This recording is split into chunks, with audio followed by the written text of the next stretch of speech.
Dracula by Bram Stoker. Chapter 1. Jonathan Harker's Journal, 3 May. Bistritz. Left Munich at 8:35 p.m. on 1st May, arriving at Vienna early next morning. Should have arrived at 6:46, but train was an hour late. Budapest seems a wonderful place from the glimpse which I got of it from the train and the little I could walk through the streets. I feared to go very far from the station, as we had arrived late and would start as near the correct time as possible. The impression I had was that we were leaving the west and entering the east, the most western of splendid bridges over the Danube, which is here of noble width and depth, took us among the traditions of Turkish rule. We left in pretty good time, and came after nightfall to Klausenburg. Here I stopped for the night at the Hotel Royal. I had for dinner, or rather supper, a chicken done up some way with red pepper, which was very good, but thirsty. Memo. Get recipe for Mina. I asked the waiter, and he said it was called paprika Hendel, and that, as it was a national dish, I should be able to get it anywhere along the Carpathians. I found my smattering of German very useful here indeed. I don't know how I should be able to get on without it. Having had some time at my disposal when in London, I had visited the British Museum and made search among the books and maps in the library regarding Transylvania. It had struck me that some foreknowledge of the country could hardly fail to have some importance in dealing with a nobleman of that country. I find that the district he named is in the extreme east of the country, just on the borders of 3 states, Transylvania, Moldavia, and Bukovina, in the midst of the Carpathian Mountains, one of the wildest and least known portions of Europe. I was not able to light on any map or work giving the exact locality of the castle Dracula, as there are no maps of this country as yet to compare with our own Ordnance Survey maps. But I found that Bistritz, the post town named by Count Dracula, is a fairly well-known place. I shall enter here some of my notes, as they may refresh my memory when I talk over my travels with Mina. In the population of Transylvania, there are 4 distinct nationalities.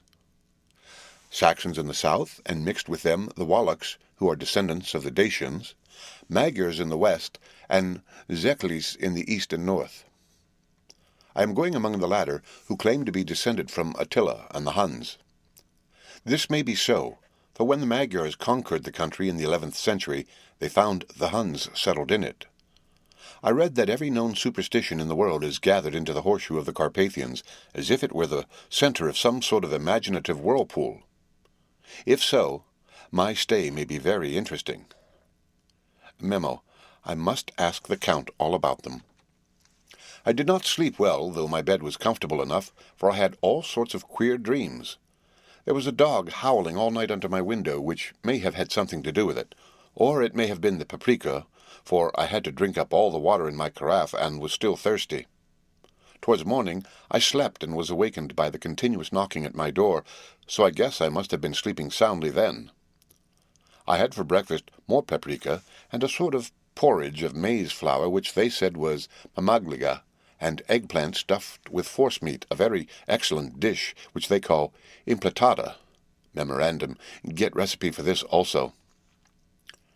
I had to hurry breakfast, for the train started a little before 8, or rather it ought to have done so, for after rushing to the station at 7:30, I had to sit in the carriage for more than an hour before we began to move. It seems to me that the further east you go, the more unpunctual are the trains. What ought they to be in China? All day long we seemed to dawdle through a country which was full of beauty of every kind. Sometimes we saw little towns or castles on the top of steep hills, such as we see in old missals. Sometimes we ran by rivers and streams which seemed from the wide stony margin on each side of them to be subject to great floods. It takes a lot of water and running strong to sweep the outside edge of a river clear. At every station there were groups of people, sometimes crowds, and in all sorts of attire. Some of them were just like the peasants at home, or those I saw coming through France and Germany, with short jackets and round hats and homemade trousers, but others were very picturesque. The women looked pretty, except when you got near them, but they were very clumsy about the waist. They had all full white sleeves of some kind or other, and most of them had big belts with a lot of strips of something fluttering from them, like the dresses in a ballet, but of course there were petticoats under them. The strangest figures we saw were the Slovaks, who were more barbarian than the rest, with their big cowboy hats, great baggy, dirty white trousers, white linen shirts, and enormous heavy leather belts nearly a foot wide, all studded over with brass nails. They wore high boots with their trousers tucked into them, and had long black hair and heavy black mustaches. They are very picturesque, but do not look prepossessing. On the stage they would be set down at once as some old Oriental band of brigands. They are, however, I am told, very harmless, and rather wanting in natural self-assertion. It was on the dark side of twilight when we got to Bistritz, which is a very interesting old place. Being practically on the frontier, for the Borgo Pass leads from it to Bukovina, it has had a very stormy existence, and it certainly shows marks of it. 50 years ago, a series of great fires took place which made terrible havoc on 5 separate occasions. At the very beginning of the 17th century, it underwent a siege of 3 weeks and lost 13,000 people, the casualties of war proper being assisted by famine and disease. Count Dracula had directed me to go to the Golden Krone Hotel, which I found, to my great delight, to be thoroughly old-fashioned, for of course I wanted to see all I could of the ways of the country. I was evidently expected, for when I got near the door, I faced a cheery-looking elderly woman in the usual peasant dress, white undergarment with a long double apron, front and back, of coloured stuff fitting almost too tight for modesty. When I came close, she bowed and said, "The Herr Englishman?" "Yes," I said, "Jonathan Harker." She smiled and gave some message to an elderly man in white shirt-sleeves who had followed her to the door. He went, but immediately returned with a letter. "My friend, welcome to the Carpathians. I am anxiously expecting you. Sleep well tonight. At 3 tomorrow the diligence will start for Bukovina. A place on it is kept for you. At the Borgo Pass, my carriage will await you and will bring you to me. I trust that your journey from London has been a happy one, and that you will enjoy your stay in my beautiful land. Your friend, Dracula." 4 May. I found that my landlord had got a letter from the Count, directing him to secure the best place on the coach for me, but on making inquiries as to details, he seemed somewhat reticent, and pretended that he could not understand my German. This could not be true, because up to then he had understood it perfectly. At least, he answered my questions exactly as if he did. He and his wife, the old lady who had received me, looked at each other in a frightened sort of way. He mumbled out that the money had been sent in a letter, and that was all he knew. When I asked him if he knew Count Dracula, and could tell me anything of his castle, both he and his wife crossed themselves, and, saying that they knew nothing at all, simply refused to speak further. It was so near the time of starting that I had no time to ask anyone else, for it was all very mysterious and not by any means comforting. Just before I was leaving, the old lady came up to my room and said in a hysterical way, "Must you go? Oh, young Herr, must you go?" She was in such an excited state that she seemed to have lost her grip of what German she knew, and mixed it all up with some other language which I did not know at all. I was just able to follow her by asking many questions. When I told her that I must go at once and that I was engaged on important business, she again asked, "Do you know what day it is?" I answered that it was the 4th of May. She shook her head as she said again, "Oh, yes, I know that, but do you know what day it is?" On my saying that I did not understand, she went on, "It is the eve of St. George's Day. Do you not know that tonight, when the clock strikes midnight, all the evil things in the world will have full sway? Do you know where you are going, and what you are going to?" She was in such evident distress that I tried to comfort her, but without effect. Finally, she went down on her knees and implored me not to go, at least to wait a day or 2 before starting. It was all very ridiculous, but I did not feel comfortable. However, there was business to be done, and I could allow nothing to interfere with it. I tried to raise her up, and said, as gravely as I could, that I thanked her, but my duty was imperative, and that I must go. She then rose and dried her eyes, and taking a crucifix from her neck, offered it to me. I did not know what to do, for, as an English churchman, I have been taught to regard such things as in some measure idolatrous, and yet it seemed so ungracious to refuse an old lady meaning so well and in such a state of mind. She saw, I suppose, the doubt in my face, for she put the rosary around my neck and said, "For your mother's sake," and went out of the room. I am writing up this part of the diary whilst I am awaiting for the coach, which is, of course, late, and the crucifix is still round my neck. Whether it is the old lady's fear, or the many ghostly traditions of this place, or the crucifix itself, I do not know, but I am not feeling nearly as easy in my mind as usual. If this book should ever reach Mina before I do, let it bring my goodbye. Here comes the coach. 5 May. The castle. The grey of the morning has passed, and the sun is high over the distant horizon, which seems jagged, whether with trees or hills I know not, for it is so far off that big things and little are mixed.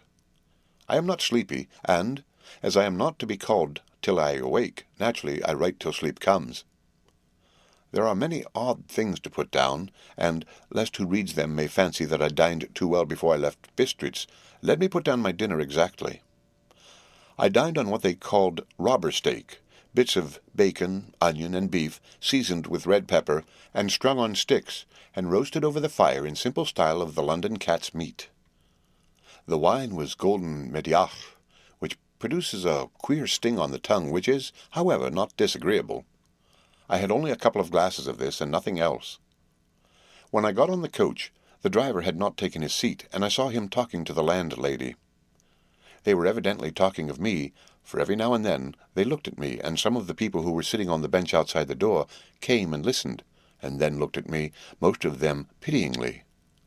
I could hear a lot of words often repeated, queer words, for there were many nationalities in the crowd, so I quietly got my polyglot dictionary from my bag and looked them out.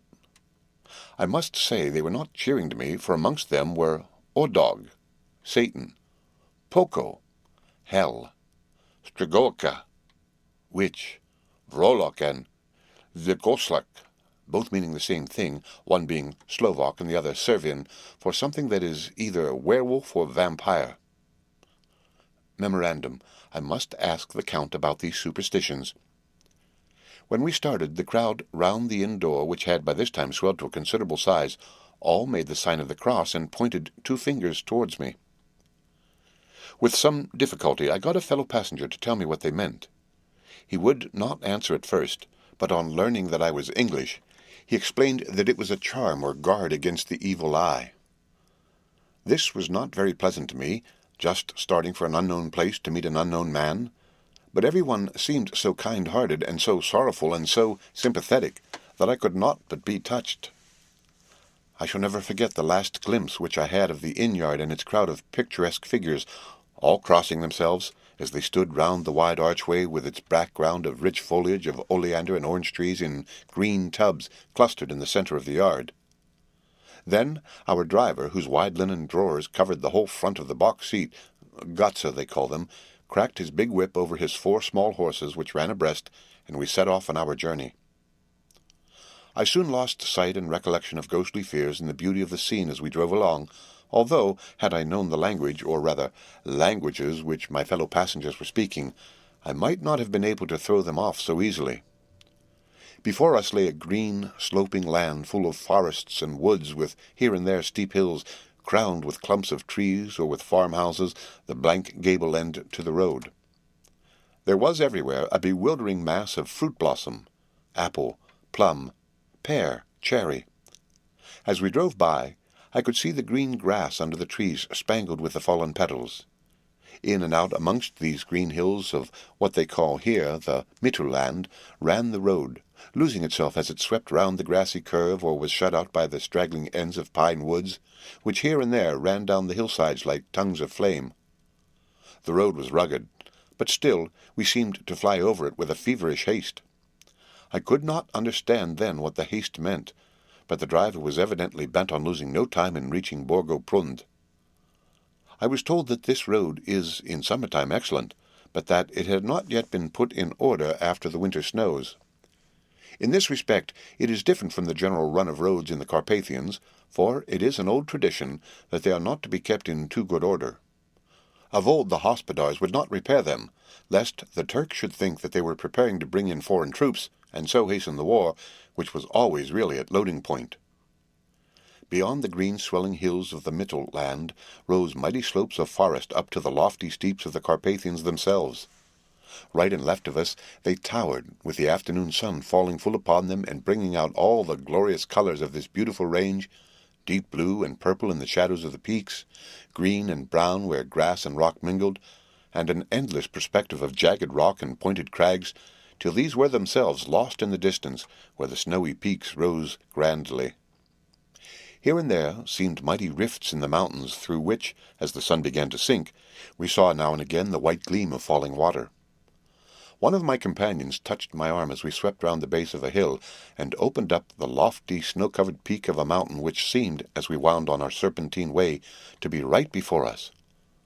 "Look, ist in Czech, God's seat," and he crossed himself reverently. As we wound on our endless way, and the sun sank lower and lower behind us, the shadows of the evening began to creep round us. This was emphasized by the fact that the snowy mountain top still held the sunset, and seemed to glow out with a delicate, cool pink. Here and there we passed Czechs and Slovaks, all in picturesque attire, but I noticed that goitre was painfully prevalent.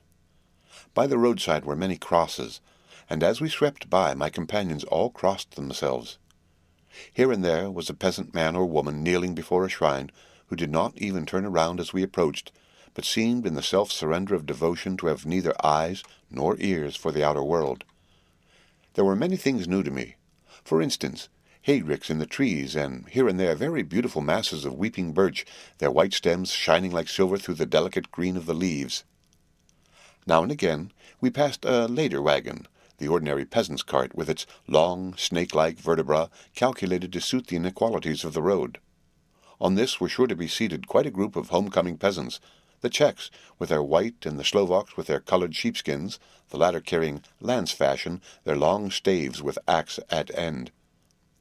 As the evening fell, it began to get very cold, and the growing twilight seemed to merge into one dark mistiness of the gloom of the trees, oak, beech, and pine, though in the valleys which ran deep between the spurs of the hills as we ascended through the pass, the dark firs stood out here and there against the background of late-lying snow. Sometimes, as the road was cut through the pine woods that seemed in the darkness to be closing down upon us, great masses of greyness which here and there bestrewed the trees produced a peculiarly weird and solemn effect, which carried on the thoughts and grim fancies engendered earlier in the evening, when the falling sunset threw into strange relief the ghost-like clouds which amongst the Carpathians seemed to wind ceaselessly through the valleys. Sometimes the hills were so steep that, despite our driver's haste, the horses could only go slowly. I wished to get down and walk up them as we do at home, but the driver would not hear of it. "No, no," he said, "you must not walk here. The dogs are too fierce." And then he added, with what he evidently meant for grim pleasantry, for he looked round to catch the approving smile of the rest, "and you may have enough of such matters before you go to sleep." The only stop he would make was a moment's pause to light his lamps. When it grew dark, there seemed to be some excitement amongst the passengers, and they kept speaking to him, one after the other, as though urging him to further speed. He lashed the horses unmercifully with his long whip, and with wild cries of encouragement urged them on to further exertions. Then, through the darkness, I could see a sort of a patch of grey light ahead of us, as though there were a cleft in the hills. The excitement of the passengers grew greater. The crazy coach rocked on its great leather springs, and swayed like a boat tossed on a stormy sea. I had to hold on. The road grew more level, and we appeared to fly along. Then the mountains seemed to come nearer to us on each side, and to frown down upon us. We were entering on the Borgo Pass. One by one, several of the passengers offered me gifts, which they pressed upon me with an earnestness which would take no denial. These were certainly of an odd and varied kind, but each was given in simple good faith with a kindly word and a blessing, and that same strange mixture of fear-meaning movements which I had seen outside the hotel at Bistritz, the sign of the cross and the guard against the evil eye. Then, as we flew along, the driver leaned forward, and on each side the passengers, craning over the edge of the coach, peered eagerly into the darkness. It was evident that something very exciting was either happening or expected, but though I asked each passenger, No one would give me the slightest explanation. This state of excitement kept on for some little time, and at last we saw before us the pass opening out on the eastern side. There were dark, rolling clouds overhead, and in the air the heavy, oppressive sense of thunder. It seemed as though the mountain range had separated two atmospheres, and that now we had got into the thunderous one. I was now myself looking out for the conveyance which was to take me to the Count. Each moment I expected to see the glare of lamps through the blackness, but all was dark. The only light was the flickering rays of our own lamps, in which the steam from our hard-driven horses rose in a white cloud. We could see now the sandy road lying white before us, but there was on it no sign of a vehicle. The passengers drew back with a sigh of gladness, which seemed to mock my own disappointment. I was already thinking what I had best do, when the driver, looking at his watch, said to the others something which I could hardly hear. It was spoken so quietly and in so low a tone. I thought it was an hour less than the time. Then, turning to me, he spoke in German worse than my own. "There is no carriage here. The Herr is not expected after all. He will now come on to Bukovina and return tomorrow or the next day. Better the next day." Whilst he was speaking, the horses began to neigh and snort and plunge wildly, so that the driver had to hold them up. Then, amongst a chorus of screams from the peasants and a universal crossing of themselves, a calèche with 4 horses drove up behind us, overtook us, and drew up beside the coach. I could see from the flash of our lamps as the rays fell on them that the horses were coal-black and splendid animals. They were driven by a tall man with a long brown beard and a great black hat, which seemed to hide his face from us. I could only see the gleam of a pair of very bright eyes, which seemed red in the lamplight as he turned to us. He said to the driver, "You are early tonight, my friend." The man stammered in reply, "The English Herr was in a hurry." To which the stranger replied, "That is why I suppose you wished him to go on to Bukovina." "You cannot deceive me, my friend. I know too much, and my horses are swift." As he spoke, he smiled, and the lamplight fell on a hard-looking mouth with very red lips and sharp-looking teeth as white as ivory. One of my companions whispered to another the line from Bürger's Lenore, "Den die Toten reiten schnell," which means, "For the dead travel fast." The strange driver evidently heard the words, for he looked up with a gleaming smile. The passenger turned his face away at the same time, putting out his 2 fingers and crossing himself. "Give me the Herr's luggage," said the driver, and with exceeding alacrity my bags were handed out and put in the calèche. Then I descended from the side of the coach as the calèche was close alongside, the driver helping with the hand which caught my arm in a grip of steel. His strength must have been prodigious. Without a word he shook his reins, the horses turned, and we swept into the darkness of the pass. As I looked back, I saw the steam from the horses of the coach by the light of the lamps, and projected against it the figures of my late companions crossing themselves. Then the driver cracked his whip and called to his horses, and off they swept on their way to Bukovina. As they sank into the darkness, I felt a strange chill, and a lonely feeling came over me. But a cloak was thrown over my shoulders and a rug across my knees, and the driver said in excellent German, "The night is chill, mein Herr, and my master the Count bade me take all care of you. There is a flask of Slivovitz, the plum brandy of the country, underneath the seat if you should require it." I did not take any, but it was a comfort to know it was there all the same. I felt a little strangely and not a little frightened. I think, had there been any alternative, I should have taken it instead of prosecuting that unknown night journey. The carriage went at a hard pace straight along. Then we made a complete turn and went along another straight road. It seemed to me that we were simply going over and over the same ground again, and so I took note of some salient point, and found that this was so. I would have liked to have asked the driver what this all meant, but I really feared to do so, for I thought that, placed as I was, any protest would have had no effect in case there had been any intention to delay. By and by, however, as I was curious to know how time was passing, I struck a match and by its flame looked at my watch. It was within a few minutes of midnight. This gave me a sort of shock, for I suppose the general superstition about midnight was increased by my recent experiences. I waited with a sick feeling of suspense. Then a dog began to howl somewhere in a farmhouse far down the road, a long, agonized wailing as if from fear. The sound was taken up by another dog, and then another, and another, till, borne on the wind which now sighed softly through the pass, a wild howling began, which seemed to come from all over the country as far as the imagination could grasp it through the gloom of the night. At the first howl, the horses began to strain and rear, but the driver spoke to them soothingly, and they quieted down, but shivered and sweated as though after a runaway from sudden fright. Then, far off in the distance from the mountains on each side of us began a louder and a sharper howling, that of wolves, which affected both the horses and myself in the same way. For I was minded to jump from the caleche and run, whilst they reared again and plunged madly, so that the driver had to use all his strength to keep them from bolting. In a few minutes, however, my own ears got accustomed to the sound, and the horses so far became quiet that the driver was able to descend and to stand before them.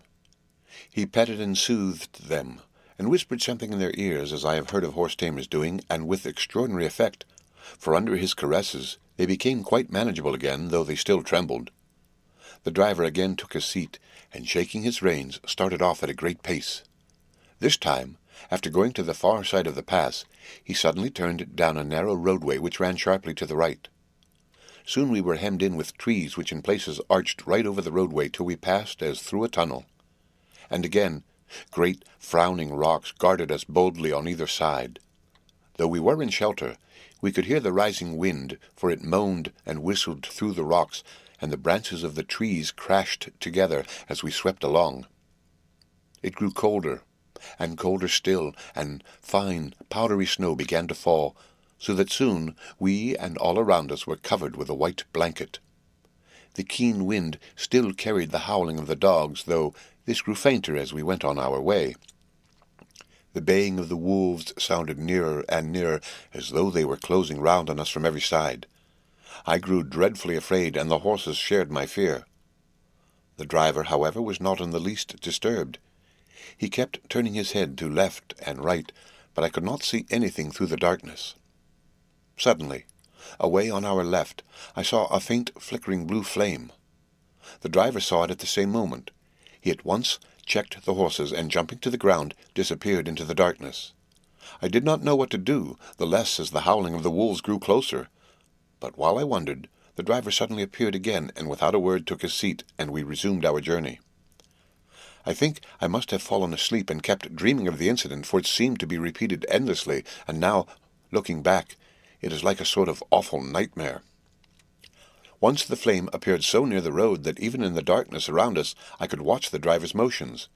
He went rapidly to where the blue flame arose. It must have been very faint, for it did not seem to illumine the place around it at all, and gathering a few stones, formed them into some device. Once there appeared a strange optical effect.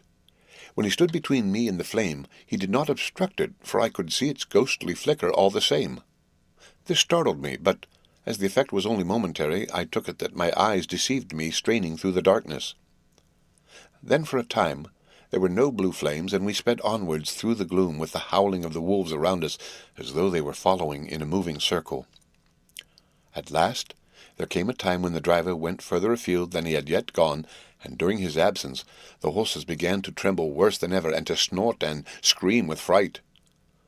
I could not see any cause for it, for the howling of the wolves had ceased altogether. But just then the moon, sailing through the black clouds, appeared behind the jagged crest of a beetling pine-clad rock, and by its light I saw around us a ring of wolves, with white teeth and lolling red tongues, with long sinewy limbs and shaggy hair. They were 100 times more terrible in the grim silence which held them than even when they howled. For myself, I felt a sort of paralysis of fear. It is only when a man feels himself face to face with such horrors that he can understand their true import. All at once, the wolves began to howl as though the moonlight had had some peculiar effect on them. The horses jumped about and reared, and looked helplessly round with eyes that rolled in a way painful to see. But the living ring of terror encompassed them on every side, and they had perforce to remain within it. I called to the coachman to come, for it seemed to me that our only chance was to try to break out through the ring, and to aid his approach I shouted and beat the side of the caleche, hoping by the noise to scare the wolves from the side so as to give him a chance of reaching the trap. How he came there I know not, but I heard his voice raised in a tone of imperious command, and looking towards the sound, saw him stand in the roadway. As he swept his long arms as though brushing aside some impalpable obstacle, the wolves fell back, and back further still. Just then, a heavy cloud passed across the face of the moon, so that we were again in darkness. When I could see again, the driver was climbing into the caleche, and the wolves disappeared. This was all so strange and uncanny that a dreadful fear came upon me, and I was afraid to speak or move. The time seemed interminable as we swept on our way now in almost complete darkness, for the rolling clouds obscured the moon. We kept on ascending, with occasional periods of quick descent, but in the main always ascending. Suddenly, I became conscious of the fact that the driver was in the act of pulling up the horses in the courtyard of a vast ruined castle, from whose tall black windows came no ray of light, and whose broken battlements showed a jagged line against the sky. The end of Chapter 1. Read by Rick Kistner for Lit2Go on the web at fcit.usf.edu.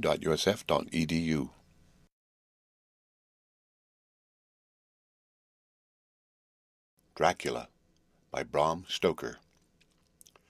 Chapter 2. Jonathan Harker's Journal Continued. 5 May. I must have been asleep, for certainly if I had been fully awake I must have noticed the approach of such a remarkable place. In the gloom, the courtyard looked of considerable size, and as several dark ways led from it under great round arches, it perhaps seemed bigger than it really is. I have not yet been able to see it by daylight. When the caleche stopped, the driver jumped down and held out his hand to assist me to alight. Again, I could not but notice his prodigious strength. His hand actually seemed like a steel vice that could have crushed mine if he had chosen. Then he took my traps and placed them on the ground beside me as I stood close to a great door, old and studded with large iron nails, and set in a projecting doorway of massive stone. I could see even in the dim light that the stone was massively carved, but that the carving had been much worn by time and weather. As I stood, the driver jumped again into his seat and shook the reins. The horses started forward, and trap and all disappeared down one of the dark openings. I stood in silence where I was, for I did not know what to do. Of bell or knocker there was no sign. Through these frowning walls and dark window openings it was not likely that my voice could penetrate. The time I waited seemed endless, and I felt doubts and fears crowding upon me. What sort of place had I come to, and among what kind of people? What sort of grim adventure was it on which I had embarked? Was this a customary incident in the life of a solicitor's clerk sent out to explain the purchase of a London estate to a foreigner? Solicitor's clerk. Mina would not like that. Solicitor, for just before leaving London I got word that my examination was successful, and I am now a full-blown solicitor. I began to rub my eyes and pinch myself to see if I were awake. It all seemed like a horrible nightmare to me, and I expected that I should suddenly awake and find myself at home, with the dawn struggling in through the windows, as I had now and again felt in the morning after a day of overwork. But my flesh answered the pinching test, and my eyes were not to be deceived. I was indeed awake, and among the Carpathians. All I could do now was to be patient and to wait the coming of morning. Just as I had come to this conclusion, I heard a heavy step approaching behind the great door, and saw through the chinks the gleam of a coming light. Then there was the sound of rattling chains and the clanking of massive bolts drawn back. A key was turned with the loud grating noise of long disuse, and the great door swung back. Within stood a tall old man, clean-shaven save for a long white mustache, and clad in black from head to foot, without a single speck of color about him anywhere. He held in his hand an antique silver lamp, in which the flame burned without a chimney or globe of any kind, throwing long quivering shadows as it flickered in the draught of the open door. The old man motioned me in with his right hand with a courtly gesture, saying in excellent English but with a strange intonation, "Welcome to my house. Enter freely and of your own free will. He made no motion of stepping to meet me, but stood like a statue, as though his gesture of welcome had fixed him into stone. The instant, however, that I had stepped over the threshold, he moved impulsively forward, and holding out his hand, grasped mine with a strength which made me wince, an effect which was not lessened by the fact that it seemed cold as ice, more like the hand of a dead than a living man. Again he said, "Welcome to my house. Enter freely, go safely, and leave something of the happiness you bring." The strength of the handshake was so much akin to that which I had noticed in the driver, whose face I had not seen, that for a moment I doubted if it were not the same person to whom I was speaking. So to be sure, I said interrogatively, "Count Dracula?" He bowed in a courtly way as he replied, "I am Dracula, and I bid you welcome, Mr. Harker, to my house. Come in. The night air is chill, and you must need to eat and rest." As he was speaking, he put the lamp on a bracket on the wall, and stepping out took my luggage. He had carried it in before I could forestall him. I protested, but he insisted. "Nay, sir, you are my guest. It is late, and my people are not available. Let me see to your comfort myself." He insisted on carrying my traps along the passage, and then up a great winding stair, and along another great passage, on whose stone floors our steps rang heavily. At the end of this, he threw open a heavy door, and I rejoiced to see within a well-lit room in which a table was spread for supper, and on whose mighty hearth a great fire of logs, freshly replenished, flamed and flared. The Count halted, putting down my bags, closed the door, and crossing the room opened another door, which led into a small octagonal room, lit by a single lamp, and seemingly without a window of any sort. Passing through this, he opened another door, and motioned me to enter. It was a welcome sight, for here was a great bedroom, well lighted and warmed with another log fire, also added to but lately, for the top logs were fresh, which sent a hollow roar up the wide chimney. The Count himself left my luggage inside, and withdrew, saying before he closed the door, "You will need after your journey to refresh yourself by making your toilet. I trust you will find all you wish. When you are ready, come into the other room, where you will find your supper prepared." The light and warmth and the Count's courteous welcome seemed to have dissipated all my doubts and fears. Having then reached my normal state, I discovered that I was half famished with hunger, so making a hasty toilet, I went into the other room. I found supper already laid out. My host, who stood on one side of the great fireplace, leaning against the stonework, made a graceful wave of his hand to the table, and said, "I pray you, be seated and sup how you please. You will, I trust, excuse me that I do not join you, but I have dined already, and I do not sup." I handed to him the sealed envelope which Mr. Hawkins had entrusted to me. He opened it and read it gravely. Then, with a charming smile, he handed it to me to read. One passage of it at least gave me a thrill of pleasure. "I must regret that an attack of gout, from which malady I am a constant sufferer, forbids absolutely any travelling on my part for some time to come. But I am happy to say I can send a sufficient substitute, one in whom I have every possible confidence. He is a young man, full of energy and talent in his own way, and of a very faithful disposition. He is discreet and silent, and has grown into manhood in my service. He shall be ready to attend on you when you will during his stay, and shall take your instructions in all matters." The Count himself came forward and took off the cover of a dish, and I fell to at once on an excellent roast chicken. This, with some cheese and a salad and a bottle of old Tokay, of which I had 2 glasses, was my supper. During the time I was eating it, the Count asked me many questions as to my journey, and I told him by degrees all I had experienced. By this time I had finished my supper, and by my host's desire had drawn up a chair by the fire, and begun to smoke a cigar which he offered me, at the same time excusing himself that he did not smoke. I had now an opportunity of observing him, and found him of a very marked physiognomy. His face was a very strong aquiline, with high bridge of the thin nose, and peculiarly arched nostrils, with lofty domed forehead, and hair growing scantily round the temples, but profusely everywhere else. His eyebrows were very massive, almost meeting over the nose, and with bushy hair that seemed to curl in its own profusion. The mouth so far as I could see it under the heavy moustache, was fixed and rather cruel-looking, with peculiarly sharp white teeth. These protruded over the lips, whose remarkable ruddiness showed astonishing vitality in a man of his years. For the rest, his ears were pale, and at the tops extremely pointed. The chin was broad and strong, and the cheeks firm, though thin. The general effect was one of extraordinary pallor. Hitherto I had noticed the backs of his hands as they lay on his knees in the firelight, and they had seemed rather white and fine. But seeing them now close to me, I could not but notice that they were rather coarse, broad, with squat fingers. Strange to say, there were hairs in the centre of the palm. The nails were long and fine, and cut to a sharp point. As the Count leaned over me, and his hands touched me, I could not repress a shudder. It may have been that his breath was rank, but a horrible feeling of nausea came over me, which, do what I could not conceal.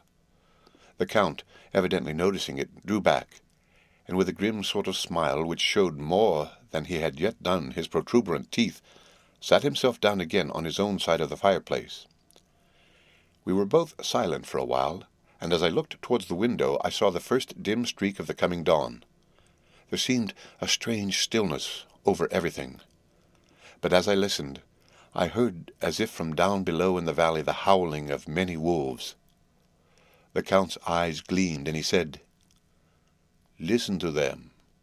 The children of the night, what music they make." Seeing, I supposed, some expression in my face strange to him, he added, "Ah, sir, you dwellers in the city cannot enter into the feelings of the hunter." Then he rose and said, "But you must be tired. Your bedroom is all ready, and tomorrow you shall sleep as late as you will. I have to be away till the afternoon, so sleep well and dream well."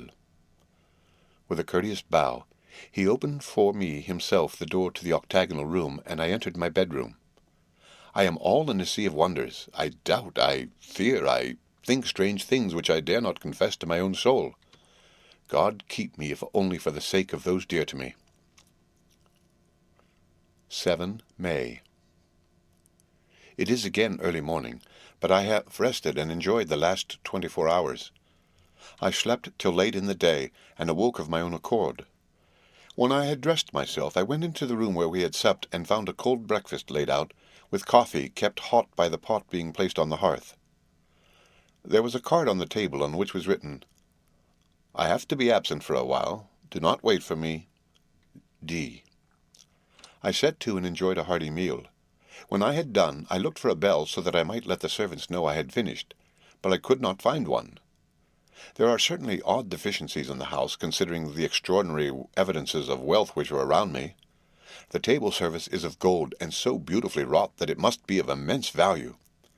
The curtains and upholstery of the chairs and sofas, and the hangings of my bed, are of the costliest and most beautiful fabrics, and must have been of fabulous value when they were made, for they are centuries old, though in excellent order. I saw something like them in Hampton Court, but they were worn and frayed and moth-eaten. But still, in none of the rooms is there a mirror. There is not even a toilet glass on my table, and I had to get the little shaving glass from my bag before I could either shave or brush my hair. I have not yet seen a servant anywhere, or heard a sound near the castle except the howling of wolves. Some time after I had finished my meal, I do not know whether to call it breakfast or dinner, for it was between 5 and 6 o'clock when I had it, I looked about for something to read, for I did not like to go about the castle until I had asked the Count's permission. There was absolutely nothing in the room, book, newspaper, or even writing materials, so I opened another door in the room and found a sort of library. The door opposite mine I tried, but found locked. In the library I found, to my great delight, a vast number of English books, whole shelves full of them, and bound volumes of magazines and newspapers. A table in the centre was littered with English magazines and newspapers, though none of them were of a very recent date. The books were of the most varied kind: history, geography, politics, political economy, botany, geology, law, all relating to England and English life and customs and manners. There were even such books of reference as the London Directory, the Red and Blue books, Whitaker's Almanac, the Army and Navy lists, and it somehow gladdened my heart to see it, the Law list. Whilst I was looking at the books, The door opened, and the Count entered. He saluted me in a hearty way, and hoped that I had had a good night's rest. Then he went on. "I am glad you found your way in here, for I am sure there is much that will interest you. These companions," and he laid his hand on some of the books, "have been good friends to me, and for some years past, ever since I had the idea of going to London, have given me many, many hours of pleasure. Through them I have come to know your great England, and to know her is to love her. I long to go through the crowded streets of your mighty London, to be in the midst of the whirl and rush of humanity, to share its life, its change, its death, and all that makes it what it is. But alas, as yet I only know your tongue through books. To you, my friend, I look that I know it to speak." "But, Count," I said, "you know and speak English thoroughly." He bowed gravely. "I thank you, my friend, for all your too flattering estimate, but yet I fear that I am but a little way on the road I would travel. True, I know the grammar and the words, but yet I know not how to speak them." "Indeed," I said, "you speak excellently." "Not so," he answered. "Well I know that, did I move and speak in your London, none there are who would not know me for a stranger. That is not enough for me. Here I am noble, I am a boyar, the common people know me, and I am master. But a stranger in a strange land, he is no one. Men know him not, and to know not is to care not for. I am content if I am like the rest, so that no man stops if he sees me, or pauses in his speaking if he hears my words. Ha ha, a stranger! I have been so long master that I would be master still, or at least that none other should be master of me. You come to me not alone as agent of my friend Peter Hawkins of Exeter to tell me all about my new estate in London. You shall, I trust, rest here with me a while, so that by our talking I may learn the English intonation. And I would that you tell me when I make error, even of the smallest, in my speaking. I am sorry that I had to be away so long today, but you will, I know, forgive one who has so many important affairs in hand." Of course I said all I could about being willing, and asked if I might come into that room when I chose. He answered, "Yes, certainly," and added, "You may go anywhere you wish in the castle, except where the doors are locked, where of course you will not wish to go. There is reason that all things are as they are, and did you see with my eyes and know with my knowledge, you would perhaps better understand." I said I was sure of this, and then he went on. "We are in Transylvania, and Transylvania is not England. Our ways are not your ways, and there shall be to you many strange things. Nay, from what you have told me of your experiences already, you know something of what strange things there may be." This led to much conversation, and as it was evident that he wanted to talk, if only for talking's sake, I asked him many questions regarding things that had already happened to me or come within my notice. Sometimes he sheered off the subject, or turned the conversation by pretending not to understand, but generally he answered all I asked most frankly. Then, as time went on, and I had got somewhat bolder, I asked him of some of the strange things of the preceding night, as for instance, why the coachman went to the places where he had seen the blue flames. He then explained to me that it was commonly believed that on a certain night of the year, last night, in fact, when all evil spirits are supposed to have unchecked sway, a blue flame is seen over any place where treasure has been concealed. "That treasure has been hidden," he went on, "in the region through which you came last night, there can be but little doubt, for it was the ground fought over for centuries by the Wallachian, the Saxon, and the Turk. Why, there is hardly a foot of soil in all this region that has not been enriched by the blood of men, patriots, or invaders.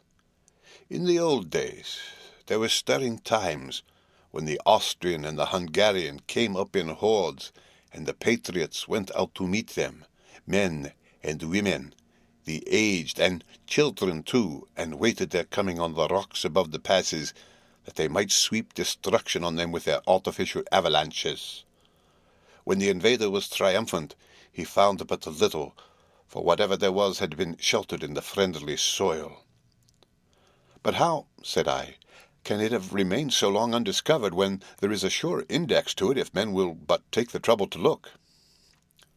The Count smiled, and as his lips ran back over his gums, the long, sharp canine teeth showed out strangely. He answered, "Because your peasant is at heart a coward and a fool. Those flames only appear on one night, and on that night no man of this land will, if he can help it, stir without his doors. And, dear sir, even if he did, he would not know what to do. Why, even the peasant that you tell me of who marked the place of the flame would not know where to look in daylight even for his own work. Even you would not, I dare be sworn, be able to find these places again." "There you are right," I said. "I know no more than the dead where even to look for them." Then we drifted into other matters. "Come," he said at last, "tell me of London and of the house which you have procured for me." With an apology for my remissness, I went into my own room to get the papers from my bag. Whilst I was placing them in order, I heard a rattling of china and silver in the next room, and as I passed through, noticed that the table had been cleared and the lamp lit, for it was by this time deep into the dark. The lamps were also lit in the study or library, and I found the Count lying on the sofa, reading, of all things in the world, an English Bradshaw's Guide. When I came in, he cleared the books and papers from the table, and with him I went into plans and deeds and figures of all sorts. He was interested in everything, and asked me a myriad questions about the place and its surroundings. He clearly had studied beforehand all he could get on the subject of the neighbourhood, for he evidently at the end knew very much more than I did. When I remarked this, he answered, "Well, but, my friend, is it not needful that I should? When I go there I shall be all alone, and my friend Harker, Jonathan, nay, pardon me, I fall into my country's habit of putting your patronymic first.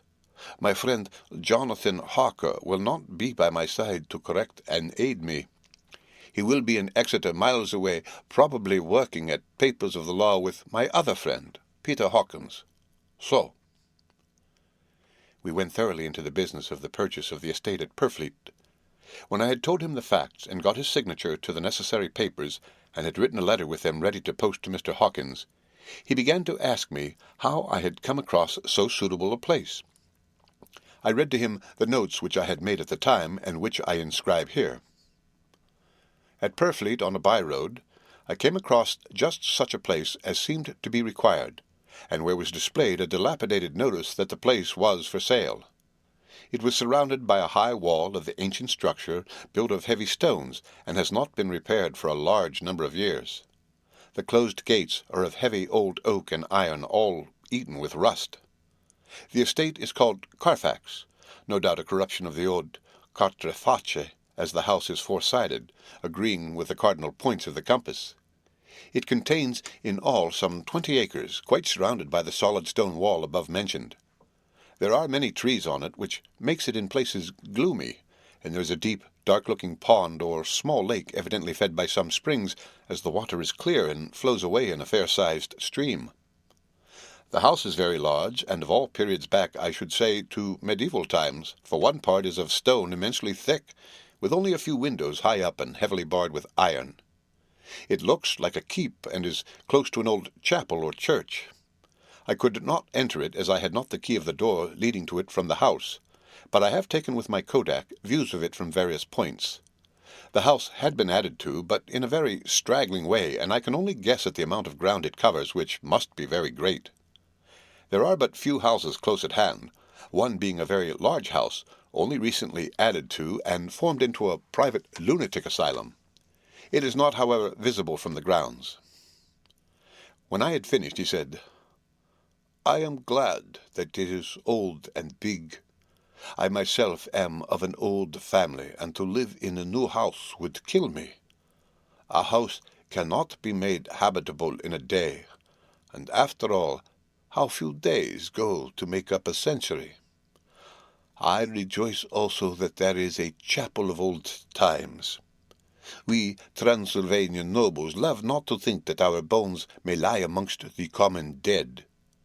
I seek not gaiety nor mirth, nor the bright voluptuousness of much sunshine and sparkling waters which please the young and gay. I am no longer young, and my heart through weary years of mourning over the dead is attuned to mirth.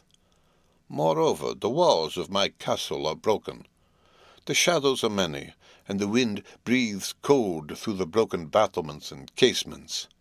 I love the shade and the shadow, and would be alone with my thoughts when I may. Somehow his words and his look did not seem to accord, or else it was that his cast of face made his smile look malignant and saturnine. Presently, with an excuse, he left me, asking me to pull my papers together. He was some little time away, and I began to look at some of the books around me. One was an atlas, which I found open naturally to England, as if that map had been much used.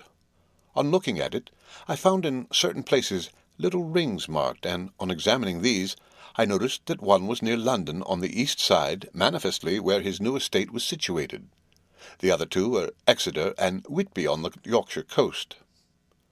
It was the better part of an hour when the Count returned. "Ha, ha," he said, "still at your books. Good. But you must not work always. Come. I am informed that your supper is ready." He took my arm, and we went into the next room, where I found an excellent supper ready on the table. The Count again excused himself, as he had dined out on his being away from home, but he sat as on the previous night, and chatted whilst I ate. After supper, I smoked as on the last evening, and the Count stayed with me, chatting and asking questions on every conceivable subject, hour after hour. I felt that it was getting very late indeed, but I did not say anything, for I felt under obligation to meet my host's wishes in every way. I was not sleepy, as the long sleep yesterday had fortified me, but I could not help experiencing that chill which comes over one at the coming of the dawn, which is like, in its way, the turn of the tide. They say that people who are near death die generally at the change to dawn or at the turn of the tide. Anyone who has, when tired, and tied as it were to his post, experienced this change in the atmosphere can well believe it. All at once we heard the crow of the cock coming up with preternatural shrillness through the clear morning air. Count Dracula, jumping to his feet, said, "Why, there is the morning again. How remiss I am to let you stay up so long. You must make your conversation regarding my dear new country of England less interesting, so that I may not forget how time flies by us." And with a courtly bow, he quickly left me. I went into my room and drew the curtains, but there was little to notice. My window opened into the courtyard. All I could see was the warm grey of quickening sky. So I pulled the curtains again, and have written of this day. 8 May. I began to fear as I wrote in this book that I was getting too diffuse. But now I am glad that I went into detail from the first, for there is something so strange about this place and all in it that I cannot but feel uneasy. I wish I were safe out of it, or that I had never come. It may be that this strange night existence is telling on me, but would that were all. If there were anyone to talk to, I could bear it, but there is no one. I have only the Count to speak with, and I fear I am myself the only living soul within the place. Let me be prosaic so far as facts can be. It will help me to bear up, and imagination must not run riot with me. If it does, I am lost. Let me say at once how I stand, or seem to. I only slept a few hours when I went to bed, and, feeling that I could not sleep any more, got up. I had hung my shaving-glass by the window, and was just beginning to shave. Suddenly, I felt a hand on my shoulder, and heard the Count's voice saying to me, "Good morning." I started, for it amazed me that I had not seen him, since the reflection of the glass covered the whole room behind me. In starting, I had cut myself slightly, but did not notice it at the moment. Having answered the Count's salutation, I turned to the glass again to see how I had been mistaken. This time There could be no error, for the man was close to me, and I could see him over my shoulder, but there was no reflection of him in the mirror. The whole room behind me was displayed, but there was no sign of a man in it except myself. This was startling, and coming on the top of so many strange things was beginning to increase that vague feeling of uneasiness which I always have when the Count is near. But at that instant I saw that the cut had bled a little, and the blood was trickling over my chin. I laid down the razor, turning as I did so half round to look for some sticking plaster. When the Count saw my face, his eyes blazed with a sort of demonic fury, and he suddenly made a grab at my throat. I drew away, and his hand touched the string of beads which held the crucifix. It made an instant change in him, for the fury passed so quickly that I could hardly believe that it was ever there. "Take care," he said. "Take care how you cut yourself. It is more dangerous than you think in this country."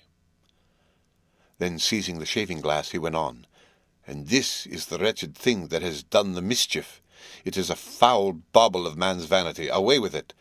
And opening the window with one wrench of his terrible hand, he flung out the glass, which was shattered into 1,000 pieces on the stones of the courtyard far below. Then he withdrew without a word. It is very annoying, for I do not see how I am to shave unless in my watch-case or the bottom of the shaving-pot, which is fortunately of metal. When I went into the dining-room, breakfast was prepared, but I could not find the Count anywhere, so I breakfasted alone. It is strange that as yet I have not seen the Count eat or drink. He must be a very peculiar man. After breakfast, I did a little exploring in the castle. I went out on the stairs and found a room looking towards the south. The view was magnificent, and from where I stood there was every opportunity of seeing it. The castle is on the very edge of a terrific precipice. A stone falling from the window would fall 1,000 feet without touching anything. As far as the eye can reach is a sea of green treetops, with occasionally a deep rift where there is a chasm. Here and there are silver threads where the rivers wind in the deep gorges through the forests. But I am not in heart to describe beauty, for when I had seen the view I explored further. Doors, doors, doors, everywhere, and all locked and bolted. In no place, save from the windows in the castle walls, is there an available exit. The castle is a veritable prison, and I am a prisoner. The end of Chapter 2. Read by Rick Kishner for Lit2Go on the web at fcit.usf.edu.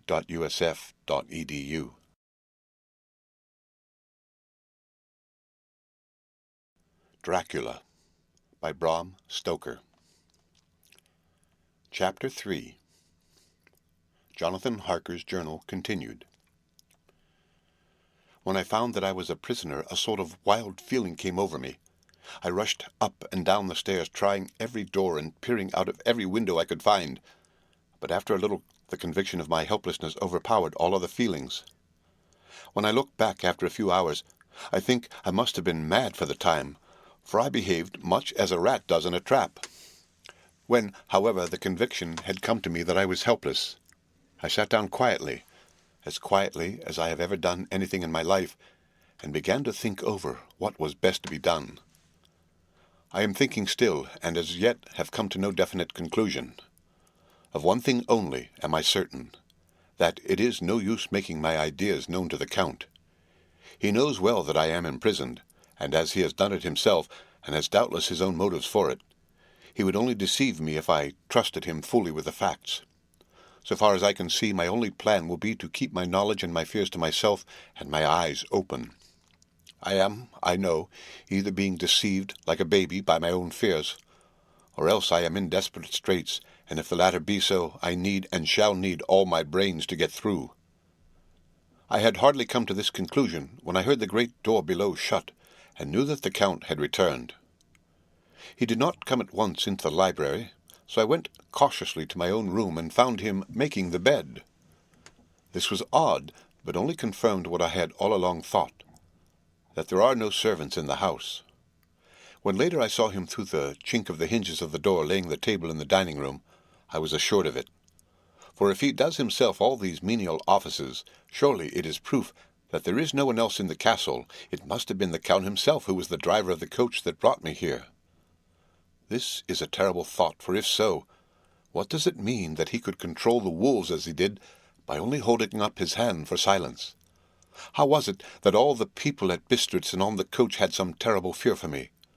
What meant the giving of the crucifix, of the garlic, of the wild rose, of the mountain ash?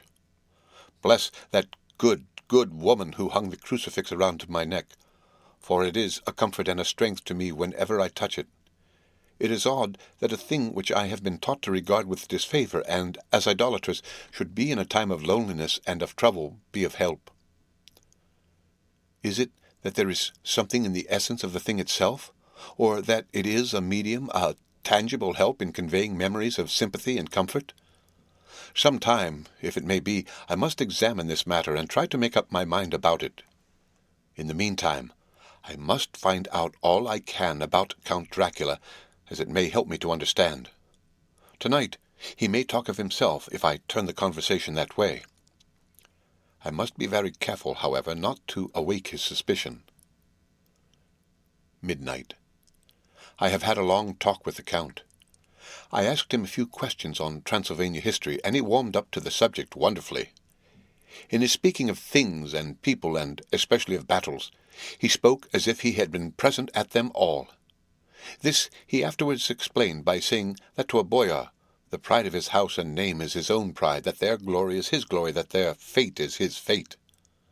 Whenever he spoke of his house, he always said we, and spoke almost in the plural, like a king speaking. I wish I could put down all he said exactly as he said it, for to me it was most fascinating. It seemed to have in it a whole history of the country. He grew excited as he spoke, and walked about the room pulling his great white moustache, and grasping anything on which he laid his hands as though he would crush it by main strength. One thing he said, which I shall put down as nearly as I can, for it tells in its way the story of his race. We Jekels have a right to be proud, for in our veins flows the blood of many brave races who fought as the lion fights for lordship. Here, in the whirlpool of European races, the Ogric tribe bore down from Iceland the fighting spirit which Thor and Woden gave them, which their berserkers displayed to such fell intent on the seaboards of Europe, aye, and of Asia, and Africa too, to the people's thought that the werewolves themselves had come. Here too, when they came, they found the Huns, whose warlike fury had swept the earth like a living flame, till the dying peoples held that in their veins ran the blood of those old witches who, expelled from Scythia, had mated with the devils in the desert. Fools! Fools! What devil or what witch was ever so great as Attila, whose blood is in these veins? He held up his arms.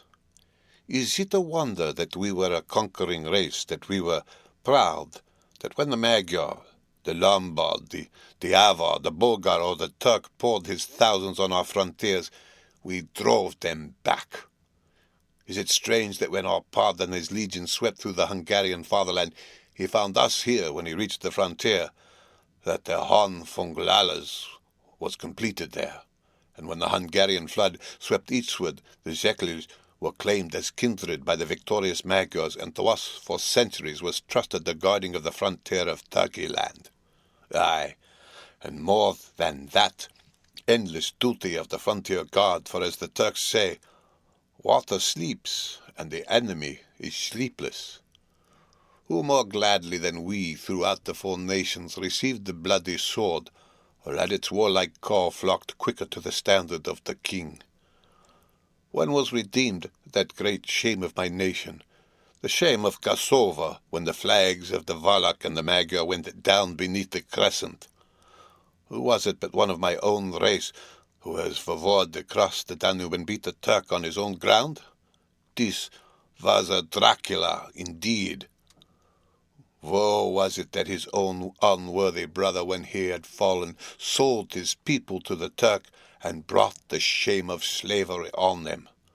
Was it not this Dracula indeed who inspired that other of his race who in a later age again and again brought his forces over the great river into Turkeyland, who, when he was beaten back, came again and again, though he had to come alone from the bloody field where his troops were being slaughtered, since he knew that he alone could ultimately triumph? They said that he thought only of himself. Pah! What good are peasants without a leader? Where ends the war without a brain and heart to conduct it?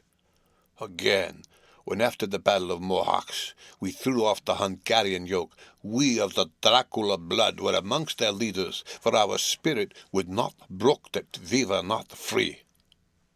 Ah, young sir, the Zekirs and the Dracula as their heart's blood, their brains and their swords can boast a record that mushroom growths like the Habsburgs and the Romanovs can never reach. The warlike days are over. Blood is too precious a thing in these days of dishonourable peace, and the glories of the great races are as a tale that is told. It was by this time close on morning, and we went to bed. Memorandum. This diary seems horribly like the beginning of the Arabian Nights, for everything has to break off at cockcrow, or like the ghost of Hamlet's father. 12 May. Let me begin with facts bare, meagre facts, verified by books and figures, of which there can be no doubt. I must not confuse them with experiences which will have to rest on my own observation, or my memory of them.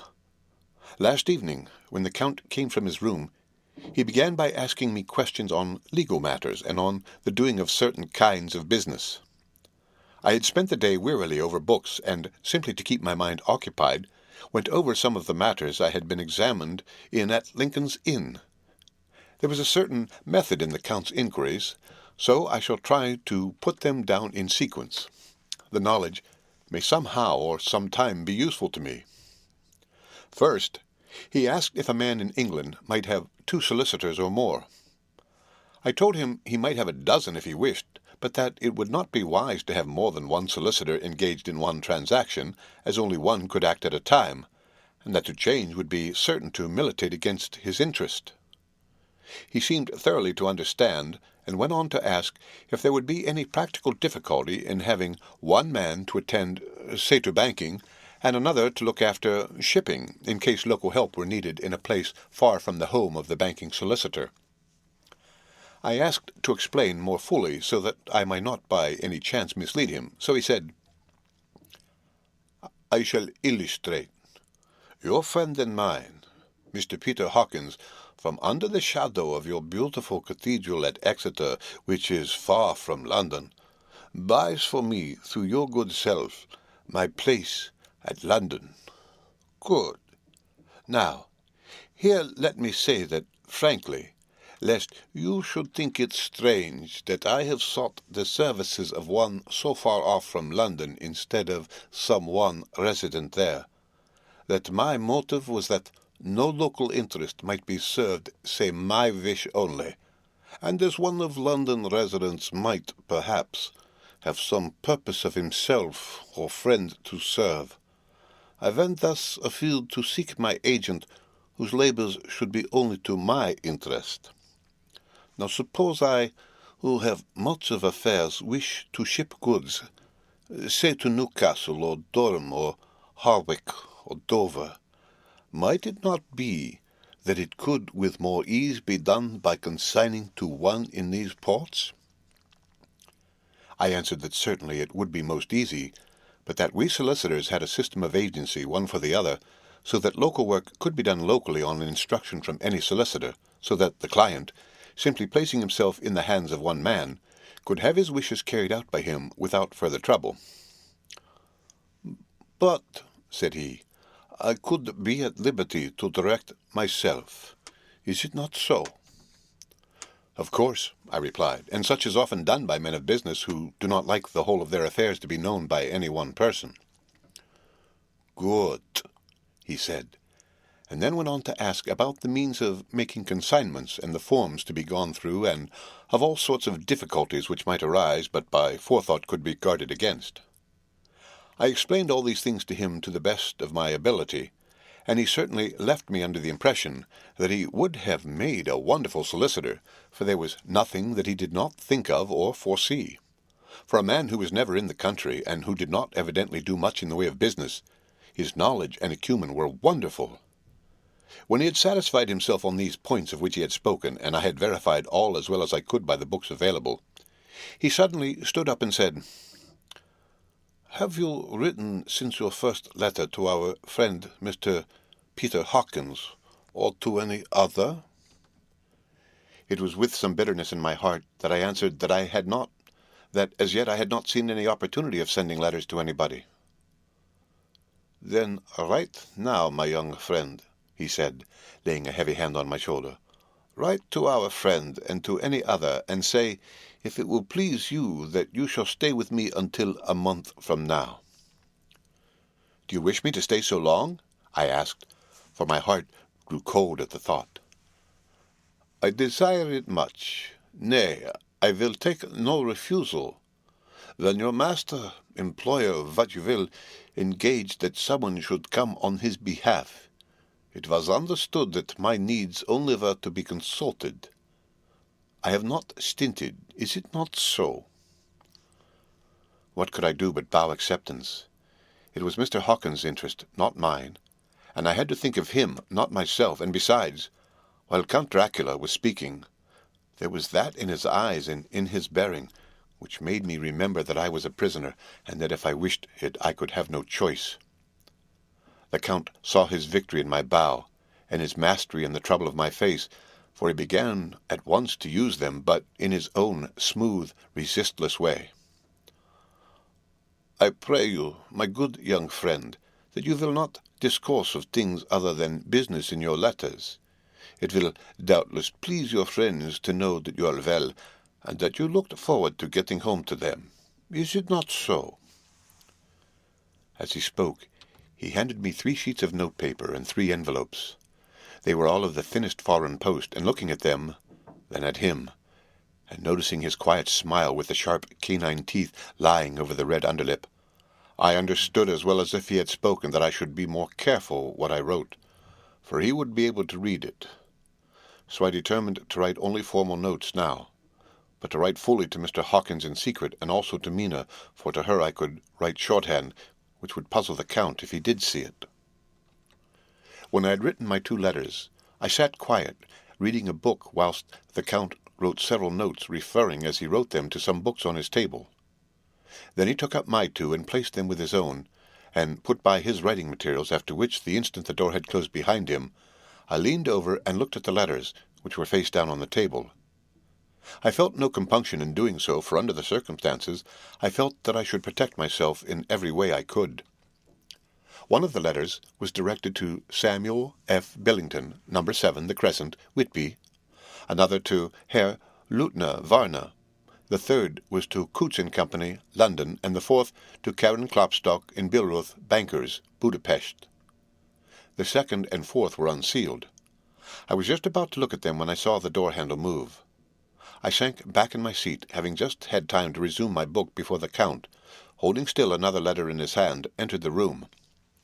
He took up the letters on the table and stamped them carefully, and then turning to me he said, "I trust you will forgive me, but I have much work to do in private this evening. You will, I hope, find all things as you wish."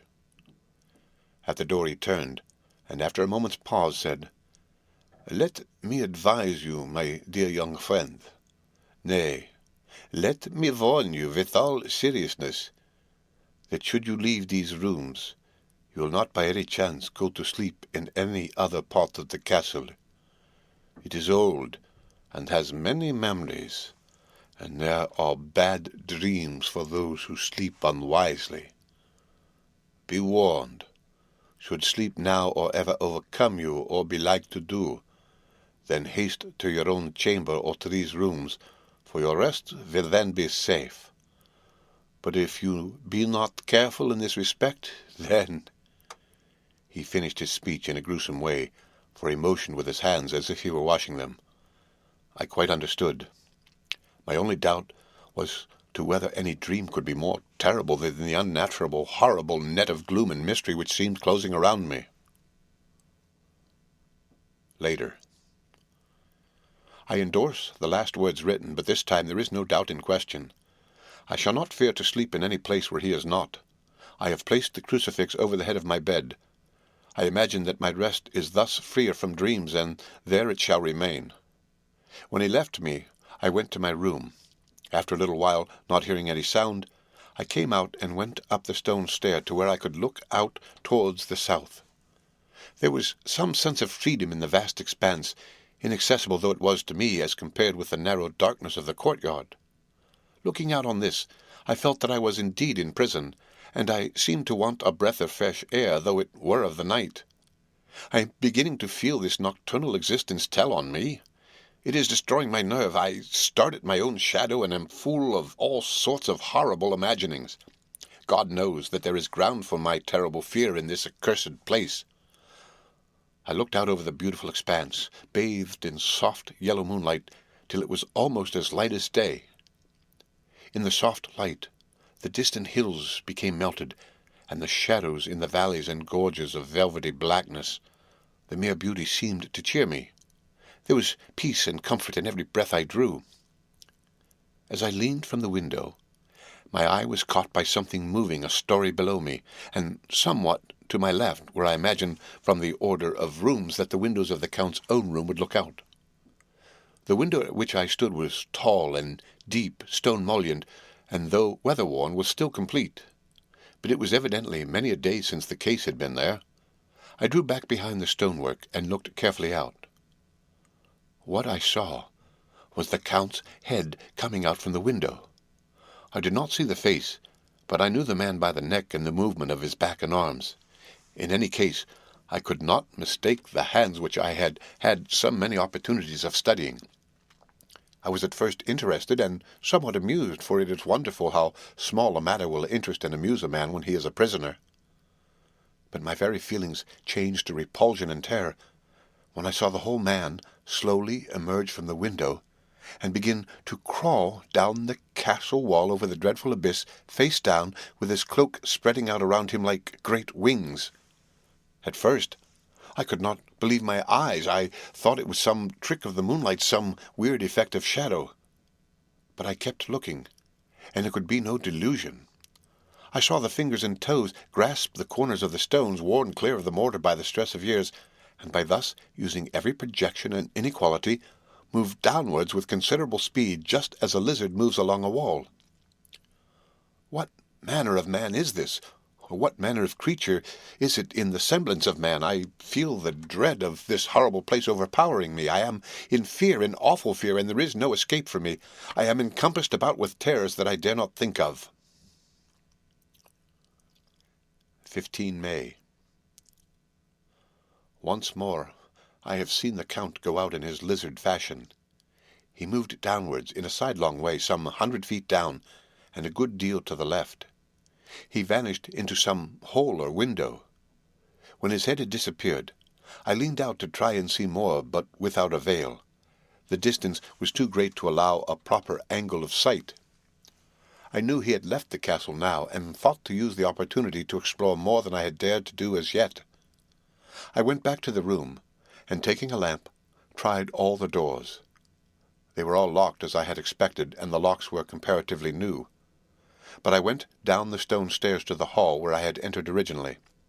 I found I could pull back the bolts easily enough and unhook the great chains. But the door was locked, and the key was gone. That key must be in the Count's room. I must watch his door be unlocked, so that I may get it and escape. I went on to make a thorough examination of the various stairs and passages, and to try the doors that opened from them. 1 or 2 small rooms near the hall were open, but there was nothing to see in them except old furniture, dusty with age and moth-eaten. At last, however, I found one door at the top of the stairway which, though it seemed locked, gave a little under pressure. I tried it harder, and found that it was not really locked, but that the resistance came from the fact that the hinges had fallen somewhat and the heavy door rested on the floor.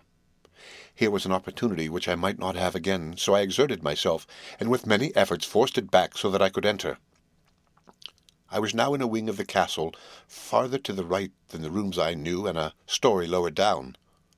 From the windows I could see that the suite of rooms lay along to the south of the castle, the windows of the end room looking out both west and south.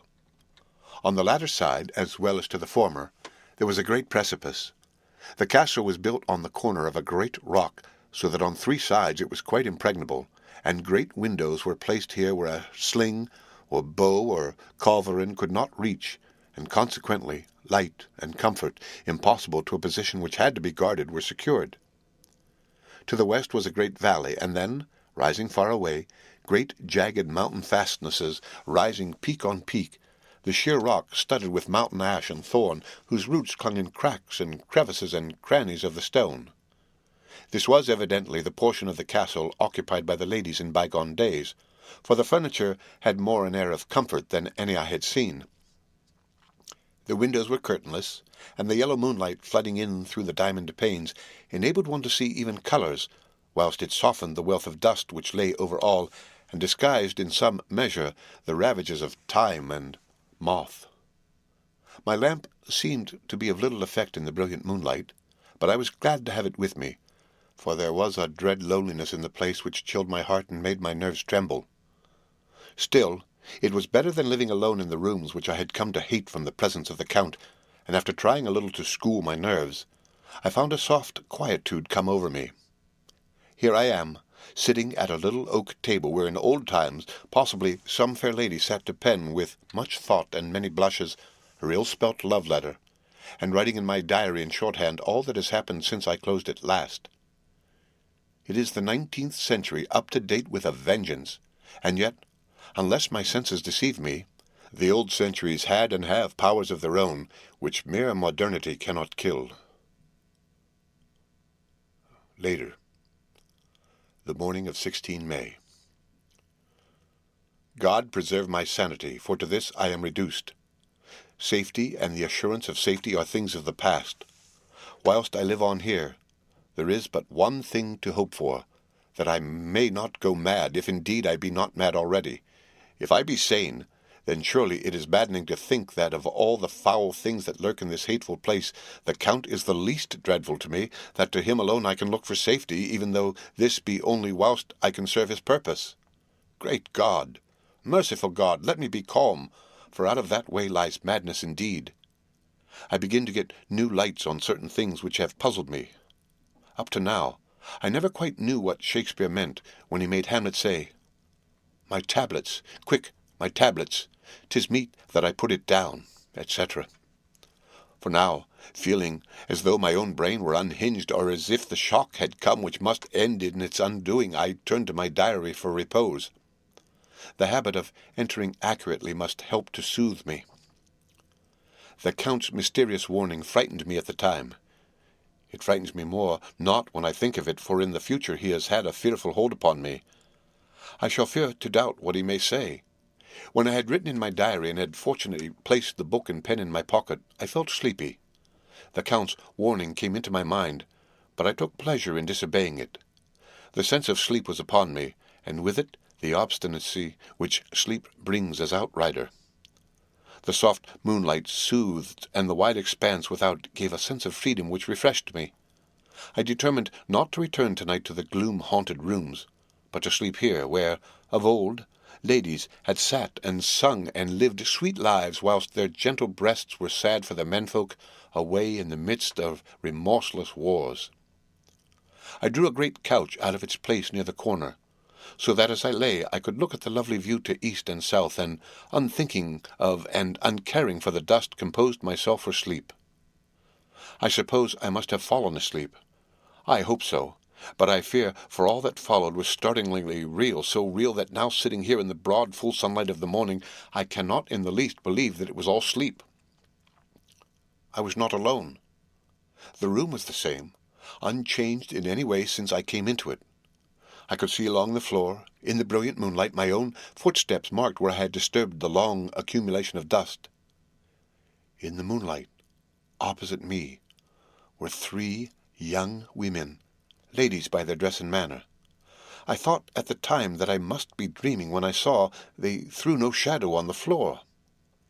They came close to me, and looked at me for some time, and then whispered together. 2 were dark, and had high aquiline noses, like the Count, and great, dark, piercing eyes that seemed to be almost red when contrasted with the pale yellow moon. The other was fair as can be, with great masses of golden hair and eyes like pale sapphires. I seemed somehow to know her face, and to know it in connection with some dreamy fear, but I could not recollect at the moment how or where. All three had brilliant white teeth that shone like pearls against the ruby of their voluptuous lips. There was something about them that made me uneasy, some longing, and at the same time some deadly fear. I felt in my heart a wicked, burning desire that they would kiss me with those red lips. It is not good to note this down, lest some day it should meet Mina's eyes and cause her pain, but it is the truth. They whispered together, and then they all three laughed, such a silvery, musical laugh, but as hard as though the sound never could have come through the softness of human lips. It was like the intolerable tingling sweetness of water-glasses when played on by a cunning hand. The fair girl shook her head coquettishly, and the other two urged her on. One said, "Go on. You are first, and we shall follow. Yours is the right to begin."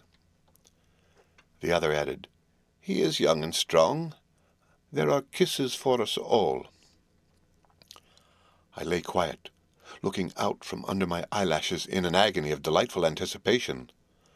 The fair girl advanced and bent over me till I could feel the movement of her breath upon me. Sweet it was in one sense, honey-sweet, and sent the same tingling through the nerves as her voice, but with a bitter underlying, the sweet, bitter offensiveness as one smells in blood. I was afraid to raise my eyelids, but looked out, and saw perfectly under the lashes. The girl went on her knees and bent over me, simply gloating. There was a deliberate voluptuousness which was both thrilling and repulsive, and as she arched her neck, she actually licked her lips like an animal, till I could see in the moonlight the moisture shining on the scarlet lips and on the red tongue as it lapped the white, sharp teeth. Lower and lower went her head, as the lips went below the range of my mouth and chin, and seemed to fasten on my throat. Then she paused, and I could hear the churning sound of her tongue as it clicked her teeth and lips, and I could feel the hot breath on my neck. Then the skin of my throat began to tingle as one's flesh does when the hand that is to tickle it approaches nearer, nearer. I could feel the soft, shivering touch of the lips on the supersensitive skin of my throat, and the hard dents of two sharp teeth just touching and pausing there. I closed my eyes in languorous ecstasy and waited with beating heart. But at that instant, another sensation swept through me as quick as lightning. I was conscious of the presence of the Count, and of his being as if lapped in a storm of fury. As my eyes opened involuntarily, I saw his strong hand grasp the slender neck of the fair woman, and with giant's power draw it back, the blue eyes transformed with fury, the white teeth champing with rage, and the fair cheeks blazing red with passion. But the Count! Never did I imagine such wrath and fury even to the demons of the pit. His eyes were positively blazing. The red light in them was lurid, as if the flames of hell-fire blazed behind them. His face was deathly pale, and the lines of it were hard like drawn wires. The thick eyebrows that met over the nose now seemed like a heavy bar of white-hot metal. With a fierce sweep of his arm, he hurled the woman from him, and then motioned to the others as though he were beating them back. It was the same imperious gesture that I had seen used to the wolves. In a voice which, though low and almost in a whisper, seemed to cut through the air and then ring in the room, he said, "How dare you touch him, any of you? How dare you cast eyes on him when I had forbidden it? Back, I tell you all. This man belongs to me. Beware how you meddle with him, or you'll have to deal with me." The fair girl, with a laugh of ribald coquetry, turned to answer him. "You yourself never loved. You never love." On this the other women joined, and such a mirthless, hard, soulless laughter rang through the room that it almost made me faint to hear. It seemed like the pleasure of fiends. Then the Count turned, after looking at my face attentively, and said, in a soft whisper, "Yes, I too can love. You yourselves can tell it from the past. Is it not so? Well, now, I promise you that when I am done with him, You shall kiss him at your will. Now go, go, I must awaken him, for there is work to be done. Are we to have nothing tonight? Said one of them with a low laugh as she pointed to the bag which he had thrown upon the floor, and which moved as though there was some living thing within it. For answer he nodded his head. One of the women jumped forward and opened it. If my ears did not deceive me, there was a gasp and a low wail as of a half-smothered child. The women closed round, whilst I was aghast with horror. But as I looked, they disappeared, and with them the dreadful bag. There was no door near them, and they could not have passed me without my noticing. They simply seemed to fade into the rays of the moonlight and pass out through the window, for I could see outside the dim, shadowy forms for a moment before they entirely faded away. Then the horror overcame me, and I sank down, unconscious. The end of Chapter 3. Read by Rick Kistner. For Lit to Go on the web at fcit.usf.edu.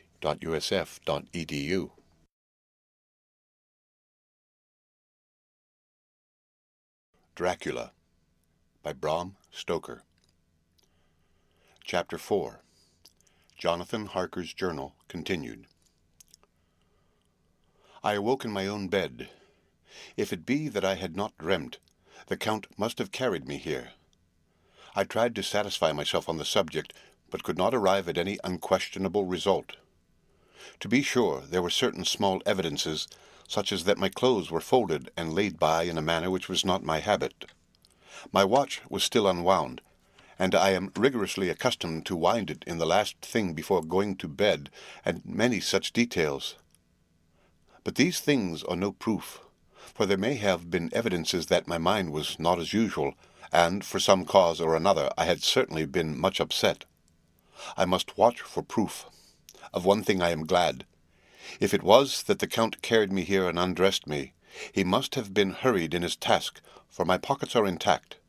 I am sure this diary would have been a mystery to him which he would not have brooked.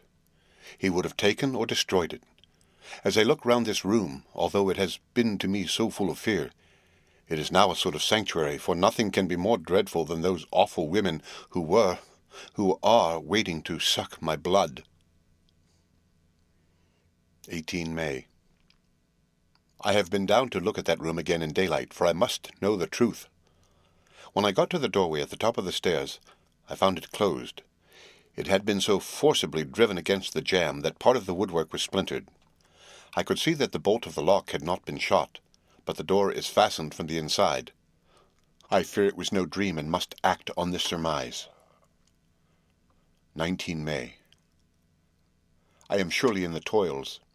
Last night the Count asked me in the suavest tones to write 3 letters, one saying that my work here was nearly done, and that I should start for home within a few days, another that I was starting on the next morning from the time of the letter, and the third that I had left the castle and arrived at Bistritz. I would fain have rebelled, but felt that in the present state of things it would be madness to quarrel openly with the Count whilst I am so absolutely in his power, and to refuse would be to excite his suspicion and to arouse his anger. He knows that I know too much, and that I must not live lest I be dangerous to him. My only chance is to prolong my opportunities. Something may occur which will give me a chance to escape. I saw in his eyes something of that gathering wrath which was manifest when he hurled that fair woman from him. He explained to me that posts were few and uncertain, and that my writing now would ensure ease of mind to my friends. And he assured me with so much impressiveness that he would countermand the letters later, which would be held over at Bistritz until due time in case chance would admit of my prolonging my stay, that to oppose him would have been to create new suspicion. I therefore pretended to fall in with his views, and asked him what dates I should put on the letters. He calculated a minute, and then said the first should be June 12th, the second June 19th, and the third June 29th. I know now the span of my life. God help me. 28 May. There is a chance of escape, or at any rate of being able to send word home. A band of Sgani have come to the castle and are encamped in the courtyard. These are gypsies. I have notes of them in my book. They are peculiar to this part of the world, though allied to the ordinary gypsies all the world over. There are thousands of them in Hungary and Transylvania who are almost outside all law. They attach themselves as a rule to some great noble or boyar and call themselves by his name. They are fearless and without religion save superstition, and they talk only their own varieties of the Romani tongue. I shall write some letters home, and shall try to get them to have them posted. I have already spoken to them through my window to begin acquaintanceship. They took their hats off and made obeisance and many signs which, however, I could not understand any more than I could their spoken language. I have written the letters. Mina's is in shorthand, and I simply ask Mr. Hawkins to communicate with her. To her I have explained my situation, but without the horrors which I may only surmise. It would shock and frighten her to death were I to expose my heart to her. Should the letters not carry, then the Count shall not yet know my secret or the extent of my knowledge. I have given the letters. I threw them through the bars of my window with a gold piece, and made what signs I could to have them posted. The man who took them pressed them to his heart and bowed, and then put them in his cap. I could do no more. I stole back to the study and began to read. As the Count did not come in, I have written here. The Count has come. He sat down beside me and said in his smoothest voice as he opened 2 letters, "The Sgani has given me these, of which I know not whence they come. I shall of course take care. See." He must have looked at it. "One is from you and to my friend Peter Hawkins. The other—" Here he caught sight of the strange symbols as he opened the envelope, and the dark look came into his face, and his eyes blazed wickedly. "The other is a vile thing, an outrage upon friendship and hospitality. It is not signed. Well, so it cannot matter to us." And he calmly held letter and envelope in the flame of the lamp till they were consumed. Then he went on. "The letter to Hawkins that I shall of course send on, since it is yours. Your letters are sacred to me. Your pardon, my friend, that unknowingly I did break the seal. Will you not cover it again?" He held out the letter to me, and with a courteous bow handed me a clean envelope. I could only redirect it and hand it to him in silence. When he went out of the room, I could hear the key turn softly. A minute later I went over and tried it, and the door was locked. When an hour or 2 after the Count came quietly into the room, his coming awakened me, for I had gone to sleep on the sofa. He was very courteous and very cheery in his manner, and seeing that I had been sleeping, he said, "So, my friend, you are tired? Get to bed. There is the surest rest. I may not have the pleasure of talk tonight, since there are many labours to me, but you will sleep, I pray." I passed to my room and went to bed, and strange to say, slept without dreaming. Despair has its own calms. 31 May. This morning when I woke, I thought I would provide myself with some papers and envelopes from my bag, and keep them in my pocket so that I might write in case I should get an opportunity. But again a surprise. Again a shock. Every scrap of paper was gone, and with it all my notes, my memoranda relating to railways and travel, my letter of credit, in fact all that might be useful to me were I once outside the castle. I sat and pondered a while, and then some thought occurred to me, and I made search of my portmanteau, and in the wardrobe where I had placed my clothes. The suit in which I had travelled was gone, and also my overcoat and rug. I could find no trace of them anywhere. This looked like some new scheme of villainy.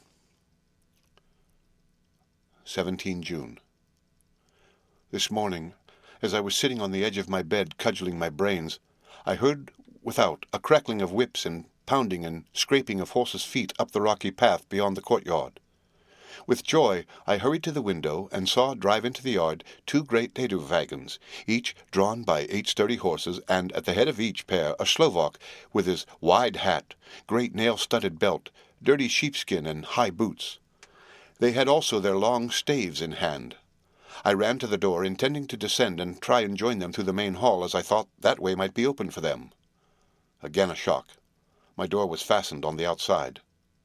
Then I ran to the window and cried to them. They looked up at me stupidly and pointed, but just then the hetman of the Sgani came out, and seeing them pointing to my window, said something at which they laughed. Henceforth, no effort of mine, no piteous cry or agonized entreaty would make them even look at me. They resolutely turned away. The later wagons contained great square boxes with handles of thick rope. These were evidently empty by the ease with which the Slovaks handled them, and by their resonance as they were roughly moved. When they were all unloaded and packed in a great heap in one corner of the yard, the Slovaks were given some money by the Zgani, and, spitting on it for luck, lazily went each to his horse's head. Shortly afterwards, I heard the crackling of their whips die away in the distance. 24 June. Last night, the Count left me early and locked himself into his own room. As soon as I dared, I ran up the winding stair and looked out of the window which opened south. I thought I would watch for the Count, for there is something going on. The Zgani are quartered somewhere in the castle and are doing work of some kind. I know it, for now and then I hear a far-away muffled sound as of mattock and spade, and whatever it is, it must be the end of some ruthless villainy. I had been at the window somewhat less than half an hour when I saw something coming out of the Count's window. I drew back and watched carefully and saw the whole man emerge. It was a new shock to me to find that he had on the suit of clothes which I had worn whilst travelling here, and slung over his shoulder the terrible bag which I had seen the women take away. There could be no doubt as to his quest, and in my garb too. This, then, is his new scheme of evil, that he will allow others to see me as they think, so that he may both leave evidence that I have been seen in the towns or villages posting my own letters, and that any wickedness which he may do shall by the local people be attributed to me. It makes me rage to think that this can go on, and whilst I am shut up here, a veritable prisoner, but without that protection of the law which is even a criminal's right and consolation. I thought I would watch for the Count's return, and for a long time sat doggedly at the window. Then I began to notice that there were some quaint little specks floating in the rays of the moonlight. They were like the tiniest grains of dust, and they whirled round and gathered in clusters in a nebulous sort of way. I watched them with a sense of soothing, and a sort of calm stole over me. I leaned back in the embrasure in a more comfortable position, so that I could enjoy more fully the aerial gambolling. Something made me start up, a low, piteous howling of dogs somewhere far below in the valley, which was hidden from my sight. Louder it seemed to ring in my ears, and the floating motes of dust to take new shapes to the sound as they danced in the moonlight. I felt myself struggling to awake to some call of my instincts. Nay, my very soul was struggling, and my half-remembered sensibilities were striving to answer the call. I was becoming hypnotized. Quicker and quicker danced the dust. The moonbeams seemed to quiver as they went by me into the mass of gloom beyond. More and more they gathered, till they seemed to take dim phantom shapes. And then I started, broad awake and in full possession of my senses, and ran screaming from the place. The phantom shapes, which were becoming gradually materialized from the moonbeams, were those three ghostly women to whom I was doomed. I fled, and felt somewhat safer in my own room, where there was no moonlight, and where the lamp was burning brightly. When a couple of hours had passed, I heard something stirring in the Count's room, something like a sharp wail, quickly suppressed. And then there was silence, deep, awful silence, which chilled me. With a beating heart, I tried the door, but I was locked in my prison and could do nothing. I sat down and simply cried. As I sat, I heard a sound in the courtyard without, the agonized cry of a woman. I rushed to the window, and throwing it up, peered between the bars.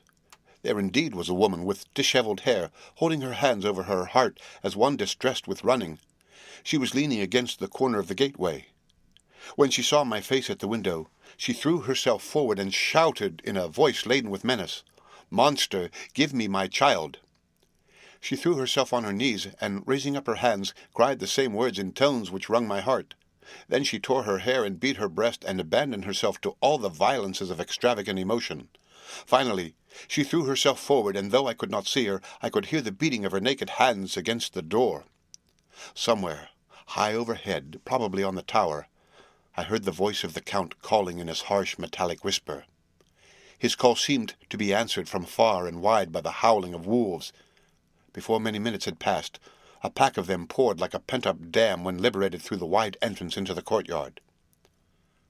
There was no cry from the woman, and the howling of the wolves was but short.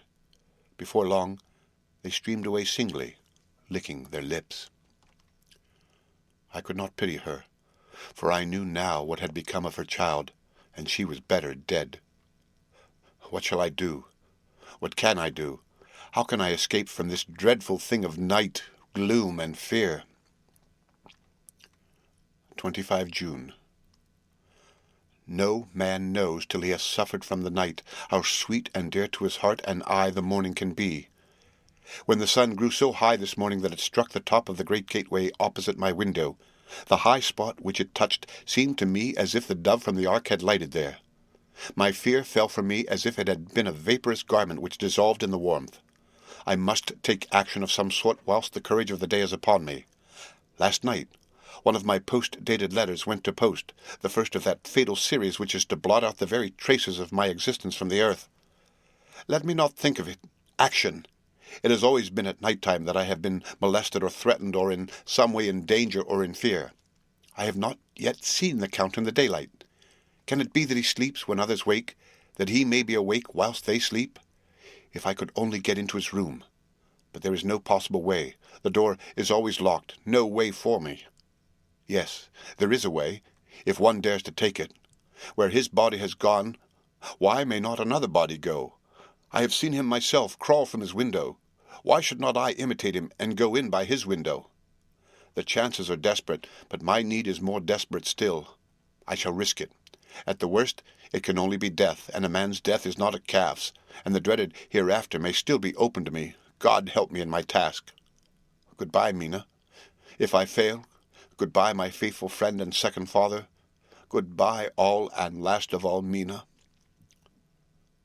Some day, later, I have made the effort, and God helping me, have come safely back to this room. I must put down every detail in order. I went, whilst my courage was fresh, straight to the window on the south side, and at once got outside on this side. The stones are big and roughly cut, and the mortar has, by process of time, been washed away between them. I took off my boots, and ventured out on the desperate way. I looked down once, so as to make sure that a sudden glimpse of the awful depth would not overcome me, but after that kept my eyes away from it. I know pretty well the direction and distance of the Count's window, and made for it as well as I could, having regard to the opportunities available. I did not feel dizzy. I suppose I was too excited, and the time seemed ridiculously short till I found myself standing on the window-sill and trying to raise up the sash. I was filled with agitation, however, when I bent down and slid feet foremost in through the window. Then I looked around for the Count, but with surprise and gladness made a discovery. The room was empty. It was barely furnished with odd things which seemed to have never been used. The furniture was something the same style as that in the south rooms, and was covered with dust. I looked for the key, but it was not in the lock, and I could not find it anywhere. The only thing I found was a great heap of gold in one corner, gold of all kinds, Roman and British and Austrian and Hungarian and Greek and Turkish money, covered with a film of dust as though it had lain long in the ground. None of it that I noticed was less than 300 years old. There were also chains and ornaments, some jewelled, but all of them old and stained. At one corner of the room was a heavy door. I tried it, for, since I could not find the key of the room or the key of the outer door, which was the main object of my search, I must make further examination, or all my efforts would be in vain. It was open, and led through a stone passage to a circular stairway which went steeply down. I descended, minding carefully where I went, for the stairs were dark, being only lit by loopholes in the heavy masonry. At the bottom there was a dark tunnel-like passage, through which came a deathly, sickly odour, the odour of old earth newly turned. As I went through the passage, the smell grew closer and heavier. At last I pulled open a heavy door which stood ajar, and found myself in an old, ruined chapel, which had evidently been used as a graveyard. The roof was broken, and in two places were steps leading to vaults, but the ground had recently been dug over, and the earth placed in great wooden boxes, manifestly those which had been brought by the Slovaks. There was nobody about, and I made a search over every inch of the ground so as not to lose a chance. I went down even into the vaults where the dim light struggled, although to do so was a dread to my very soul. Into two of these I went, but saw nothing except fragments of old coffins and piles of dust. In the third, however, I made a discovery. There, in one of the great boxes, of which there were 50 in all, on a pile of newly dug earth, lay the Count. He was either dead or asleep, I could not say which, for eyes were open and stony, but without the glassiness of death, and the cheeks had the warmth of life through all their pallor. The lips were as red as ever, but there was no sign of movement, no pulse, no breath, no beating of the heart. I bent over him and tried to find any sign of life, but in vain. He could not have lain there long, for the earthy smell would have passed away in a few hours. By the side of the box was its cover, pierced with holes here and there. I thought he might have the keys on him, but when I went to search, I saw the dead eyes, and in them, dead though they were, such a look of hate, though unconscious of me or my presence, that I fled from the place, and leaving the Count's room by the window, crawled again up the castle wall. Regaining my room, I threw myself panting upon the bed and tried to think. 29 June. Today is the date of my last letter, and the Count has taken steps to prove that it was genuine, for again I saw him leave the castle by the same window, and in my clothes. As he went down the wall, lizard fashion, I wished I had a gun or some lethal weapon that I might destroy him. But I fear that no weapon wrought along by man's hand would have any effect on him. I dared not wait to see him return, for I feared to see those weird sisters. I came back to the library, and read there till I fell asleep. I was awakened by the Count, who looked at me as grimly as a man could look as he said, "Tomorrow, my friend, we must part. You return to your beautiful England, I to some work which may have such an end that we may never meet. Your letter home has been dispatched. Tomorrow I shall not be here, but all shall be ready for your journey. In the morning come the Zgani, who have some labours of their own here, and also come some Slovaks. When they have gone, my carriage shall come for you, and shall bear you to the Borgo Pass to meet the diligence from Bukovina to Bistritz. But I am in hopes that I shall see more of you at Castle Dracula." I suspected him, and determined to test his sincerity. Sincerity! It seems like a profanation of the word to write it in connection with such a monster. So I asked him point-blank, "Why may I not go tonight?" "Because, dear sir, my coachman and horses are away on the mission." "But I would walk with pleasure. I want to get away at once." He smiled, such a soft, smooth, diabolical smile, that I knew there was some trick behind his smoothness. He said, "And your baggage?" "I do not care about it. I can send for it some other time." The Count stood up and said with a sweet courtesy which made me rub my eyes, it seemed so real, "You English have a saying which is close to my heart, for its spirit is that which rules our boyars. Welcome the coming, speed the parting guest. Come with me, my dear young friend.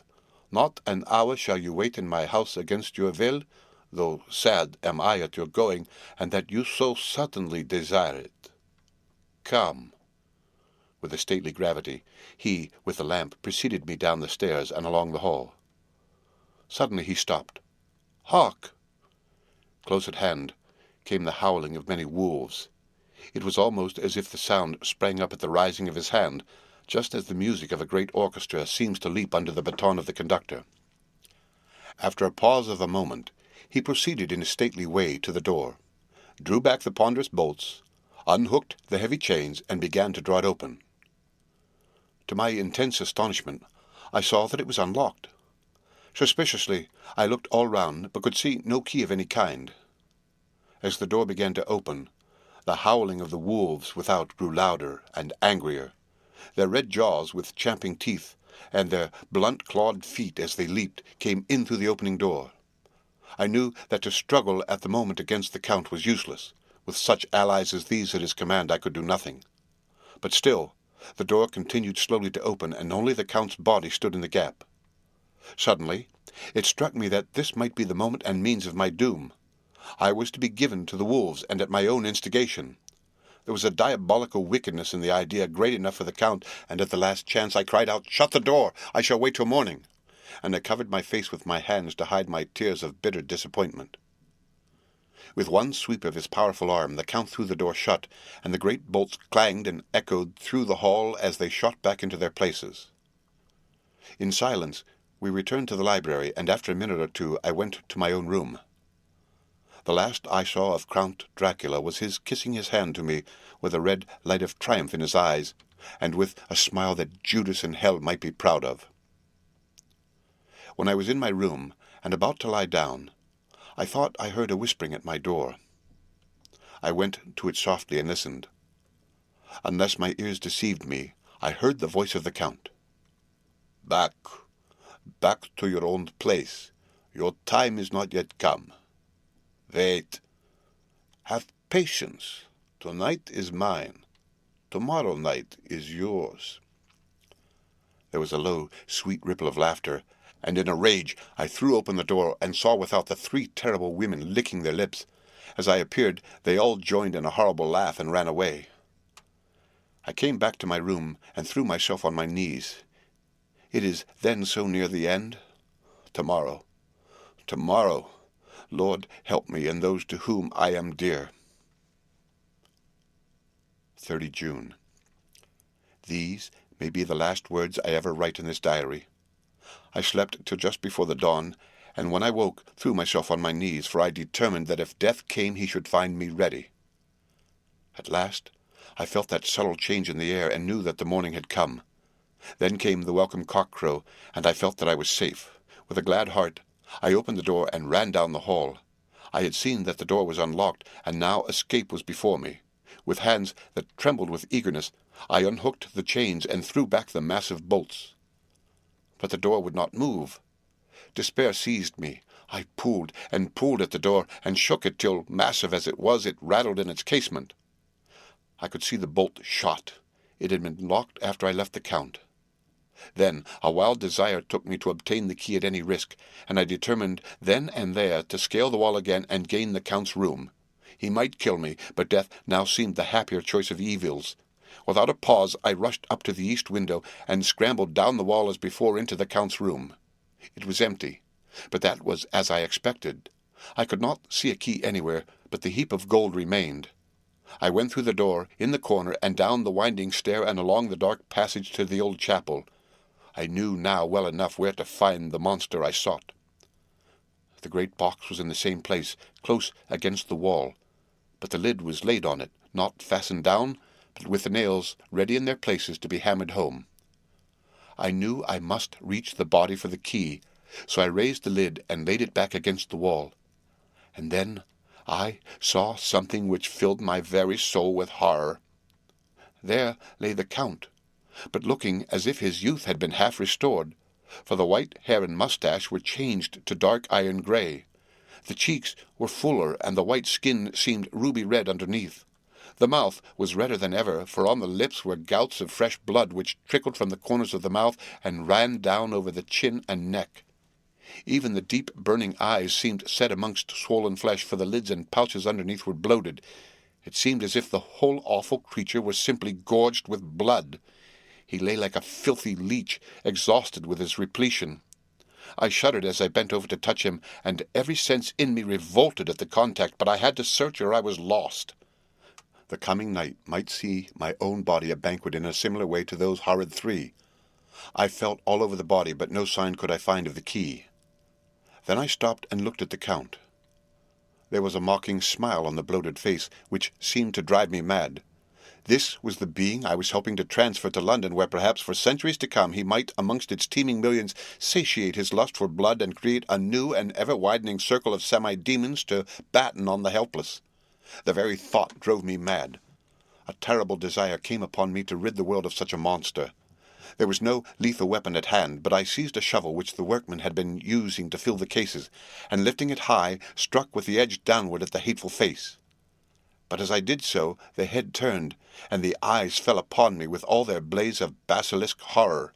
The sight seemed to paralyze me, and the shovel turned in my hand and glanced from the face, merely making a deep gash above the forehead. The shovel fell from my hand across the box, and as I pulled it away the flange of the blade caught the edge of the lid, which fell over again and hid the horrid thing from my sight.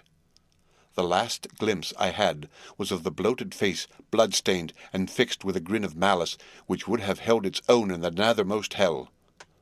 I thought and thought what should be my next move, but my brain seemed on fire, and I waited with a despairing feeling growing over me. As I waited, I heard in the distance a gypsy song sung by merry voices coming closer, and through their song the rolling of heavy wheels and the cracking of whips. The Zgani and the Slovaks of whom the Count had spoken were coming. With a last look around, and at the box which contained the vile body, I ran from the place and gained the Count's room, determined to rush out at the moment the door should be opened. With strained ears I listened, and heard downstairs the grinding of the key in the great lock, and the falling back of the heavy door. There must have been some other means of entry, or someone had a key for one of the locked doors. Then there came the sound of many feet tramping and dying away in some passage which sent up a clanging echo. I turned to run down again towards the vault where I might find the new entrance, but at the moment there seemed to come a violent puff of wind, and the door to the winding stair blew to with a shock that set the dust from the lintels flying. When I ran to push it open, I found that it was hopelessly fast. I was again a prisoner, and the net of doom was closing round me more closely. As I write, there is in the passage below a sound of many tramping feet and the crash of weights being set down heavily, doubtless the boxes with their freight of earth. There was a sound of hammering. It is the box being nailed down. Now I can hear the heavy feet tramping again along the wall, with many other idle feet coming behind them. The door is shut. The chains rattle. There is a grinding of the key in the lock. I can hear the key withdrawn. Then another door opens and shuts. I hear the creaking of lock and bolt. Hark! In the courtyard and down the rocky way the roll of heavy wheels, the crack of whips, and the chorus of the Zgani as they pass into the distance. I am alone in the castle with those horrible women. Faugh! Mina is a woman, and there is naught in common. They are devils of the pit. I shall not remain alone with them. I shall try to scale the castle wall farther than I have yet attempted. I shall take some of the gold with me, lest I want it later. I may find a way from this dreadful place, and then away for home, away to the quickest and nearest train, away from the cursed spot, from this cursed land, where the devil and his children still walk with earthly feet. At least God's mercy is better than that of those monsters, and the precipice is steep and high. At its foot a man may sleep as a man. Goodbye, all. Mina. The end of Chapter 4. Read by Rick Kishner. For Lit to Go on the web at fcit.usf.edu.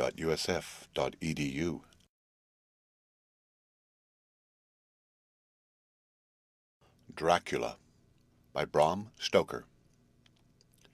Chapter 5.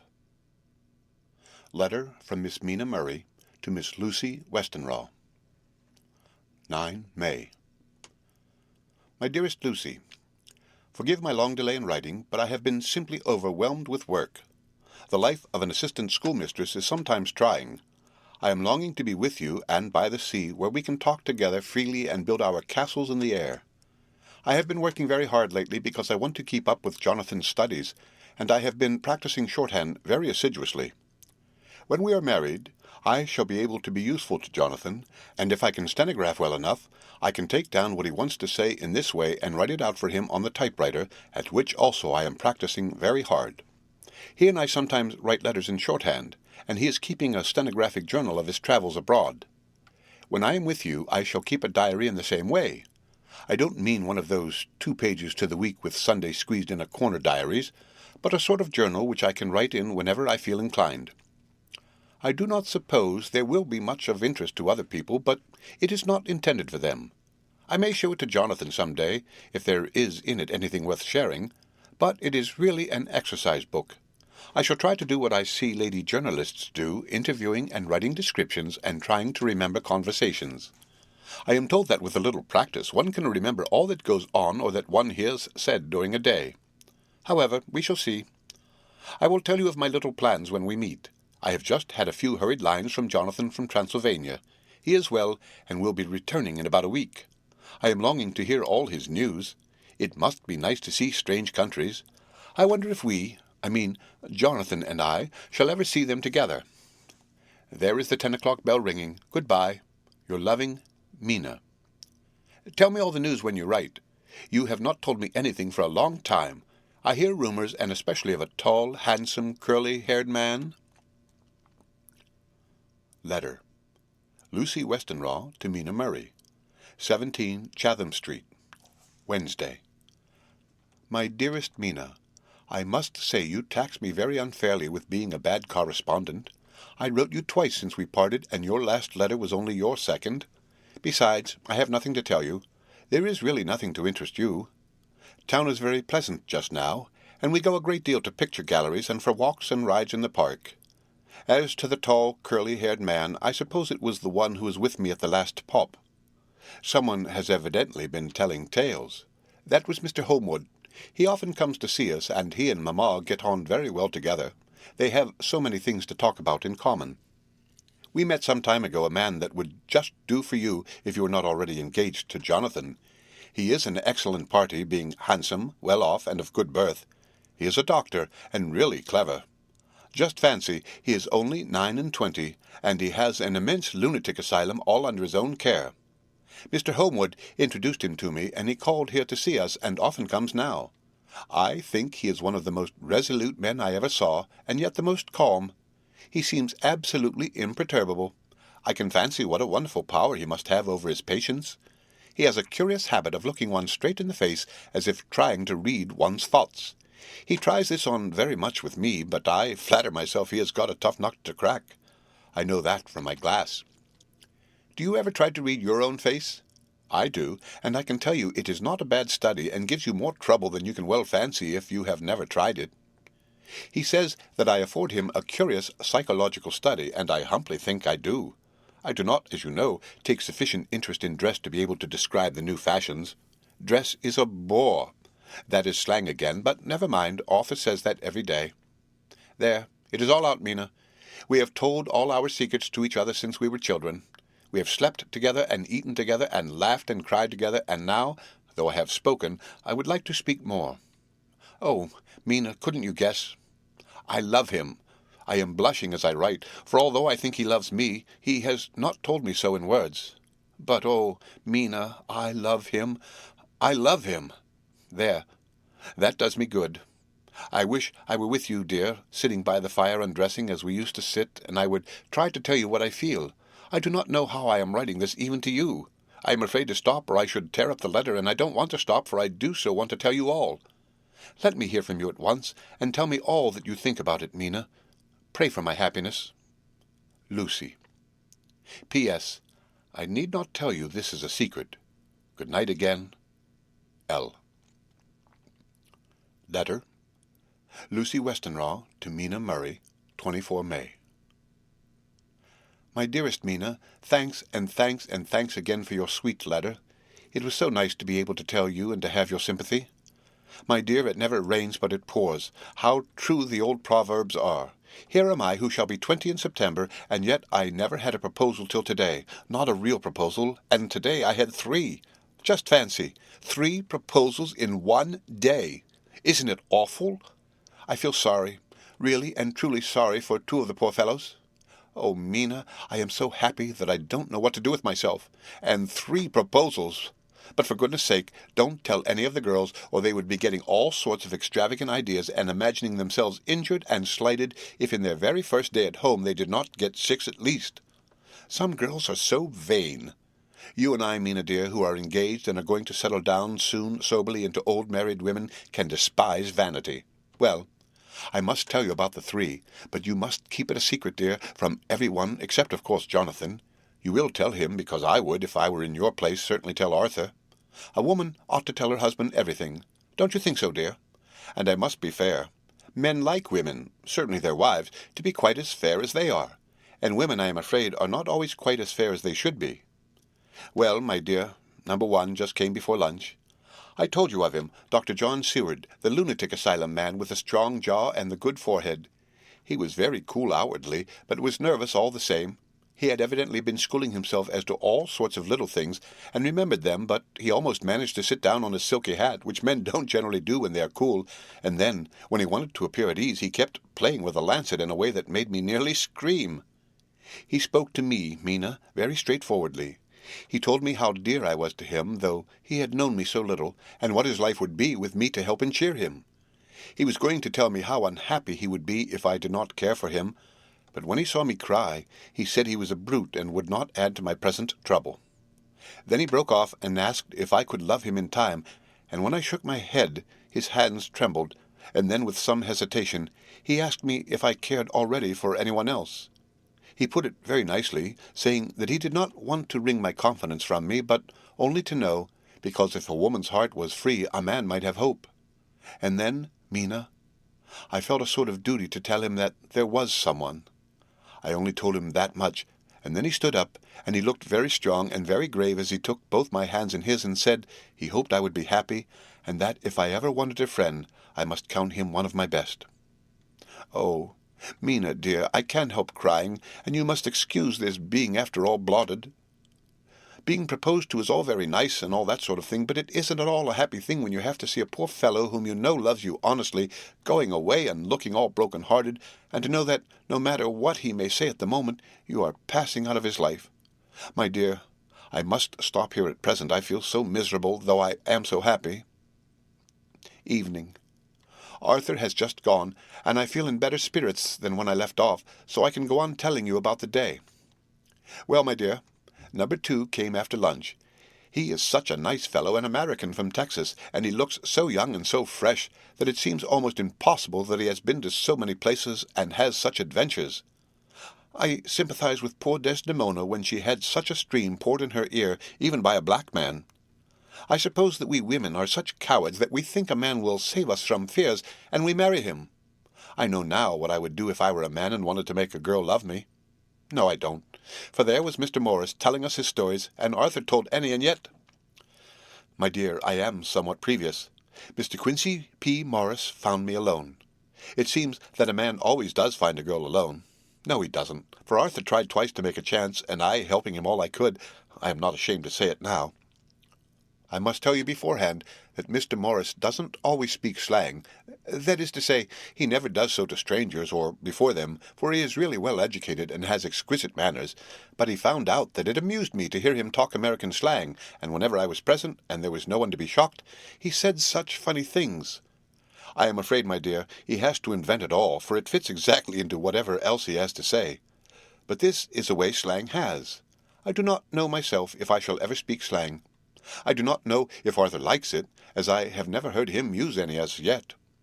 Well, Mr. Morris sat down beside me and looked as happy and jolly as he could, but I could see all the same that he was very nervous. He took my hand in his and said ever so sweetly, "Miss Lucy, I know I ain't good enough to regulate the fixin's of your little shoes, but I guess if you wait till you find a man that is, you will go join them 7 young women with the lamps when you quit. Won't you just hitch up alongside of me and let us go down the long road together, driving in double harness?" Well, he did look so good-humoured and so jolly that it didn't seem half so hard to refuse him as it did poor Dr. Seward. So I said, as lightly as I could, that I did not know anything of hitching, and that I wasn't broken to harness at all yet. Then he said that he had spoken in a light manner, and he hoped that if he had made a mistake in doing so on so grave, so momentous an occasion for him, I would forgive him.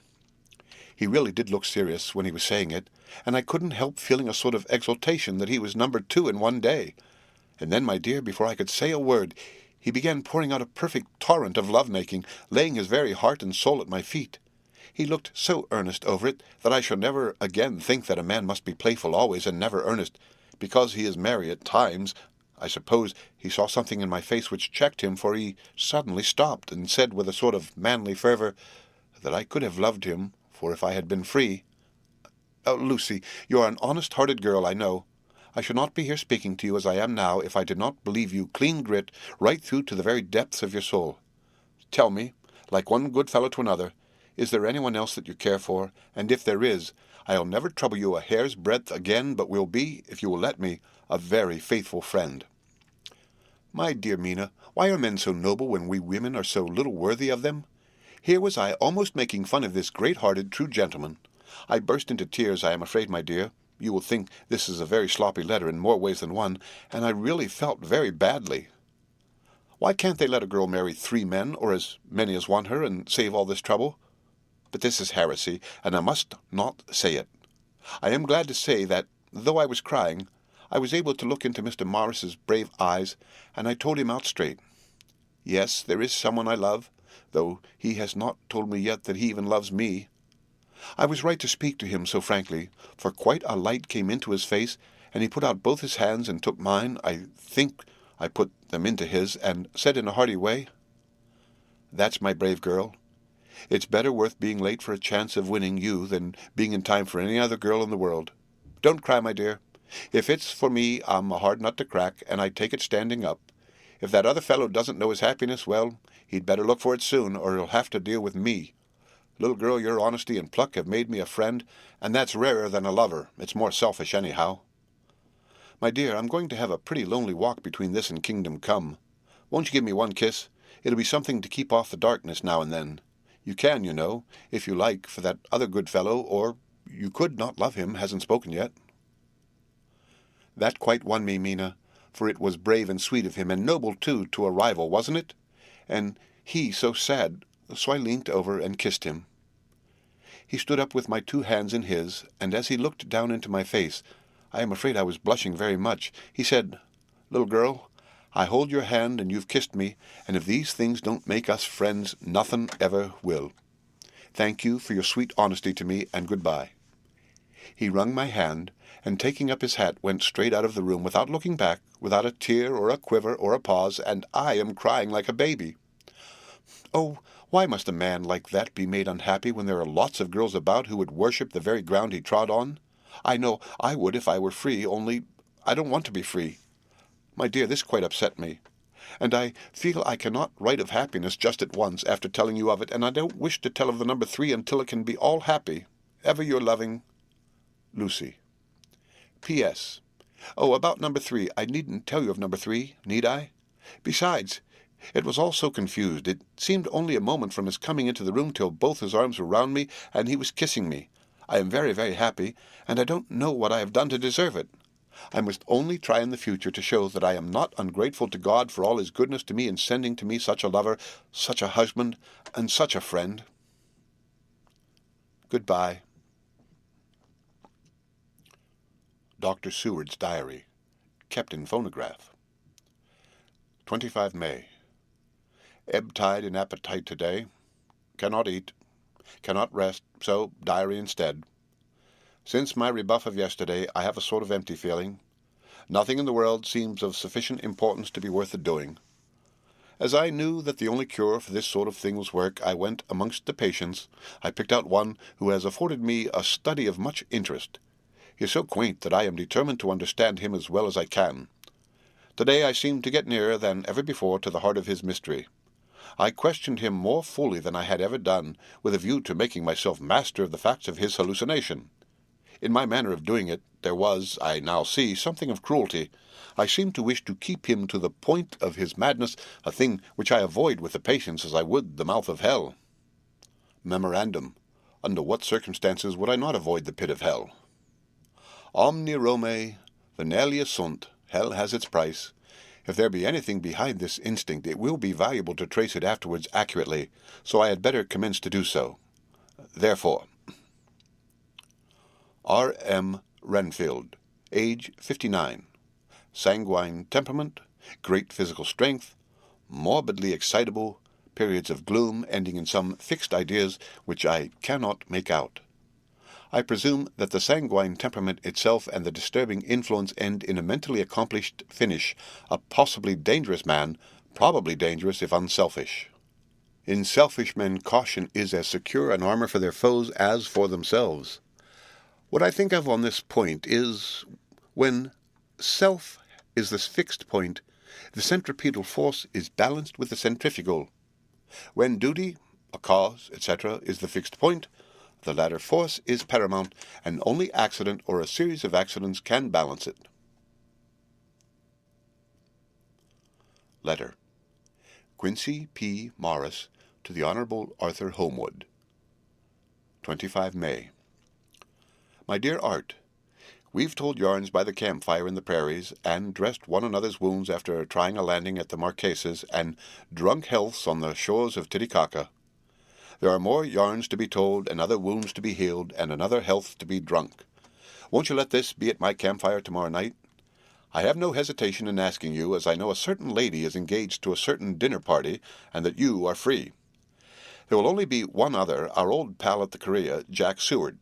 He's coming, too, and we both want to mingle our weeps over the wine cup and to drink a health with all our hearts to the happiest man in all the wide world, who has won the noblest heart that God has made and best worth winning. We promise you a hearty welcome and a loving greeting, and a health as true as your own right hand. We shall both swear to leave you at home if you drink too deep to a certain pair of eyes. Come. Yours as ever and always, Quincy P. Morris. Telegram from Arthur Holmwood to Quincy P. Morris, 26 May. Count me in every time. I bear messages which will make both your ears tingle. Art. The end of Chapter 5. Read by Rick Kistner for Lit to Go on the web at fcit.usf.edu.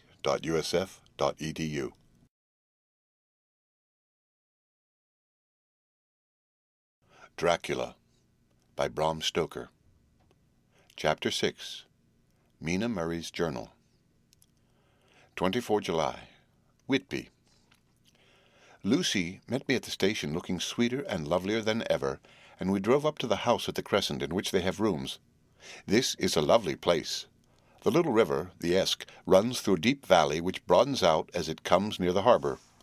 A great viaduct runs across with high piers, through which the view seems somehow farther away than it really is. The valley is beautifully green, and it is so steep that when you are on the high land on either side, you look right across it unless you are near enough to see down. The houses of the old town, the side away from us, are all red-roofed and seem piled up one over the other anyhow, like the pictures we see of Nuremberg. Right over the town is the ruin of Whitby Abbey, which was sacked by the Danes, and which is the scene of part of Marmion, where the girl was built up in the wall. It is a most noble ruin of immense size and full of beautiful and romantic bits.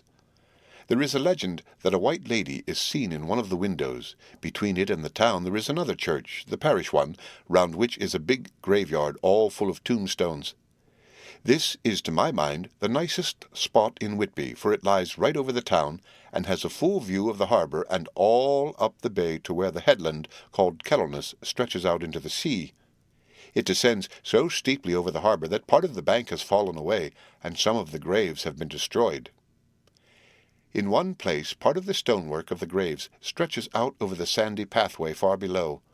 There are walks with seats beside them through the churchyard, and people go and sit there all day long looking at the beautiful view and enjoying the breeze. I shall come and sit here often myself and work. Indeed, I am writing now with my book on my knee and listening to the talk of 3 old men who are sitting beside me. They seem to do nothing all day but sit here and talk. The harbour lies below me with, on the far side, one long granite wall stretching out into the sea, with a curve outwards at the end of it, in the middle of which is a lighthouse. A heavy sea-wall runs along outside of it. On the near side the sea-wall makes an elbow crooked inversely, and its end too has a lighthouse. Between the 2 piers there is a narrow opening into the harbour, which then suddenly widens. It is nice at high water, but when the tide is out it shoals away to nothing, and there is merely the stream of the Esk running between banks of sand with rocks here and there. Outside the harbour, on this side, there rises for about half a mile a great reef, the sharp of which runs straight out from behind the south lighthouse. At the end of it is a buoy with a bell which swings in bad weather and sends in a mournful sound on the wind. They have a legend here that when a ship is lost, bells are heard out at sea. I must ask the old man about this. He is coming this way. He is a funny old man. He must be awfully old, for his face is gnarled and twisted like the bark of a tree. He tells me that he is nearly 100, and that he was a sailor in the Greenland fishing fleet when Waterloo was fought. He is, I am afraid, a very sceptical person, for when I asked him about the bells at sea and the White Lady at the Abbey, he said very brusquely, "I wouldn't fash much about them, miss. Them things be all worn out. Mind, I don't say that they never was, but I do say that they wasn't in my time. They be all very well for comers and trippers and the like, but not for a nice young lady like you. Them feet folks from York and Leeds that be always eating cured herrings and drinking tea and looking out to buy cheap jet would creed aught. I wonder myself who'd be bothered telling lies to 'em, even the newspapers, which is full of fool talk." I thought he would be a good person to learn interesting things from, so I asked him if he would mind telling me something about the whale fishing in the old days. He was just settling himself to begin when the clock struck 6, whereupon he laboured to get up and said, "I must gang ageinwards home now, miss. My granddaughter doesn't like to be kept waiting when the tea is ready, for it takes me time to cram me boon the geese, for there be a many of 'em, and, miss, I lack belly timber sadly by the clock." He hobbled away, and I could see him hurrying as well as he could down the steps. The steps are a great feature on the place. They lead from the town to the church. There are hundreds of them, I do not know how many, and they wind up in a delicate curve. The slope is so gentle that a horse could easily walk up and down them. I think they must originally have had something to do with the abbey. I shall go home too. Lucy went out visiting with her mother, and as they were only duty calls, I did not go. 1 August. I came up here an hour ago with Lucy, and we had a most interesting talk with my old friend and the 2 others who always come and join him. He is evidently the Sir Oracle of them, and I should think must have been in his time a most dictatorial person. He will not admit anything, and downfaces everybody. If he can out-argue them, he bullies them, and then takes their silence for agreement with his views. Lucy was looking sweetly pretty in her white lawn frock. She has got a beautiful colour since she has been here.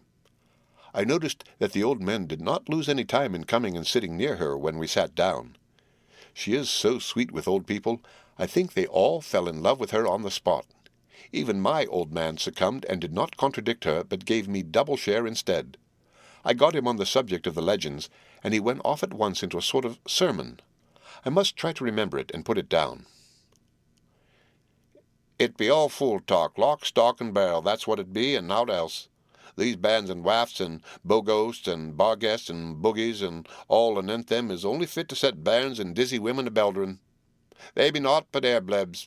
They and all grims and signs and warnings be all invented by parsons and ilsome birk bodies and railway touters to skeer and scunner halflings and to get folks to do a something they don't other incline to. It makes me ireful to think of them. Why, it's them that, not content with printing lies on paper and preaching them out of pulpits, does want to be cutting them on the tombstones. Look here, all around you and what at you will, all them steams holding up their heads as well as they can out of their pride is a cant simply tumbling down with the weight of the lies wrote on them. Here lies the body, all sacred to the memory, wrote on all of them, and yet nigh half of them be'nt no bodies at all, and the memories of them be'nt cared a pitch of snuff about, much less sacred. Lies, all of 'em, nothing but lies of one kind or another. My gog, but it'll be a square scouterman of the day of judgment when they come a-tumbling up in their death socks all joined together and trying to drag their tombsteens with them to prove how good they was, some of them trimling and dithering with the hands that doesn't and slippery from lying in the sea that they can't even keep the grip of them." I could see from the old fellow's self-satisfied air and the way in which he looked round for the approval of his cronies that he was showing off, so I put in a word to keep him going. "Oh, Mr. Swales, you can't be serious. Surely these tombstones are not all wrong." "Yabblins. There may be a poorish few not wrong, saving where they make out the people too good, for there be folk that do think a Balmbo be like the sea if it only be their own. The whole thing be only lies. Now, look you here. You come here a stranger, and you see this kirkgarth." I nodded, for I thought it better to assent, though I did not quite understand his dialect. I knew it had something to do with the church. He went on, "And you consate that all these steens be a boon folk that be haped here snod and snog?" I assented again. "Then that be just where the lie comes in. Why, there be scores of these lay-beds that be tomb as old Dunn's back of box on Friday night." He nudged one of his companions, and they all laughed. "And my gog, how could they be otherwise? Look at that one, the aftest abaft the beer bank. Read it." I went over and read, "Edward Spencerley, master mariner, murdered by pirates off the coast of Andres, April 1854, age 30. When I came back, Mr. Swales went on, Who brought him home, I wonder, to hap him here, murdered off the coast of Andres, and you can't say that his body lay under? Why, I could name you a dozen whose bones lie in the Greenland seas above," he pointed northwards, "or where the currents may have drifted them. They'd be the steens around you. You can, with your young eyes, read the small print of the lies from here. This Braithwaite Lowry, I knew his father, lost in the lively off Greenland in 20, or Andrew Woodus, drowned in the same seas in 1777, or John Paxton, drowned off Cape Farewell a year later, old John Rawlins, whose grandfather sailed with me, drowned in the Gulf of Finland in 50. Do you think that all these men will have to make a rush to Whitby when the trumpet sounds? I have me anthems about it. I tell you that when they got here they'd be a jomlin and a jostlin one another that way that it'd be like a fight up on the ice in the old days when we'd be at one another from daylight to dark and trying to tie up our cuts by the aurora borealis." This was evidently local pleasantry, for the old man cackled over it, and his cronies joined in with gusto. "But," I said, "surely you are not quite correct, for you start on the assumption that all the poor people or their spirits will have to take their tombstones with them on the day of judgment. Do you think that will be really necessary?" "Well, what else be they tombstones for? Answer me that, miss." "To please their relatives, I suppose." "To please their relatives, you suppose?" This he said with intense scorn. "How will it be pleasure their relatives to know that lies is wrote over them, and that everybody in the place knows that they be lies?" He pointed to a stone at our feet, which had been laid down as a slab on which the seat was rested, close to the edge of the cliff.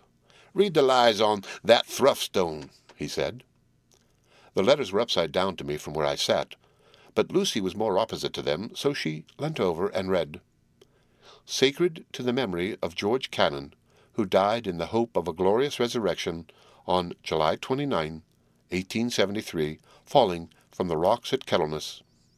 This tomb was erected by his sorrowing mother to her dearly beloved son. He was the only son of his mother, and she was a widow." Really, Mr. Swales, I don't see anything very funny in that." She spoke her comment very gravely and somewhat severely. "You don't see aught funny, ha, ha, ha! But that's a-cause you don't gone the sorrowing mother was a hellcat that hated him because he was a crooked, regular limiter he was, and he hated her so that he committed suicide in order that she might get an insurance she put on his life.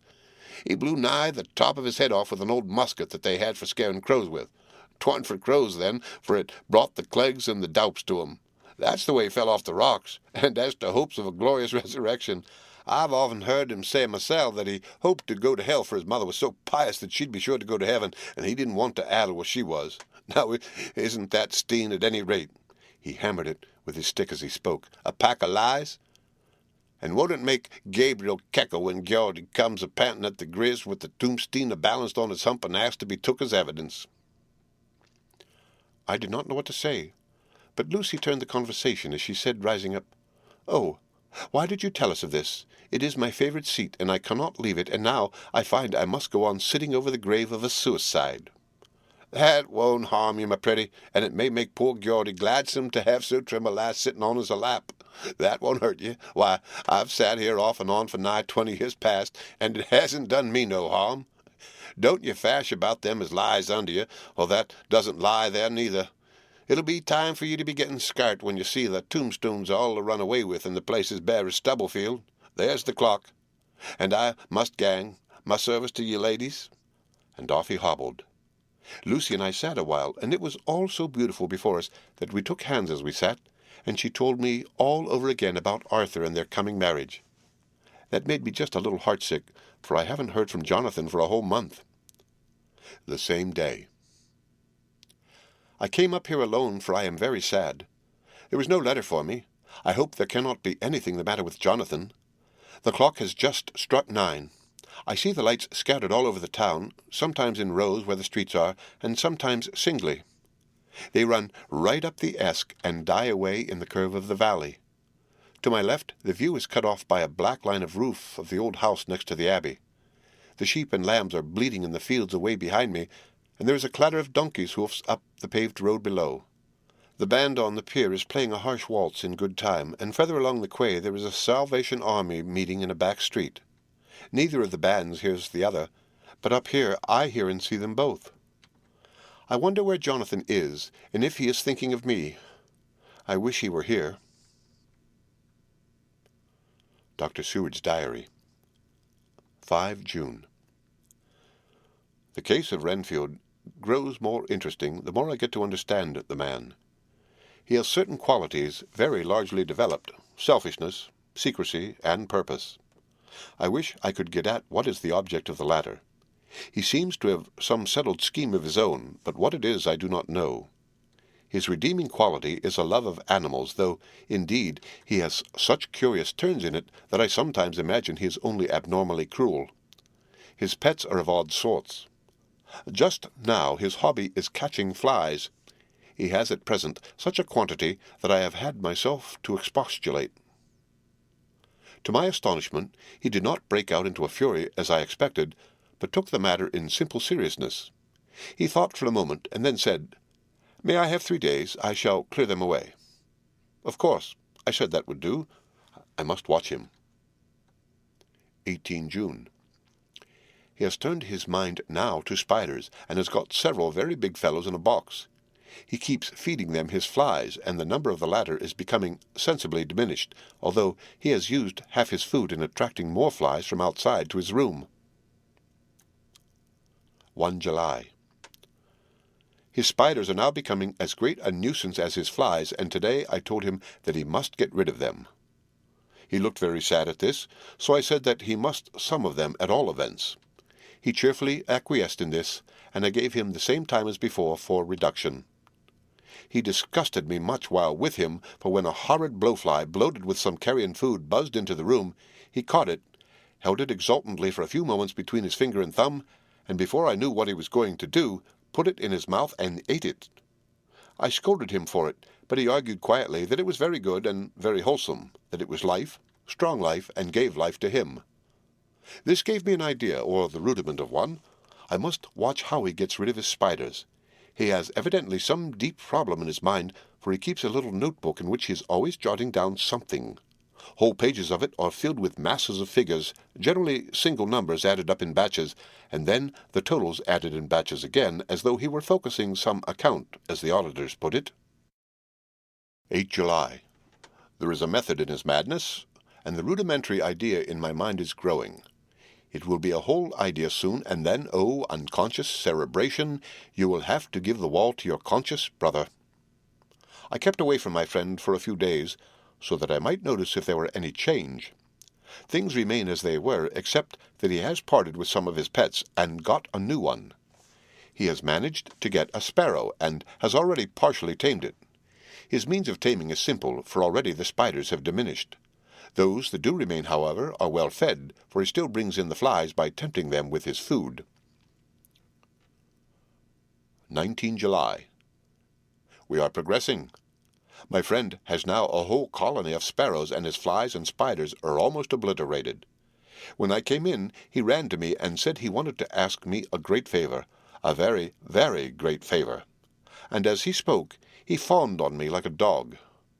I asked him what it was, and he said with a sort of rapture in his voice and bearing, "A kitten. A nice little sleek, playful kitten that I can play with and teach and feed and feed and feed."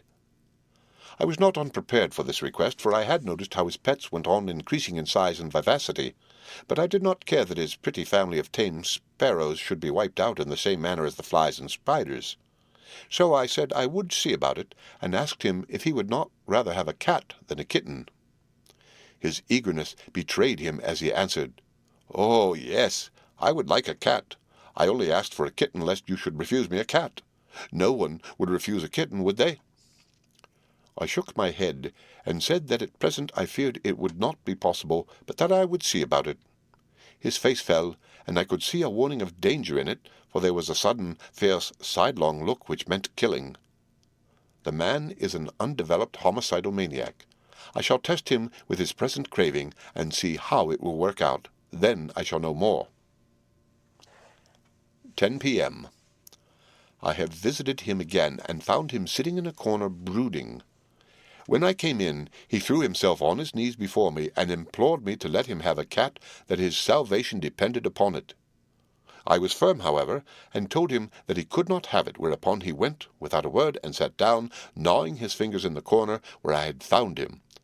I shall see him in the morning, early.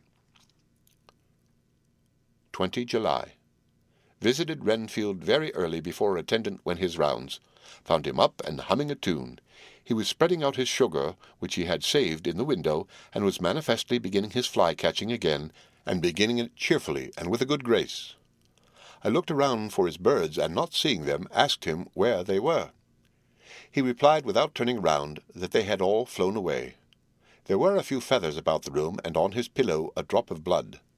I said nothing, but went and told the keeper to report to me if there were anything odd about him during the day. 11 a.m. The attendant has just been to see me to say that Renfield has been very sick and has disgorged a whole lot of feathers. My belief is, doctor, he said, that he has eaten his birds and that he just took and ate them raw. 11 p.m.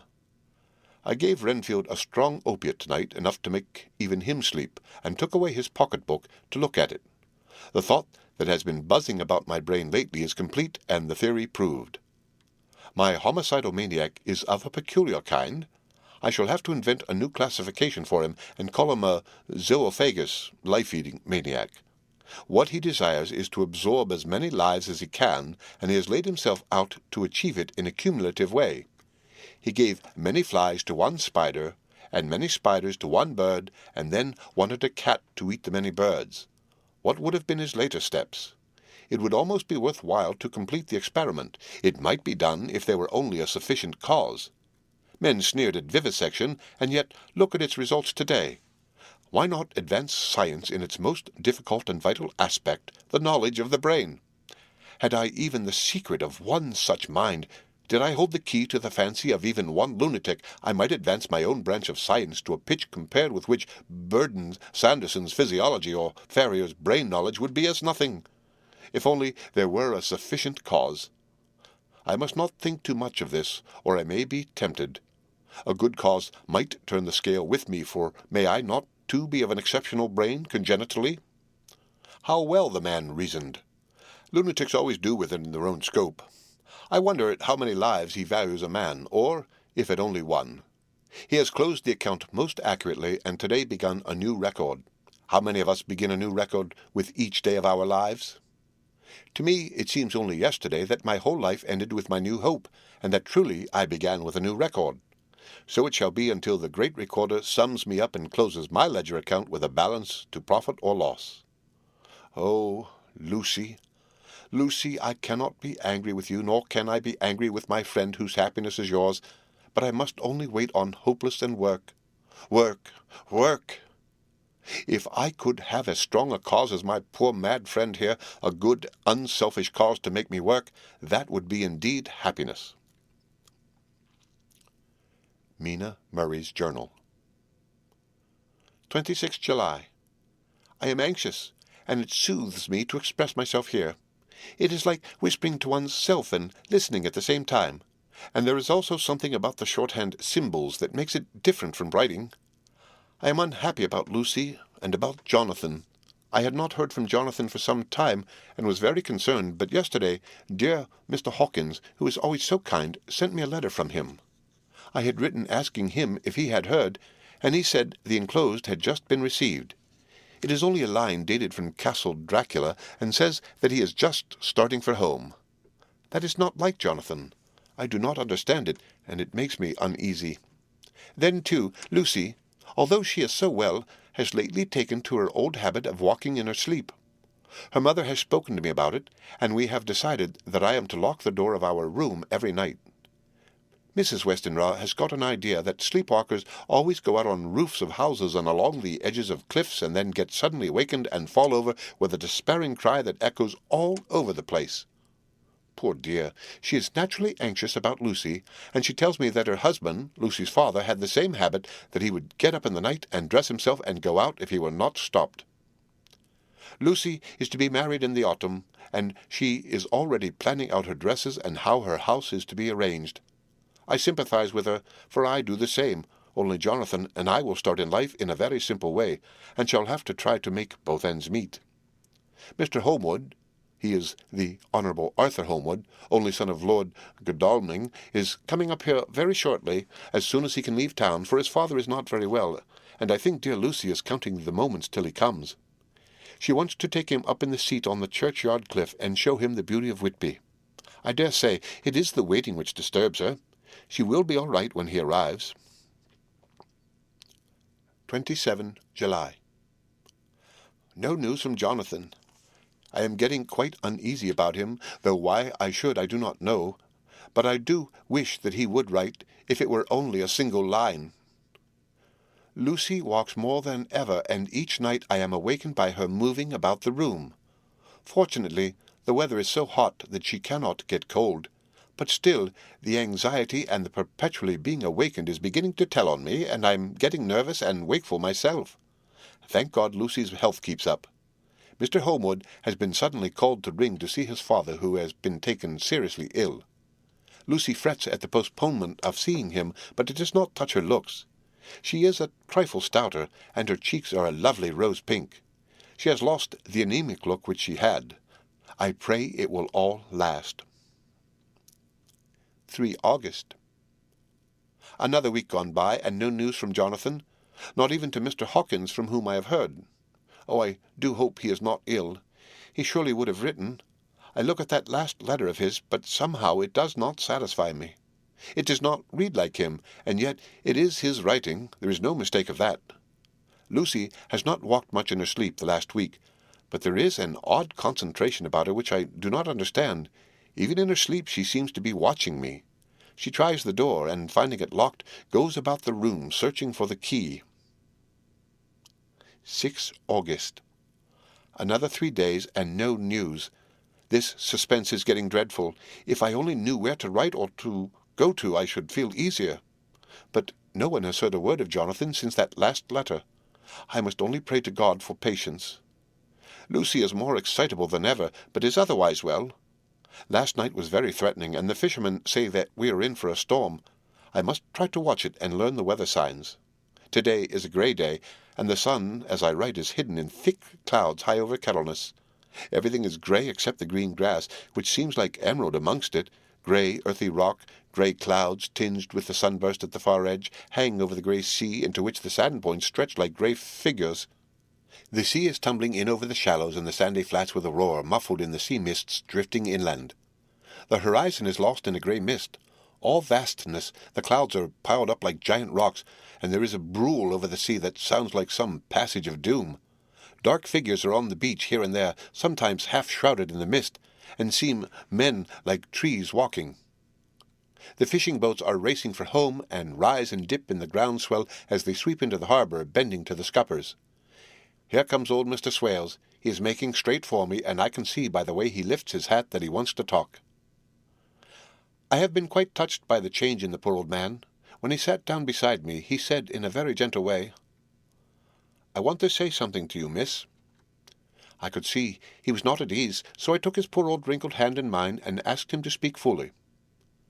So he said, leaving his hand in mine, "I'm afraid, my dearie, that I must have shocked you by all the wicked things I've been saying about the dead and such like for weeks past, but I didn't mean them, and I want you to remember that when I'm gone, we odd folk that be daffled and with one foot abaft the crockhole don't altogether like to think of it, and we don't want to feel scared of it, and that's why I've took to making light of it, so that I'd cheer up my own heart a bit. But Lord love you, miss, I ain't afraid of dying, not a bit, only I don't want to die if I can help it. My time must be nigh at hand now, for I be odd in 100 years, and too much for any man to expect, and I'm so nigh that the odd man is already whetting his scythe. You see, I can't get out of the habit of caffing about it all once. The chaffs will wag as they be used to. Some day soon the angel of death will sound his trumpet for me, but don't you do all and greet my dearie, for—" He saw that I was crying. "If he should come this very night, I'd not refuse to answer his call. For life be after all only a waiting for a something else that what we're a-doing, and death be all that we can rightly depend on. But I'm content, for it's coming to me, my dearie, and coming quick.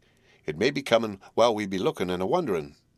Maybe it's in that wind out over the sea that's a-bringing with it loss and wreck and sore distress and sad hearts. Look, look," he cried suddenly. "There's something in that wind, and in the host beyond that sound, and looks and tastes and smells like death. It's in the air. I feel it a-coming. Lord, make me answer cheerful when my call comes." He held up his arms devoutly and raised his hat. His mouth moved as though he were praying. After a few minutes' silence, He got up, shook hands with me, and blessed me and said good-bye, and hobbled off. It all touched me and upset me very much. I was glad when the coastguard came along with his spy-glass under his arm. He stopped to talk with me, as he always does, but all the time kept looking at a strange ship. "I can't make her out," he said. "She's a Russian by the look of her, but she's knocking about in the queerest way. She doesn't know her mind a bit. She seems to see the storm coming, but can't decide whether to run up north in the open or to put in here. Look there again. She's steered mighty strangely, for she doesn't mind the hand on the wheel, changes about with every puff of wind. We'll hear more of her before this time tomorrow." The end of Chapter 6. Read by Rick Kistner. For Lit to Go on the web at fcit.usf.edu.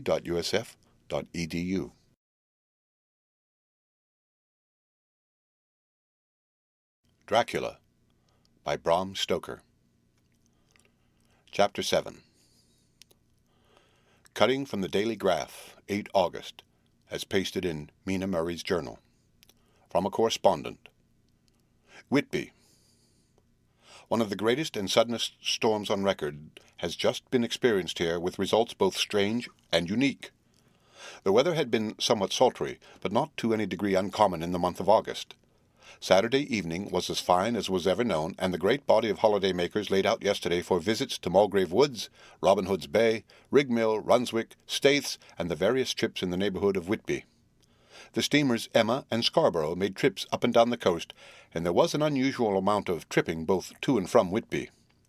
The day was unusually fine till the afternoon, when some of the gossips who frequent the East Cliff churchyard, and from the commanding eminence watch the wide sweep of sea visible to the north and east, called attention to a sudden show of mare's tails high in the sky to the northwest.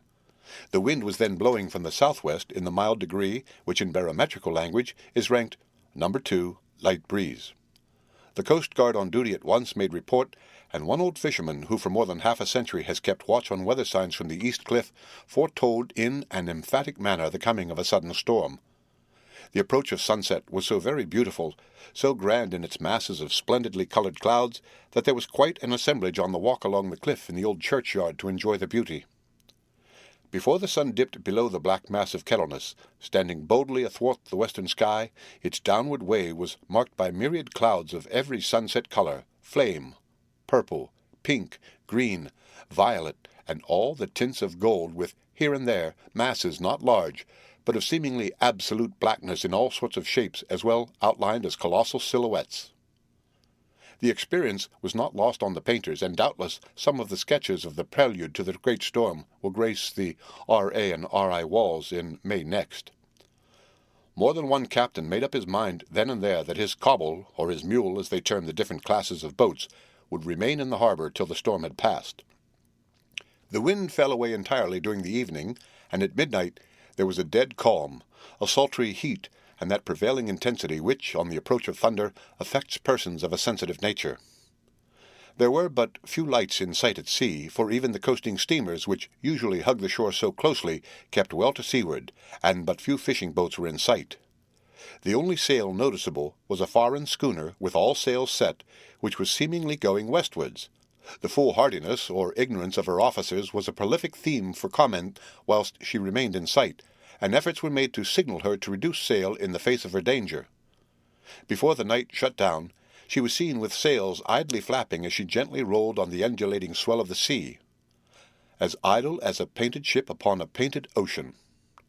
Shortly before 10 o'clock, the stillness of the air grew quite oppressive, and the silence was so marked that the bleating of a sheep inland or the barking of a dog in the town was distinctly heard, and the band on the pier with its lively French air was like a discord in the great harmony of nature's silence. A little after midnight came a strange sound from over the sea, and high overhead the air began to carry a strange, faint, hollow booming. Then, without warning, the tempest broke, with a rapidity which at the time seemed incredible, and even afterwards is impossible to realize. The whole aspect of nature at once became convulsed.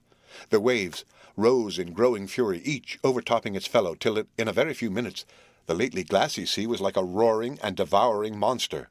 White-crested waves beat madly on the level sands, and rushed up the shelving cliffs. Others broke over the piers, and with their spume swept the lanthorns of the lighthouses, which rise from the end of either pier of Whitby harbour. The wind roared like thunder, and blew with such force that it was with difficulty that even strong men kept their feet, or clung with grim clasp to the iron stanchions. It was found necessary to clear the entire pier from the mass of onlookers, or else the fatalities of the night would have increased manifold. To add to the difficulties and dangers of the time, masses of sea fog came drifting inland. White, wet clouds which swept by in ghostly fashion so dank and damp and cold that it needed but little effort of imagination to think that the spirits of those lost at sea were touching their living brethren with the clammy hands of death, and many a one shuddered as the wreaths of sea mist swept by. At times the mist cleared, and the sea for some distance could be seen in the glare of the lightning, which came thick and fast, followed by such peals of thunder that the whole sky overhead seemed trembling under the shock of the footsteps of the storm. Some of the scenes thus revealed were of immeasurable grandeur and of absorbing interest. The sea, running mountains high through skywards with each wave mighty masses of white foam which the tempest seemed to snatch at and whirl away into space. Here and there a fishing boat with a rag of sail, running madly for shelter before the blast, now and again the white wings of a storm-tossed sea-bird. On the summit of the east cliff the new searchlight was ready for experiment, but had not yet been tried. The officers in charge of it got it into working order, and in the pauses of on-rushing mist swept with it the surface of the sea. Once or twice its service was most effective, as when a fishing boat with gunwale under water rushed into the harbour, able by the guidance of the sheltering light to avoid the danger of dashing against the piers. As each boat achieved the safety of the port, there was a shout of joy from the mass of people on the shore, a shout which for a moment seemed to cleave the gale and was then swept away in its rush. Before long, the searchlight discovered some distance away a schooner with all sails set, apparently the same vessel which had been noticed earlier in the evening. The wind had by this time backed to the east, and there was a shudder amongst the watchers on the cliff as they realized the terrible danger in which she now was. Between her and the port lay the great flat reef on which so many good ships have from time to time suffered, and with the wind blowing from its present quarter, it would be quite impossible that she should fetch the entrance of the harbour. It was now nearly the hour of high tide, but the waves were so great that in their troughs the shallows of the shore were almost visible, and the schooner, with all sails set, was rushing with such speed that, in the words of one old salt, she must fetch up somewhere, if it was only in hell. Then came another rush of sea fog, greater than any hitherto, a mass of dank mist which seemed to close on all things like a grey pall, and left available to men only the organ of hearing, for the roar of the tempest and the crash of the thunder and the booming of the mighty billows came through the damp oblivion even louder than before. The rays of the searchlight were kept fixed on the harbour mouth across the east pier, where the shock was expected, and men waited breathless. The wind suddenly shifted to the northeast, and the remnant of the sea fog melted in the blast, and then, mirabile dictu, between the piers, leaping from wave to wave as it rushed at headlong speed, swept the strange schooner before the blast, with all sail set, and gained the safety of the harbour. The searchlight followed her, and a shudder ran through all who saw her, for lashed to the helm was a corpse, with drooping head, which swung horribly to and fro at each motion of the ship. No other form could be seen on the deck at all. A great awe came on all as they realized that the ship, as if by a miracle, had found the harbour, unsteered save by the hand of a dead man. However, all took place more quickly than it takes to write these words. The schooner paused not, but rushing across the harbour, pitched herself on that accumulation of sand and gravel, washed by many tides and many storms, into the southeast corner of the pier jutting under the east cliff, known locally as Tate Hill Pier. There was, of course, a considerable concussion as the vessel drove up on the sand heap.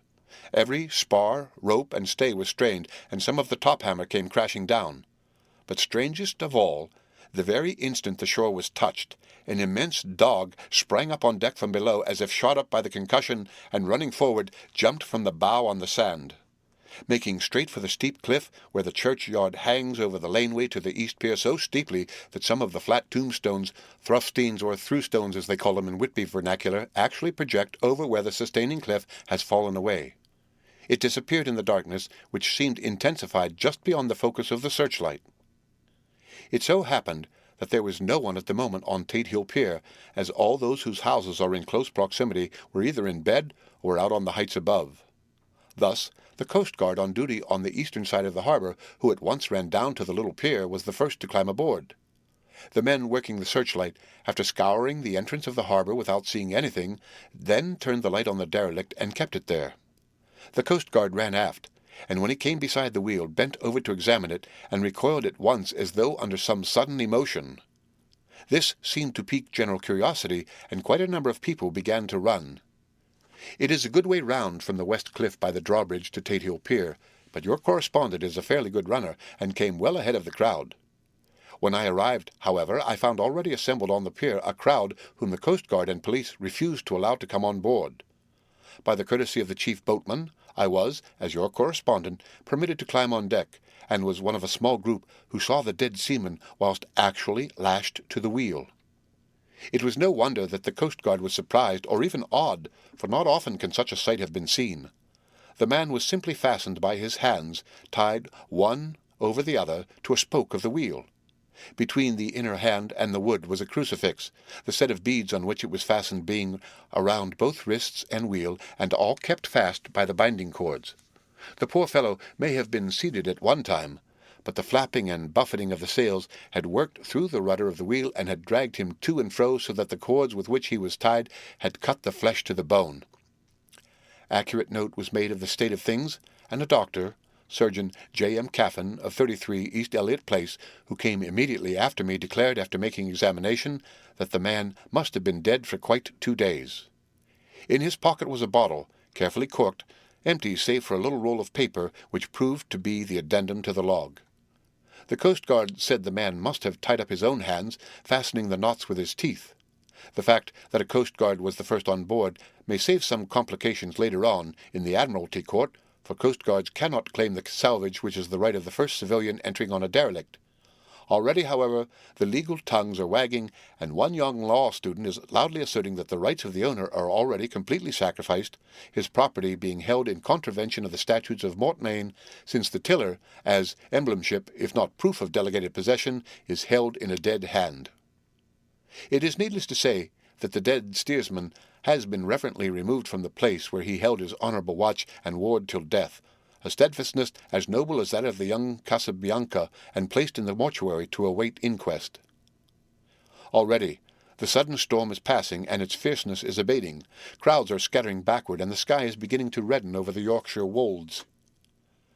I shall send in time for your next issue further details of the derelict ship which found her way so miraculously into harbour in the storm. 9 August. The sequel to the strange arrival of the derelict in the storm last night is almost more startling than the thing itself. It turns out that the schooner is Russian, from Varna, and is called the Demeter. She is almost entirely in ballast of silver sand, with only a small amount of cargo, a number of great wooden boxes filled with mould. This cargo was consigned to a Whitby solicitor, Mr. S. F. Billington, of 7, the Crescent, who this morning went aboard and took formal possession of the goods consigned to him. The Russian consul, too, acting for the charter party, took formal possession of the ship, and paid all harbour dues, etc. Nothing is talked about here today except the strange coincidence. The officials of the Board of Trade have been most exacting in seeing that every compliance has been made with existing regulations. As the matter is to be a 9 days' wonder, they are evidently determined that there shall be no cause of other complaint. A good deal of interest was abroad concerning the dog which landed when the ship struck, and more than a few of the members of the SPCA, which is very strong in Whitby, have tried to befriend the animal. To the general disappointment, however, it was not to be found. It seems to have disappeared entirely from the town. It may be that it was frightened and made its way on to the moors, where it is still hiding in terror. There are some who look with dread on such a possibility, lest later on it should in itself become a danger, for it is evidently a fierce brute. Early this morning, a large dog, a half-bred mastiff belonging to a coal merchant close to Tate Hill Pier, was found dead in the roadway opposite its master's yard. It had been fighting, and manifestly had had a savage opponent, for its throat was torn away and its belly was slit open as if with a savage claw. Later. By the kindness of the Board of Trade Inspector, I have been permitted to look over the logbook of the Demeter, which was in order up to within 3 days, but containing nothing of special interest except as to facts of missing men. The greatest interest, however, is with regards to the paper found in the bottle, which was today produced at the inquest, and a more strange narrative than the two between them unfold it has not been my lot to come across. As there is no motive for concealment, I am permitted to use them, and accordingly send you a transcript, simply omitting technical details of seamanship and supercargo. It almost seems as though the captain had been seized with some kind of mania before he had got well into blue water, and that this had developed persistently throughout the voyage. Of course, my statement must be taken cum grano, since I am writing from the dictation of a clerk of the Russian consul, who kindly translated for me, time being short. Log of the Demeter, Varna to Whitby. Written 18 July. Things so strange happening that I shall keep accurate note henceforth till we land. On 6 July we finished taking in cargo, silver sand and boxes of earth. At noon set sail. East wind fresh. Crew, 5 hands, 2 mates, cook, and myself, captain. On 11 July at dawn entered Bosphorus, boarded by Turkish customs officers, bakshish, all correct, underway at 4 p.m. On 12 July, through Dardanelles, more customs officers and flagboat of guarding squadron, bakshish again. Work of officers thorough but quick. Want us off soon. At dark, passed into archipelago. On 13 July, passed Cape Matapan. Crew dissatisfied about something. Seemed scared, but would not speak out. On 14 July, was somewhat anxious about crew. Men all steady fellows who sailed with me before. Mate could not make out what was wrong. They only told him there was something, and crossed themselves.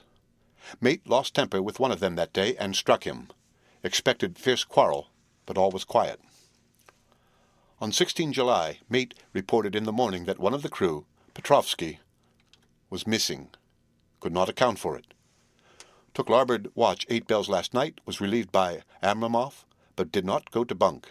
Men more downcast than ever. All said they expected something of the kind, but would not say more than there was something aboard. Mate getting very impatient with them. Feared some trouble ahead. On 17 July, yesterday, one of the men, Ogerin, came to my cabin and in an awestruck way confided to me that he thought there was a strange man aboard the ship. He said that in his watch he had been sheltering behind the deck-house as there was a rainstorm, when he saw a tall, thin man, who was not like any of the crew, come up the companionway and go along the deck forward and disappear. He followed cautiously, but when he got to bows, found no one, and the hatchways were all closed. He was in a panic of superstitious fear, and I am afraid the panic may spread. To allay it, I shall today search the entire ship carefully from stem to stern. Later in the day I got together the whole crew, and told them, as they evidently thought there was someone in the ship, we would search from stem to stern. First mate angry, said it was folly, and to yield to such foolish ideas would demoralize the men. Said he would engage to keep them out of trouble with the handspike. I let him take the helm, while the rest began a thorough search, all keeping abreast with lanterns. We left no corner unsearched. As there were only the big wooden boxes, there were no odd corners where a man could hide. Men much relieved when search over, and went back to work cheerfully. First mate scowled, but said nothing. 22 July. Rough weather last 3 days, and all hands busy with sails, no time to be frightened. Men seem to have forgotten their dread. Mate cheerful again, and all on good terms. Praised men for work in bad weather. Past Gibraltar and out through straits, all well. 24 July. There seems some doom over this ship. Already a hand to short and entering the Bay of Biscay with wild weather ahead, and yet, last night, another man lost, disappeared. Like the first, he came off his watch and was not seen again.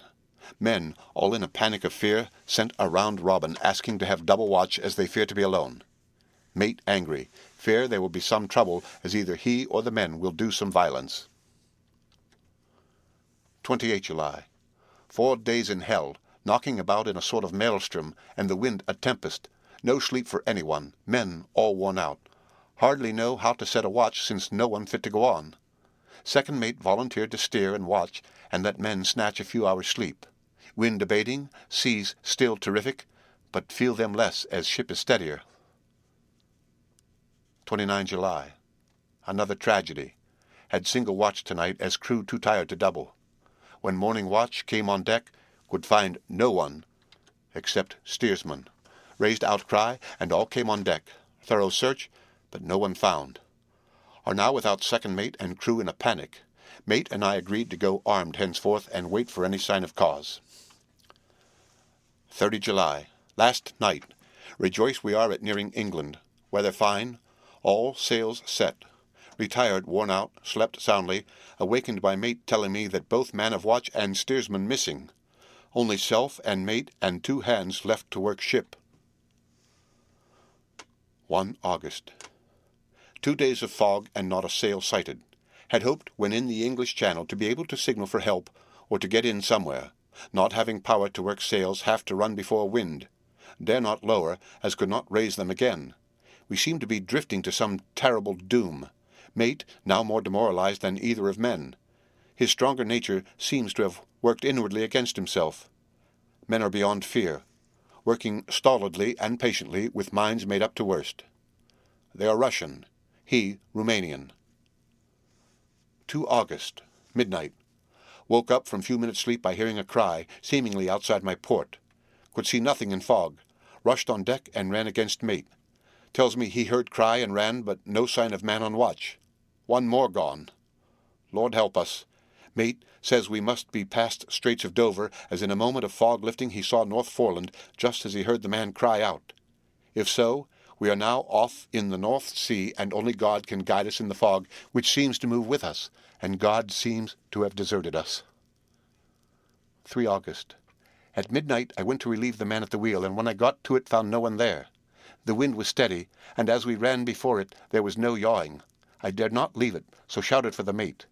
After a few seconds he rushed up on deck in his flannels. He looked wild-eyed and haggard, and I greatly fear his reason has given way. He came close to me and whispered hoarsely with his mouth to my ear, as though fearing the very air might hear. It is here. I know it now. On the watch last night I saw it, like a man, tall and thin and ghastly pale. It was in the bows and looking out. I crept behind it and gave it my knife, but the knife went through it, empty as the air. And as he spoke, he took the knife and drove it savagely into space. Then he went on. But it is here, and I'll find it. It is in the hold, perhaps in one of those boxes. I'll unscrew them one by one and see. You work the helm. And with a warning look and his finger on his lip, he went below. There was springing up a choppy wind, and I could not leave the helm. I saw him come out on deck again with a tool chest and lantern, and go down the forward hatchway. He is mad, stark, raving mad, and it's no use my trying to stop him. He can't hurt those big boxes, they are invoiced as clay, and to pull them about is as harmless a thing as he can do. So here I stay and mind the helm and write these notes. I can only trust in God and wait till the fog clears. Then, if I can't steer to any harbour with the wind that is, I shall cut down sails and lie by and signal for help. It is nearly all over now. Just as I was beginning to hope that the mate would come out calmer, for I heard him knocking away at something in the hold, and work is good for him, there came up the hatchway a sudden, startled scream which made my blood run cold, and up on the deck he came as if shot from a gun, a raging madman, with his eyes rolling and his face convulsed with fear. "Save me! Save me!" he cried, and then looked round on the blanket of fog. His horror turned to despair, and in a steady voice he said, "You had better come too, Captain, before it is too late. He is there. I know the secret now. The sea will save me from him, and it is all that I have left." Before I could say a word or move forward to seize him, he sprang on the bulwark and deliberately threw himself into the sea. I suppose I know the secret too now. It was this madman who had got rid of the men one by one, and now he has followed them himself. God help me! How am I to account for all these horrors when I get to port? When I get to port, will that ever be? 4 August. Still fog, which the sunrise cannot pierce. I know there is sunrise, because I am a sailor. Why else I know not. I dared not go below. I dared not leave the helm, so here all night I stayed, and in the dimness of the night I saw it. Him. God forgive me, but the mate was right to jump overboard. It was better to die like a man, to die like a sailor in blue water, and no man can object. But I am captain, and I must not leave my ship.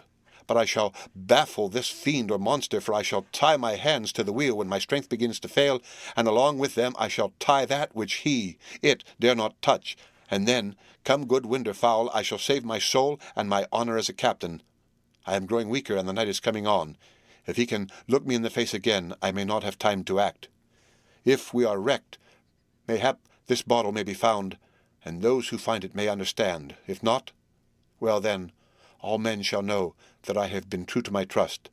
God and the Blessed Virgin and the saints help a poor ignorant soul trying to do his duty. Of course, the verdict was an open one. There is no evidence to adduce, and whether or not the man himself committed the murders there is now none to say. The folk here hold, almost universally, that the captain is simply a hero, and he is to be given a public funeral. Already it is arranged that his body is to be taken with a train of boats up the Esk for a peace, and then brought back to Tate Hill Pier and up the Abbey steps, for he is to be buried in the churchyard on the cliff. The owners of more than 100 boats have already given in their names as wishing to follow him to the grave. No trace has ever been found of the great dog, at which there is much mourning, for, with public opinion in its present state, he would, I believe, be adopted by the town. Tomorrow we'll see the funeral, and so will end this one more mystery of the sea. Mina Murray's Journal. 8 August. Lucy was very restless all night, and I too could not sleep. The storm was fearful, and as it boomed loudly among the chimney-pots, it made me shudder. When a sharp puff came, it seemed to be like a distant gun. Strangely enough, Lucy did not wake, but she got up twice and dressed herself. Fortunately, each time I awoke in time and managed to undress her without waking her, and got her back to bed. It is a very strange thing, this sleepwalking, for as soon as her will is thwarted in any physical way, her intention, if there be any, disappears, and she yields herself almost exactly to the routine of her life. Early in the morning we both got up and went down to the harbour to see if anything had happened in the night.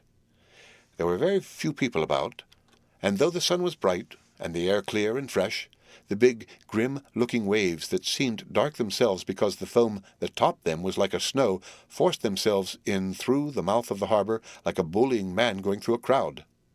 Somehow I felt glad that Jonathan was not on the sea last night, but on land. But oh, is he on land or sea? Where is he? And how? I am getting fearfully anxious about him. If I only knew what to do, and could do anything. 10 August. The funeral of the poor sea captain today was most touching. Every boat in the harbour seemed to be there, and the coffin was carried by captains all the way from Tate Hill Pier up to the churchyard. Lucy came with me, and we went early to our old seat, whilst the cortege of boats went up the river to the viaduct and came down again. We had a lovely view, and saw the procession nearly all the way. The poor fellow was laid to rest near our seat, so that we stood on it when the time came, and saw everything. Poor Lucy seemed much upset. She was restless and uneasy all the time, and I cannot but think that her dreaming at night is telling on her. She is quite odd in one thing. She will not admit to me that there is any cause for restlessness, or if there be, she does not understand it herself. There is an additional cause in that poor Mr. Swales was found dead this morning on our seat, his neck being broken. He had evidently, as the doctor said, fallen back in the seat in some sort of fright, for there was a look of fear and horror on his face that the men said made them shudder. Poor dear old man! Lucy is so sweet and sensitive that she feels influences more acutely than other people do. Just now she was quite upset by a little thing which I did not much heed, although I am myself very fond of animals. One of the men who came up here often to look for the boats was followed by his dog. The dog is always with him. They are both quiet persons, and I never saw the man angry, nor heard the dog bark. During the service the dog would not come to its master, who was on the seat with us, but kept a few yards off, barking and howling.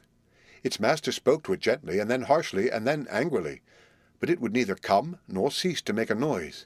It was in a fury, with its eyes savage, and all its hair bristling out like a cat's tail when puss is on the war-path. Finally the man too got angry, and jumped down and kicked the dog, and then took it by the scruff of the neck, and half dragged and half threw it on the tombstone on which the seat is fixed. The moment it touched the stone, the poor thing began to tremble. It did not try to get away, but crouched down, quivering and cowering, and was in such a pitiable state of terror that I tried, though without effect, to comfort it. Lucy was full of pity too, but she did not attempt to touch the dog, but looked at it in an agonized sort of way. I greatly fear that she is of too supersensitive a nature to go through the world without trouble. She will be dreaming of this tonight, I am sure. The whole agglomeration of things, the ship steered into port by a dead man, his attitude tied to the wheel with a crucifix and beads, the touching funeral, the dog, now furious and now in terror, will all afford material for her dreams. I think it will be best for her to go to bed tired out physically, so I shall take her for a long walk by the cliffs to Robin Hood's Bay and back. She ought not to have much inclination for sleepwalking then. The end of Chapter 7. Read by Rick Kistner for Lit to Go on the web at fcit.usf.edu.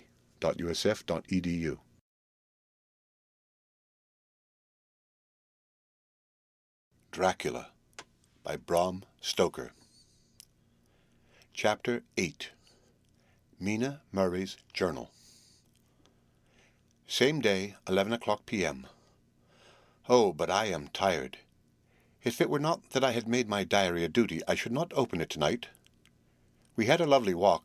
Lucy, after a while, was in gay spirits, owing, I think, to some dear cows who came nosing toward us in a field close to the lighthouse, and frightened the wits out of us. I believe we forgot everything, except, of course, personal fear, and it seemed to wipe the slate clean and give us a fresh start. We had a capital severe tea at Robin Hood's Bay in a sweet little old-fashioned inn, with a bow window right over the seaweed-covered rocks of the strand. I believe we should have shocked the new woman with our appetites. Men are more tolerant, bless them. Then we walked home with some, or rather many, stoppages to rest, and with our hearts full of a constant dread of wild bulls. Lucy was really tired, and we intended to creep off to bed as soon as we could. The young curate came in, however, and Mrs. Westenra asked him to stay for supper. Lucy and I had both a fight for it with the dusty miller. I know it was a hard fight on my part, and I am quite heroic. I think that some day the bishops must get together and see about breeding up a new class of curates who don't take supper, no matter how hard they may be pressed to, and who will know when girls are tired. Lucy is asleep and breathing softly. She has more colour in her cheeks than usual, and looks oh so sweet. If Mr. Holmwood fell in love with her, seeing her only in the drawing-room, I wonder what he would say if he saw her now. Some of the new women writers will some day start an idea that men and women should be allowed to see each other asleep before proposing or accepting. But I suppose the new woman won't condescend in future to accept. She will do the proposing herself, and a nice job she will make of it, too. There's some consolation in that. I am so happy tonight because dear Lucy seems better. I really believe she has turned the corner, and that we are over her troubles with dreaming. I should be quite happy if I only knew if Jonathan... God bless him and keep him. 11 August. Diary again. No sleep now, so I might as well write. I am too agitated to sleep. We have had such an adventure, such an agonizing experience. I fell asleep as soon as I had closed my diary. Suddenly, I became broad awake and sat up with a horrible sense of fear upon me and of some feeling of emptiness around me.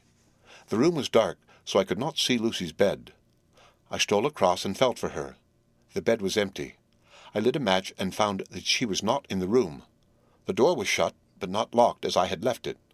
I feared to wake her mother, who has been more than usually ill lately, so threw on some clothes and got ready to look for her. As I was leaving the room, it struck me that the clothes she wore might give me some clue to her dreaming intention. Dressing-gown would mean house, dress outside. Dressing-gown and dress were both in their places. Thank God, I said to myself, she cannot be far, as she is only in her night-dress. I ran downstairs and looked in the sitting-room. Not there. Then I looked in all the other rooms of the house, with an ever-growing fear chilling my heart. Finally, I came to the hall door and found it open. It was not wide open, but the catch of the lock had not caught. The people of the house are careful to lock the door every night, so I feared that Lucy must have gone out as she was. There was no time to think of what might happen. A vague, overmastering fear obscured all details. I took a big, heavy shawl and ran out. The clock was striking 1 as I was in the crescent, and there was not a soul in sight. I ran along the north terrace, but could see no sign of the white figure which I expected. At the edge of the west cliff above the pier, I looked across the harbour to the east cliff in the hope, or fear, I don't know which, of seeing Lucy in our favourite seat. There was a bright full moon, with heavy, black driving clouds, which threw the whole scene into a fleeting diorama of light and shade as they sailed across. For a moment or two I could see nothing, as the shadow of a cloud obscured St. Mary's Church and all around it. Then, as the cloud passed, I could see the ruins of the abbey coming into view, and as the edge of a narrow band of light, as sharp as a sword cut, moved along, the church and churchyard became gradually visible. Whatever my expectation was, it was not disappointed, for there, on our favourite seat, the silver light of the moon struck a half-reclining figure, snowy white. The coming of the cloud was too quick for me to see much, for shadow shut down on light almost immediately, but it seemed to me as though something dark stood behind the seat where the white figure shone, and bent over it. What it was, whether man or beast, I could not tell. I did not wait to catch another glance, but flew down the steep steps to the pier and along by the fish market to the bridge, which was the only way to reach the east cliff. The town seemed as dead, for not a soul did I see. I rejoiced that it was so, for I wanted no witness of poor Lucy's condition. The time and distance seemed endless, and my knees trembled and my breath came laboured as I toiled up the endless steps to the abbey. I must have gone fast, and yet it seemed to me as if my feet were weighted with lead, and as though every joint in my body were rusty. When I got almost to the top, I could see the seat and the white figure, for I was now close enough to distinguish it even through the spells of shadow. There was undoubtedly something, long and black, bending over the half-reclining white figure. I called in fright, "Lucy! Lucy!" and something raised a head, and from where I was I could see a white face and red gleaming eyes. Lucy did not answer, and I ran on to the entrance of the churchyard. As I entered, the church was between me and the seat, and for a minute or so I lost sight of her. When I came in view again, the cloud had passed, and the moonlight struck so brilliantly that I could see Lucy half reclining with her head lying over the back of the seat. She was quite alone, and there was not a sign of any living thing about. When I bent over her, I could see that she was still asleep. Her lips were parted, and she was breathing, not softly as usual with her, but in long, heavy gasps, as though striving to get her lungs full of every breath. As I came close, she put up her hand in her sleep and pulled the collar of her nightdress close around her, as though she felt the cold. I flung the warm shawl over her, and drew the edges tight around her neck, for I dreaded lest she should get some deadly chill from the night air, unclad as she was.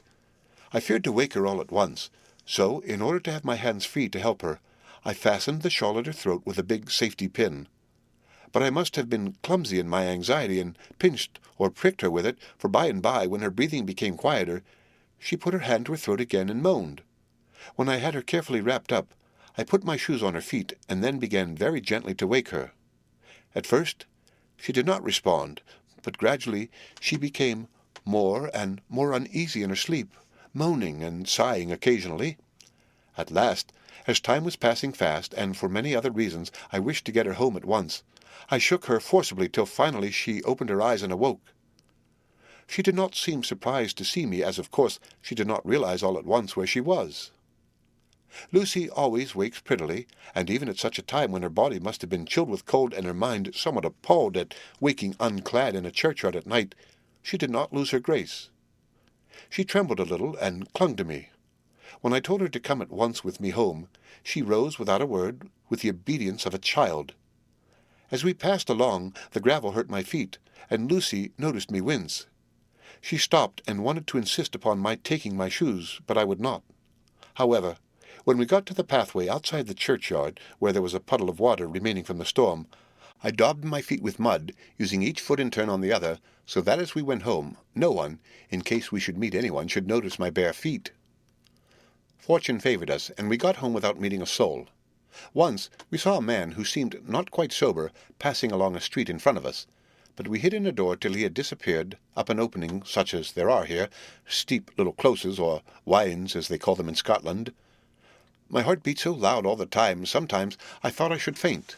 I was filled with anxiety about Lucy, not only for her health, lest she should suffer from the exposure, but for her reputation in case the story should get wind. When we got in and had washed our feet and had said a prayer of thankfulness together, I tucked her into bed. Before falling asleep, she asked, even implored me, not to say a word to anyone, even her mother, about her sleep-walking adventure. I hesitated at first to promise, but on thinking of the state of her mother's health, and how the knowledge of such a thing would fret her, and think too of how such a story might become distorted, nay, infallibly would, in case it should leak out, I thought it wiser to do so. I hope I did right. I have locked the door, and the key is tied to my wrist, so perhaps I shall not be again disturbed. Lucy is sleeping soundly. The reflex of the dawn is high and far over the sea. Same day. Noon. All goes well. Lucy slept till I woke her, and seemed not to have even changed her side.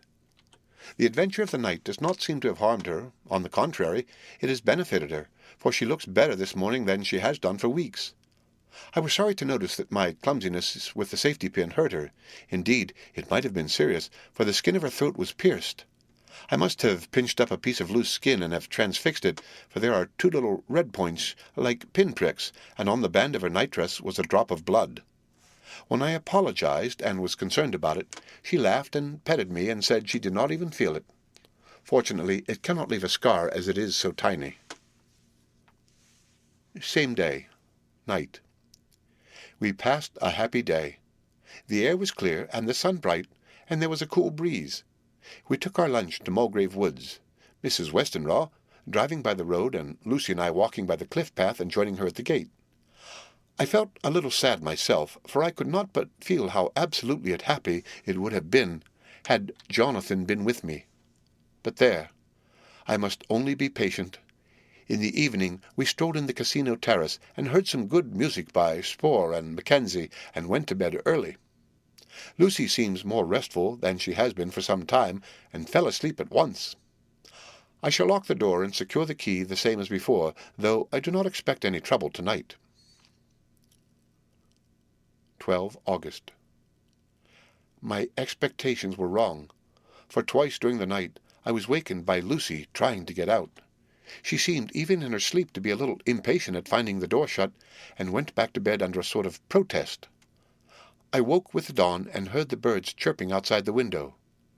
Lucy woke too, and I was glad to see was even better than on the previous morning.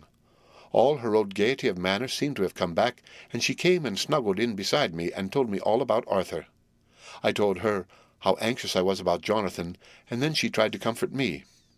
Well, she succeeded somewhat, for though sympathy can't alter facts, it can make them more bearable. 13 August. Another quiet day, and to bed with the key on my wrist as before. Again I woke in the night, and found Lucy sitting up in bed, still asleep, pointing to the window. I got up quietly, and pulling aside the blind, looked out. It was brilliant moonlight, and the soft effect of the light over the sea and sky merged together in one great silent mystery was beautiful beyond words. Between me and the moonlight flitted a great bat, coming and going in great whirling circles. Once or twice it came quite close, but was, I suppose, frightened at seeing me, and flitted away across the harbour towards the Abbey. When I came back from the window, Lucy had laid down again and was sleeping peacefully. She did not stir again all night. 14 August. On the east cliff, reading and writing all day. Lucy seems to have become as much in love with the spot as I am, and it is hard to get her away from it when it is time to come home for lunch or tea or dinner. This afternoon she made a funny remark. We were coming home for dinner, and had come to the tops of the steps up from the west pier, and stopped to look at the view as we generally do. The setting sun, low down in the sky, was just dropping behind Kettleness. The red light was thrown over on the east cliff and the old abbey, and seemed to bathe everything in a beautiful rosy glow. We were silent for a while, and suddenly Lucy murmured, as if to herself, "His red eyes again. They are just the same." It was such an odd expression, coming apropos of nothing, that it quite startled me. I slid round a little so as to see Lucy well without seeming to stare at her, and saw that she was in a half-dreamy state, with an odd look on her face that I could not quite make out, so I said nothing. But following her eyes, she appeared to be looking over at our own seat, whereon was a dark figure seated alone. I was quite a little startled myself, for it seemed for an instant as if the stranger had great eyes like burning flames, but a second look dispelled the illusion. The red sunlight was shining on the windows of St. Mary's Church behind our seat, and as the sun dipped there was just sufficient change in the refraction and reflection to make it appear as if the light moved. I called Lucy's attention to the peculiar effect, and she became herself with a start, but she looked sad all the same. It may have been that she was thinking of that terrible night up there. We never referred to it, so I said nothing, and we went home to dinner. Lucy had a headache and went early to bed. I saw her asleep and went out for a little stroll myself. I walked along the cliffs to the westward and was full of sweet sadness, for I was thinking of Jonathan. When coming home it was then bright moonlight, so bright that, though the front of our part of the crescent was in shadow, everything could be well seen. I threw a glance up at our window and saw Lucy's head leaning out. I opened my handkerchief and waved it. She did not notice or make any movement whatever. Just then the moonlight crept round an angle of the building, and the light fell on the window. There distinctly was Lucy with her head lying up against the side of the window-sill and her eyes shut.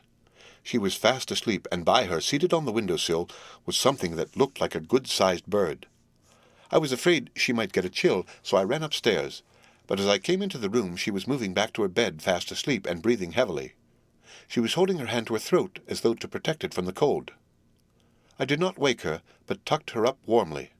I have taken care that the door is locked and the window securely fastened. She looks so sweet as she sleeps, but she is paler than is her wont, and there is a drawn, haggard look under her eyes which I do not like. I fear she is fretting about something. I wish I could find out what it is. 15 August. Rose later than usual. Lucy was languid and tired, and slept on after we had been called. We had a happy surprise at breakfast. Arthur's father is better and wants the marriage to come off soon. Lucy is full of quiet joy, and her mother is glad and sorry at once. Later on in the day she told me the cause. She is grieved to lose Lucy as her very own, but she is rejoiced that she is soon to have someone to protect her. Poor dear sweet lady. She confided to me that she has got her death warrant. She has not told Lucy and made me promise secrecy. Her doctor told her that within a few months at most she must die, for her heart is weakening. At any time, even now, a sudden shock would be almost sure to kill her. Ah, we were wise to keep from her the affair of that dreadful night of Lucy's sleepwalking. 17 August. No diary for 2 whole days. I have not had the heart to write. Some sort of shadowy pall seems to be coming over our happiness. No news from Jonathan, and Lucy seems to be growing weaker, whilst her mother's hours are numbering to a close. I do not understand Lucy's fading away as she is doing. She eats well and sleeps well and enjoys the fresh air, but all the time the roses in her cheeks are fading, and she gets weaker and more languid day by day. At night I hear her gasping as if for air. I keep the key of our door always fastened to my wrist at night, but she gets up and walks about the room and sits at the open window. Last night I found her leaning out when I woke up, and when I tried to wake her I could not. She was in a faint. When I managed to restore her, she was weak as water and cried silently between long, painful struggles for breath. When I asked her how she came to be at the window, she shook her head and turned away. I trust her feeling ill may not be from that unlucky prick of the safety pin. I looked at her throat just now as she lay asleep, and the tiny wounds seemed not to have healed. They are still open, and if anything, larger than before, and the edges of them are faintly white. They are like little white dots with red centers. Unless they heal within a day or two, I shall insist on the doctor seeing about them. Letter. Samuel F. Billington and Son, Solicitors, Whitby, to Messrs. Carter, Patterson and Company, London. 17 August.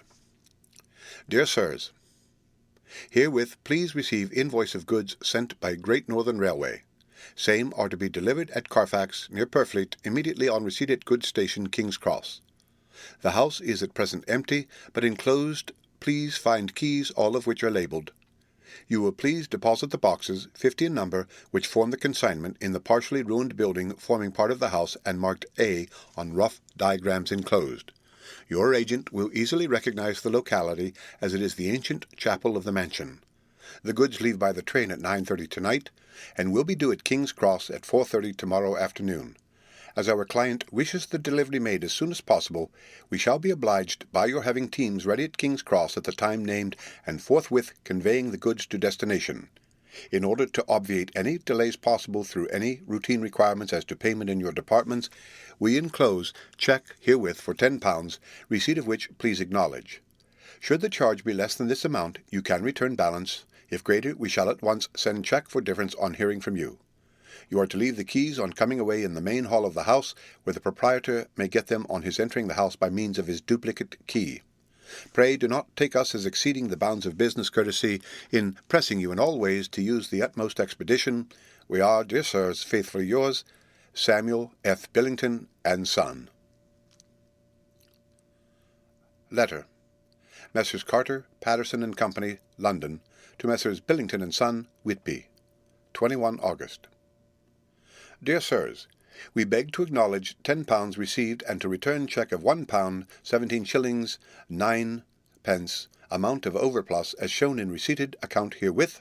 Goods are delivered in exact accordance with instructions, and keys left in parcel in main hall as directed. We are, dear sirs, yours respectfully, Pro. Carter, Patterson and Company. Mina Murray's Journal. 18 August. I am happy today, and right sitting on the seat in the churchyard. Lucy is ever so much better. Last night she slept well all night and did not disturb me once. The roses seem coming back already to her cheeks, though she is still sadly pale and wan-looking. If she were in any way anemic, I could understand it, but she is not. She is in gay spirits and full of life and cheerfulness.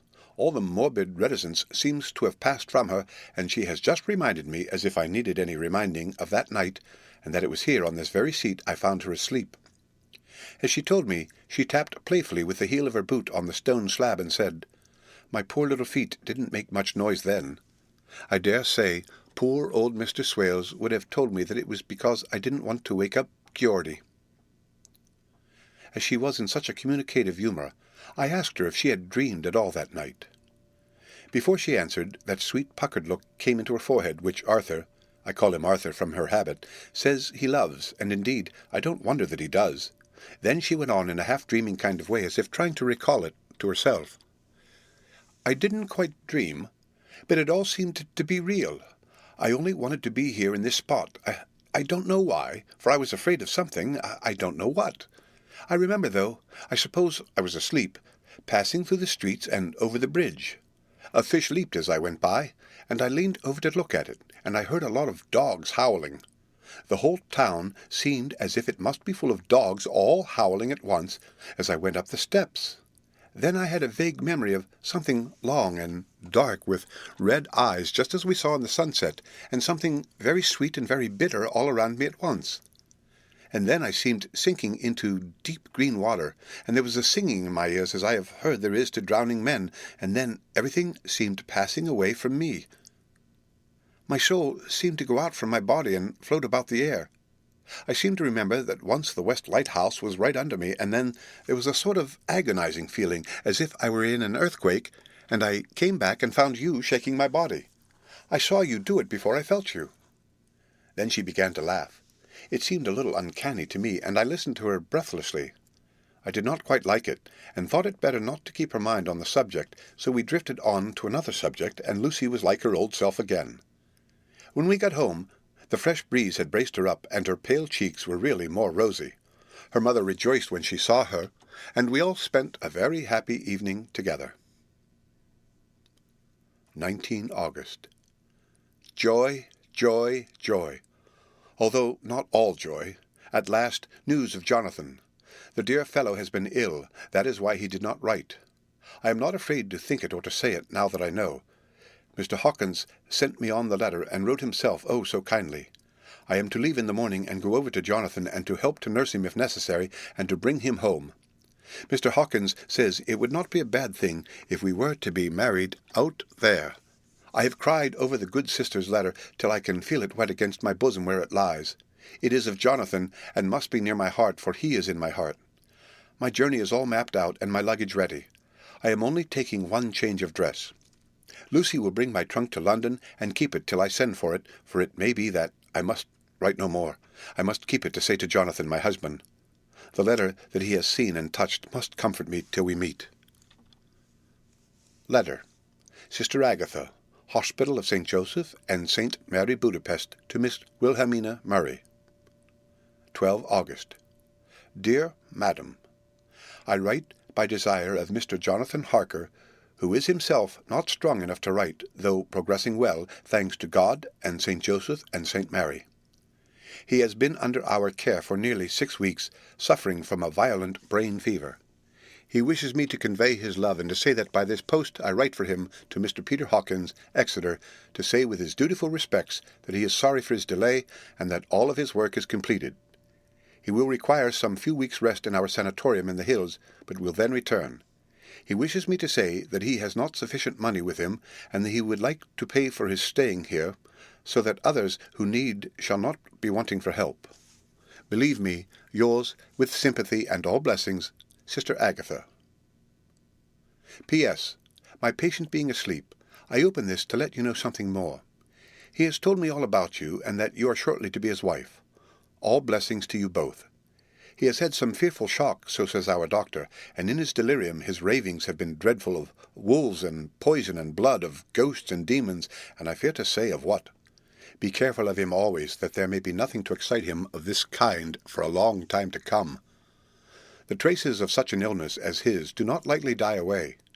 We should have written long ago, but we knew nothing of his friends, and there was nothing on him, nothing that anyone could understand. He came in the train from Klausenburg, and the guard was told by the station-master there that he rushed into the station shouting for a ticket for home. Seeing from his violent demeanour that he was English, they gave him a ticket for the furthest station on the way thither that the train reached. Be assured that he is well cared for. He has won all hearts by his sweetness and gentleness. He is truly getting on well, and I have no doubt will be in a few weeks all himself. But be careful of him for safety's sake. There are, I pray God and St. Joseph, St. Mary, many, many happy years for you both. Dr. Seward's Diary. 19 August. Strange and sudden change in Renfield last night. About 8 o'clock he began to get excited and sniff about him as a dog does when setting. The attendant was struck by his manner, and knowing my interest in him, encouraged him to talk. He is usually respectful to the attendant, and at times servile, but tonight the man tells me he was quite haughty, would not condescend to talk with him at all. All he would say was, "I don't want to talk to you.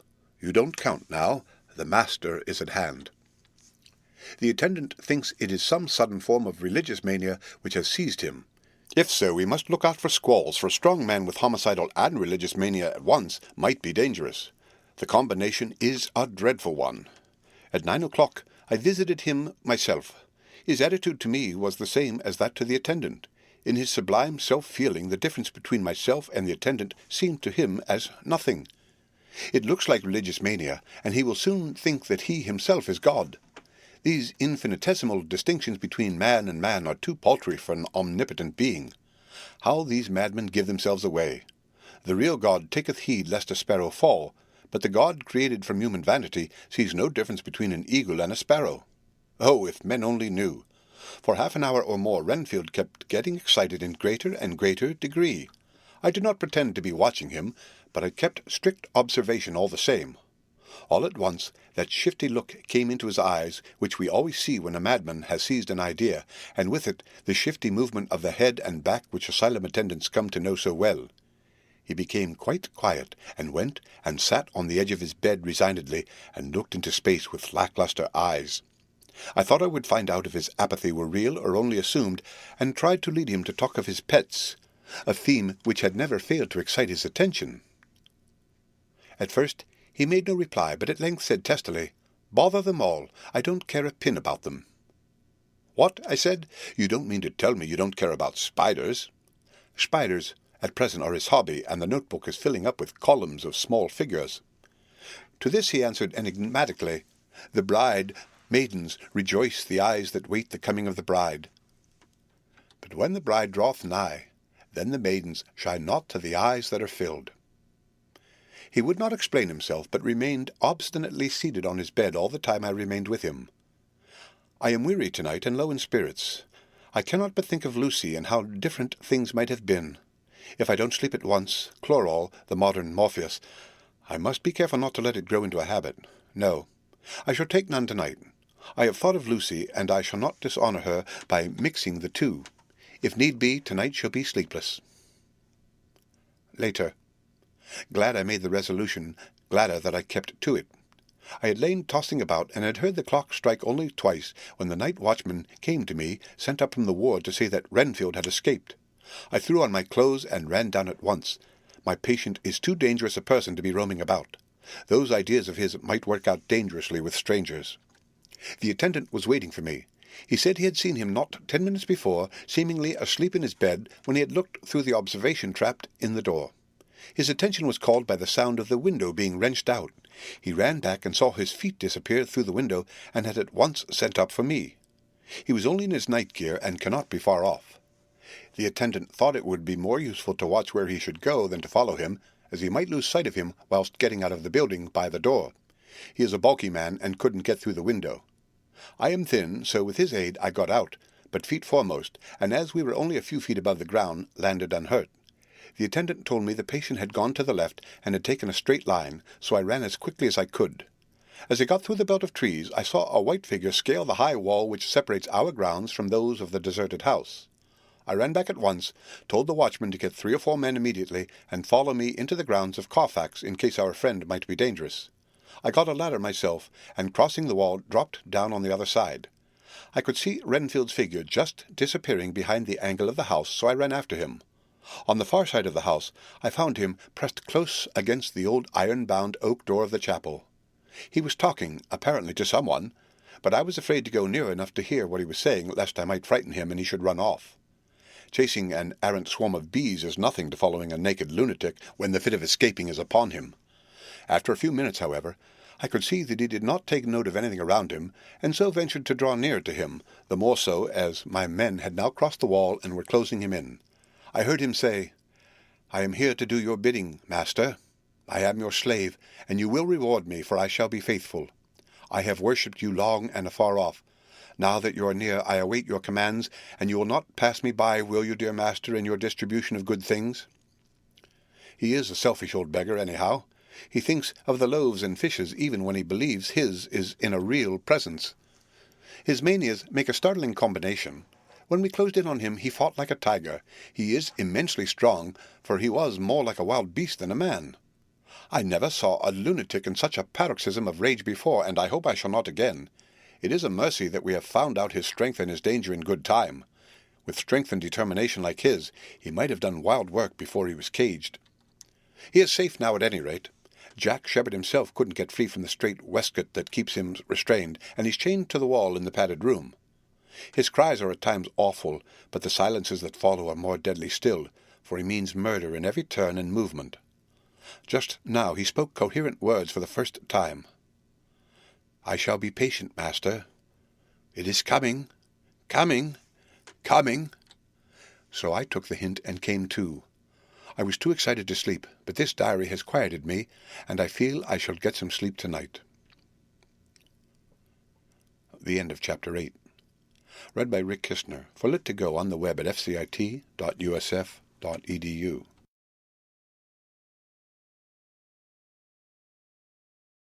Dracula by Bram Stoker. Chapter 9. Letter. Mina Harker to Lucy Westenra, Budapest, 24 August. My dearest Lucy, I know you will be anxious to hear all that has happened since we parted at the railway station at Whitby. Well, my dear, I got to Hull all right, and caught the boat to Hamburg, and then the train on here. I feel that I can hardly recall anything of the journey, except that I knew I was coming to Jonathan, and that, as I should have to do some nursing, I had better get all the sleep I could. I found my dear one, oh, so thin and pale and weak-looking. All the resolution has gone out of his dear eyes, and that quiet dignity which I told you was in his face has vanished. He is only a wreck of himself, and he does not remember anything that has happened to him for a long time past. At least he wants me to believe so, and I shall never ask. He has had some terrible shock, and I fear it might tax his poor brain if he were to try to recall it.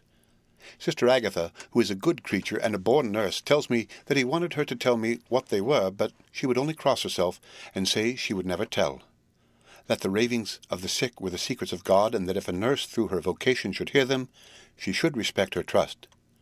She is a sweet, good soul, and the next day, when she saw I was troubled, she opened up the subject my poor dear raved about, added, "I can tell you this much, my dear, that it was not about anything which he has done wrong himself, and you, as his wife-to-be, have no cause to be concerned.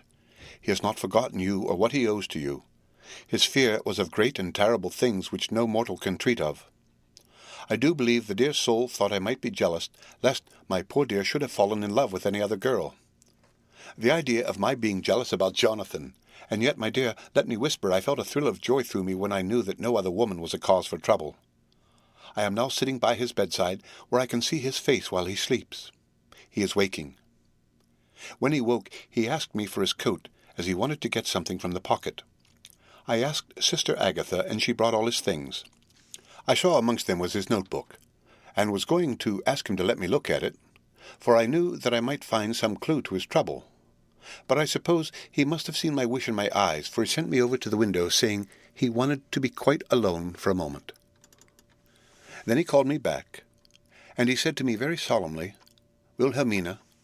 I knew then that he was in deadly earnest, for he has never called me by that name since he asked me to marry him. You know, dear, my ideas of the trust between husband and wife. There should be no secret, no concealment.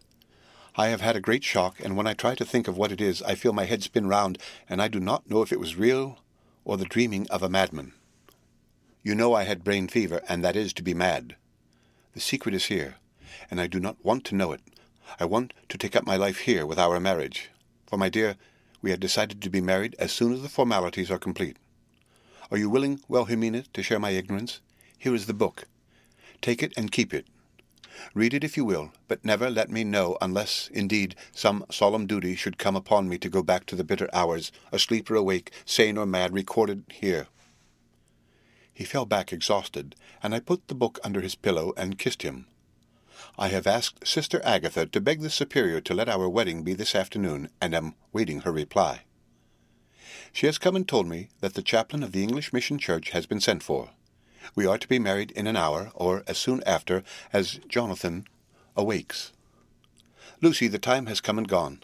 I feel very solemn, but very, very happy. Jonathan woke a little after the hour, and all was ready, and he sat up in bed, propped up with pillows. He answered his "I will" firmly and strong. I could hardly speak. My heart was so full that even those words seemed to choke me. The dear sisters were so kind. Please God, I shall never, never forget them, nor the grave and sweet responsibilities I have taken upon me. I must tell you of my wedding present. When the chaplain and the sisters had left me alone with my husband, oh, Lucy, it is the first time I have written the words "my husband." Left me alone with my husband, I took the book from under his pillow, and wrapped it up in white paper, and tied it with a little bit of pale blue ribbon which was round my neck, and sealed it over the knot with sealing wax, and for my seal I used my wedding ring.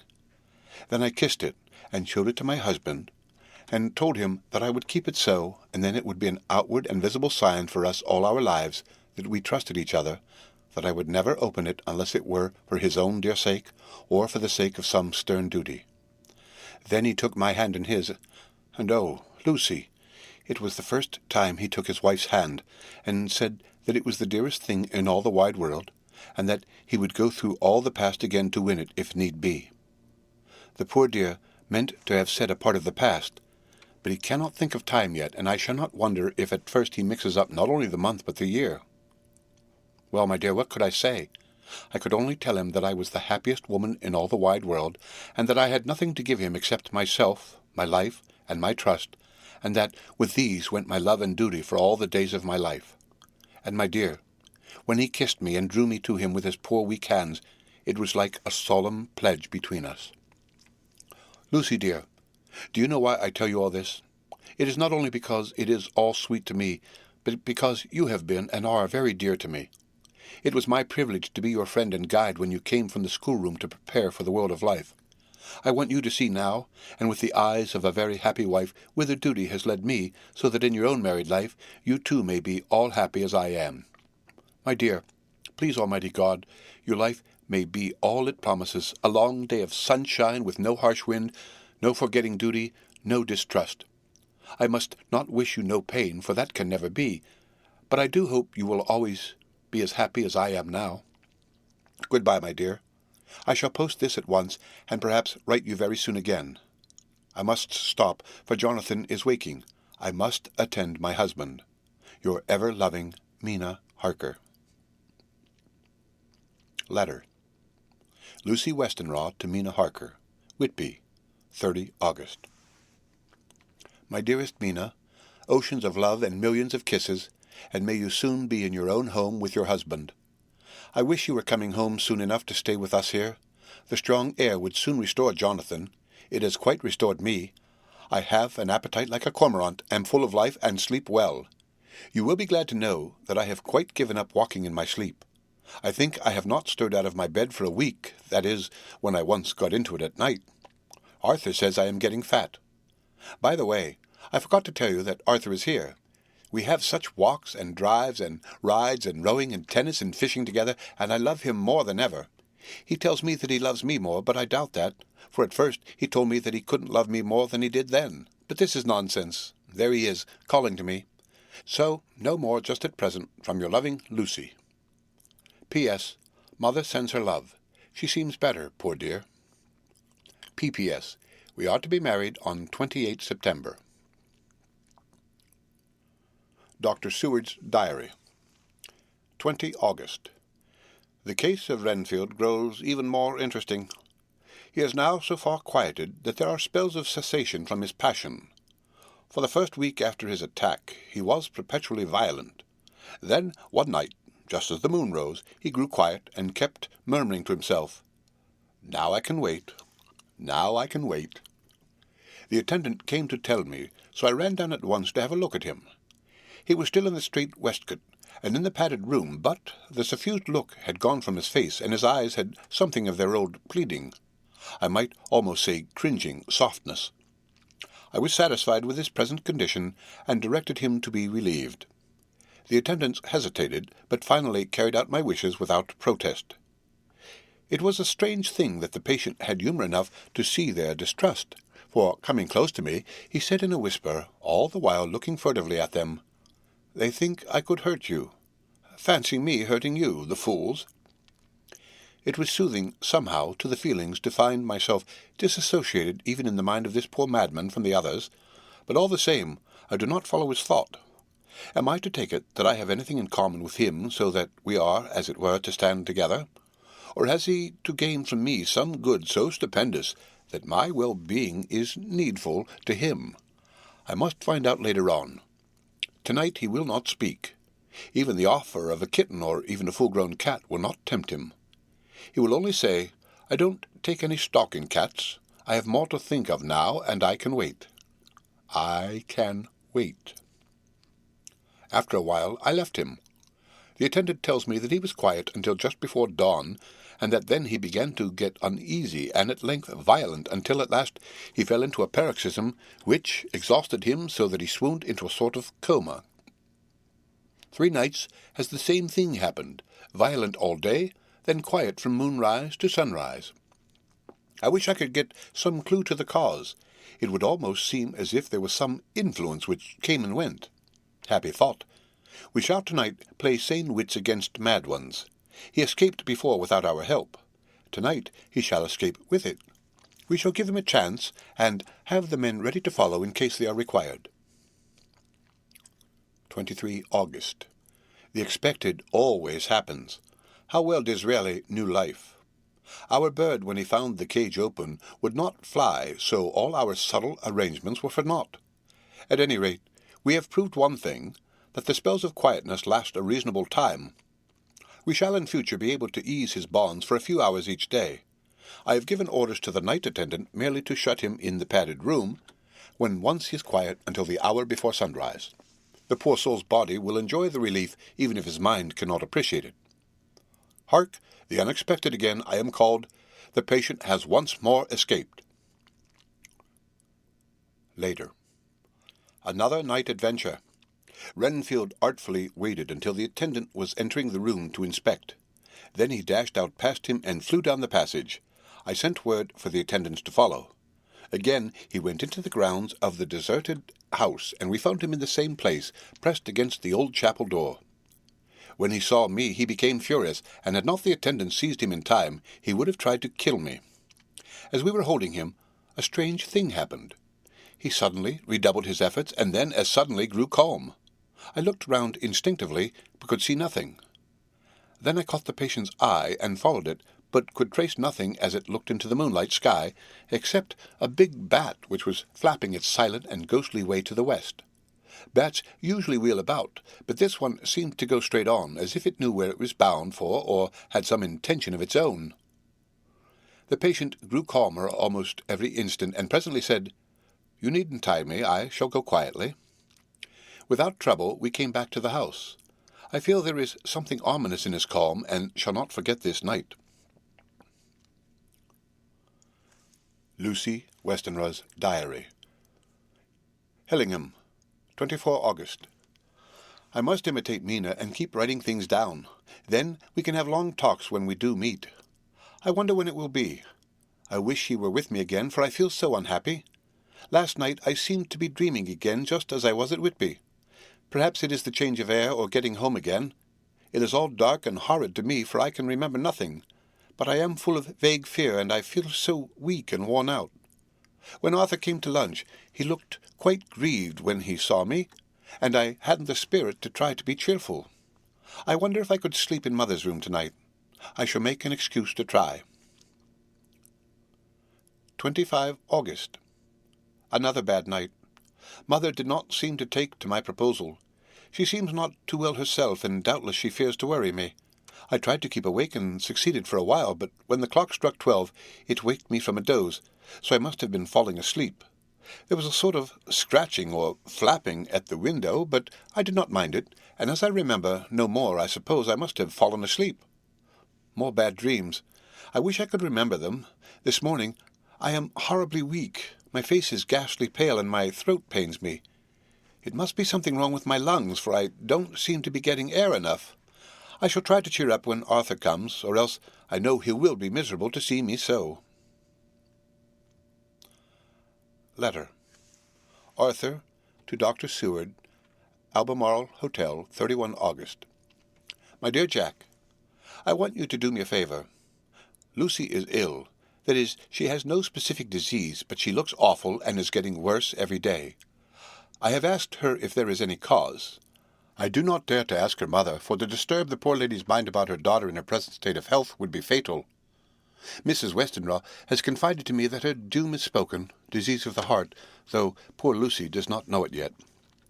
I am sure that there is something preying on my dear girl's mind. I am almost distracted when I think of her. To look at her gives me a pang. I told her I should ask you to see her, and though she demurred at first, I know why, old fellow, she finally consented. It will be a painful task for you, I know, old friend, but it is for her sake, and I must not hesitate to ask or you to act. You are to come to lunch at Hillingham tomorrow, 2 o'clock, so as not to arouse any suspicion in Mrs. Westenra, and after lunch Lucy will take an opportunity of being alone with you. I am filled with anxiety, and want to consult with you alone as soon as I can after you have seen her. Do not fail. Arthur. Telegram. Arthur homeward to Seward, 1 September. Am summoned to see my father, who is worse. Am writing. Write me fully by tonight's post to Ring. Wire me, if necessary. Letter from Dr. Seward to Arthur Holmwood, 2 September. My dear old fellow, with regard to Miss Westenra's health, I hasten to let you know at once that in my opinion there is not any functional disturbance or any malady that I know of. At the same time, I am not by any means satisfied with her appearance. She is woefully different from what she was when I saw her last. Of course you must bear in mind that I did not have full opportunity of examination such as I should wish. Our very friendship makes a little difficulty which not even medical science or custom can bridge over. I had better tell you exactly what happened, leaving you to draw in a measure your own conclusions. I shall then say what I have done and propose doing. I found Miss Westenra in seemingly gay spirits.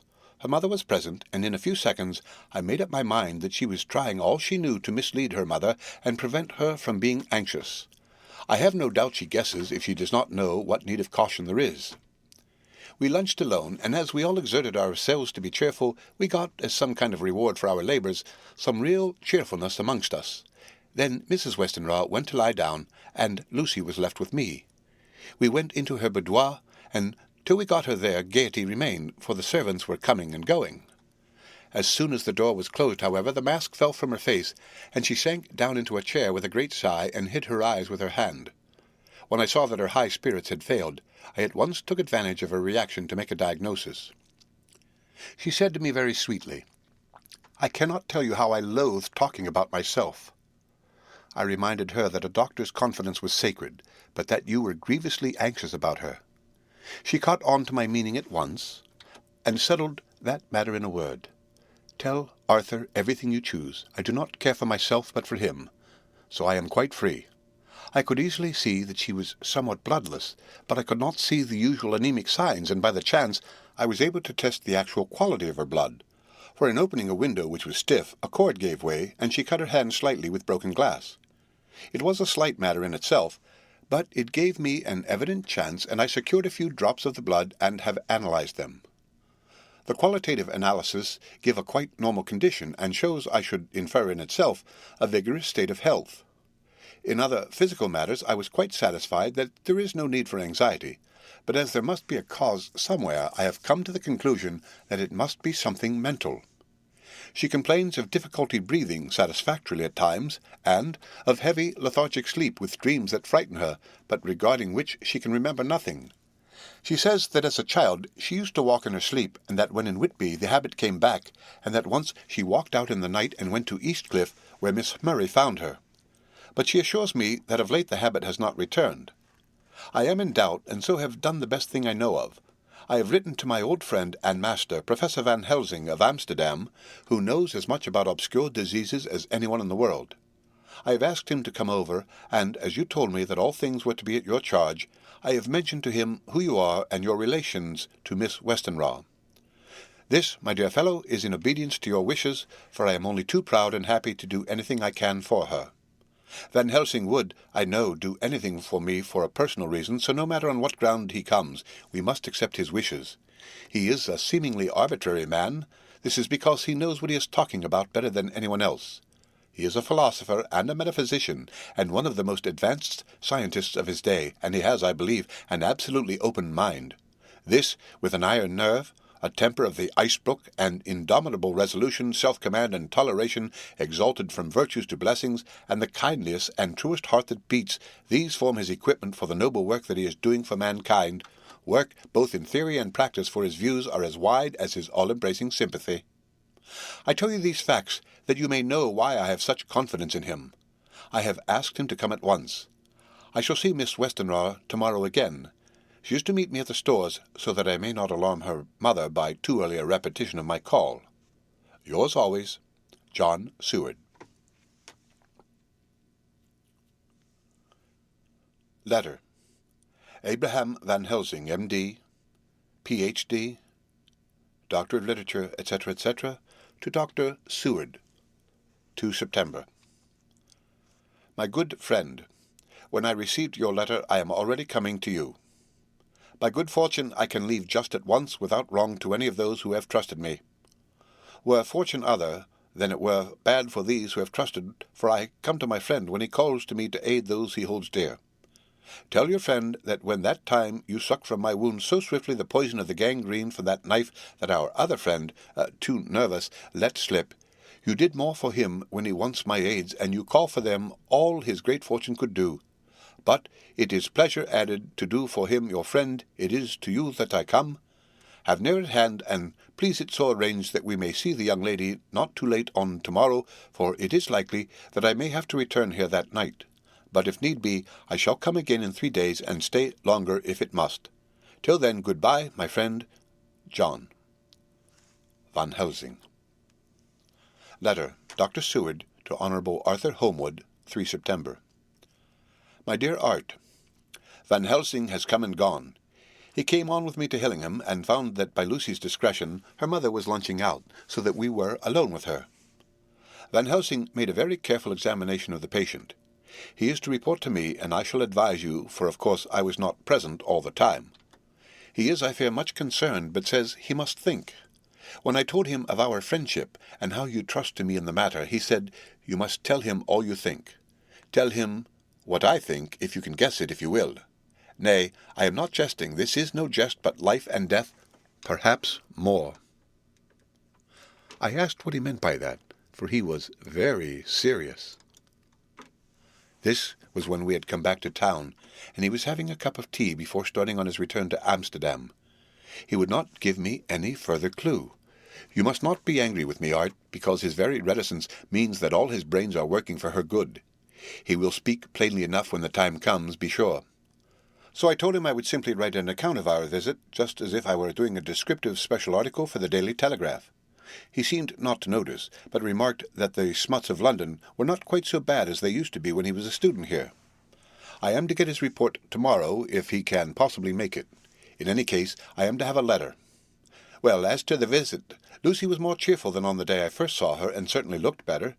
She had lost something of the ghastly look that so upset you, and her breathing was normal.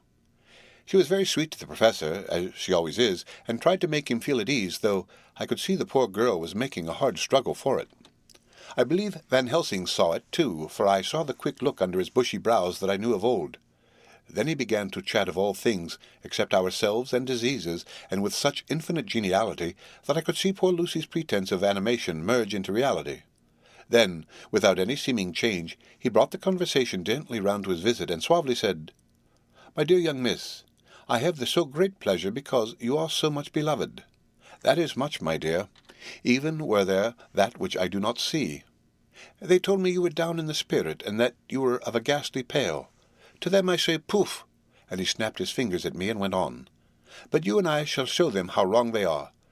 How can he," and he pointed at me with the same look and gesture as that with which he pointed me out in his class on, or rather after, a particular occasion which he never fails to remind me of, "know anything of a young lady's?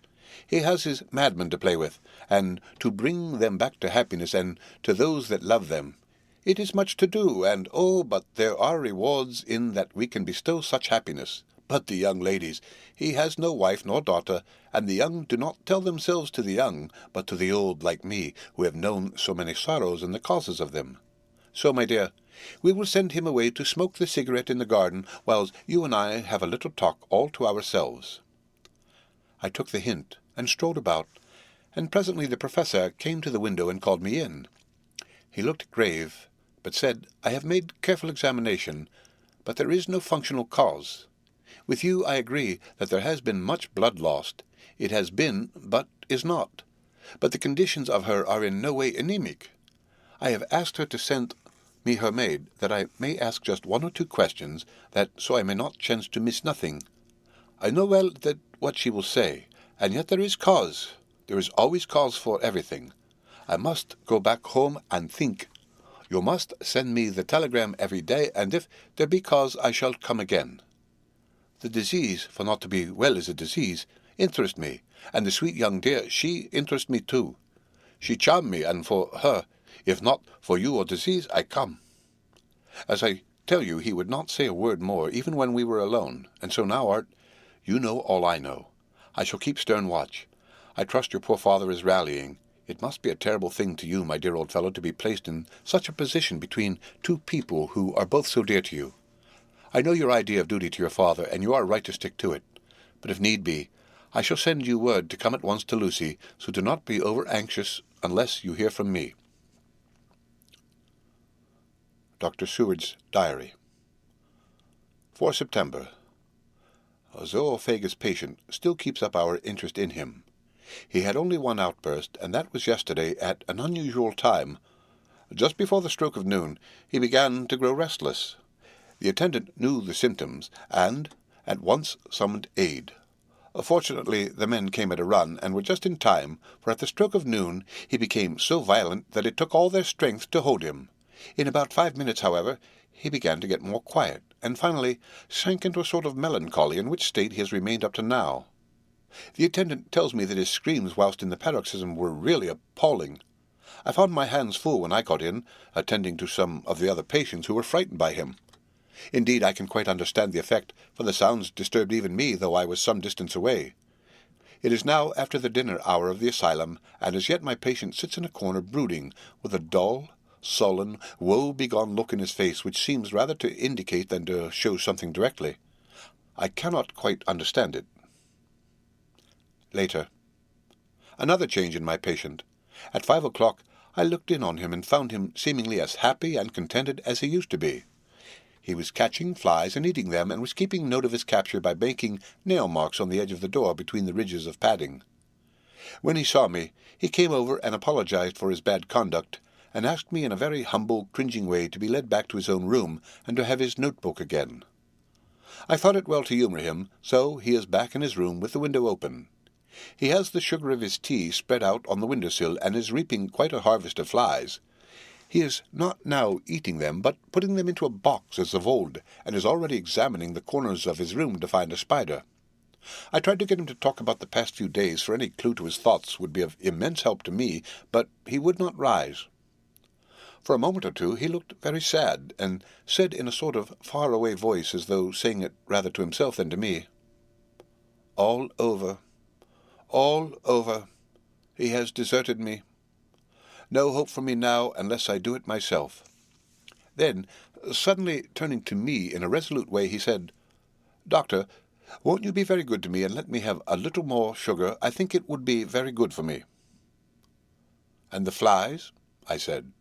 "Yes, the flies like it too, and I like the flies, therefore I like it. And there are people who know so little as to think that madmen do not argue."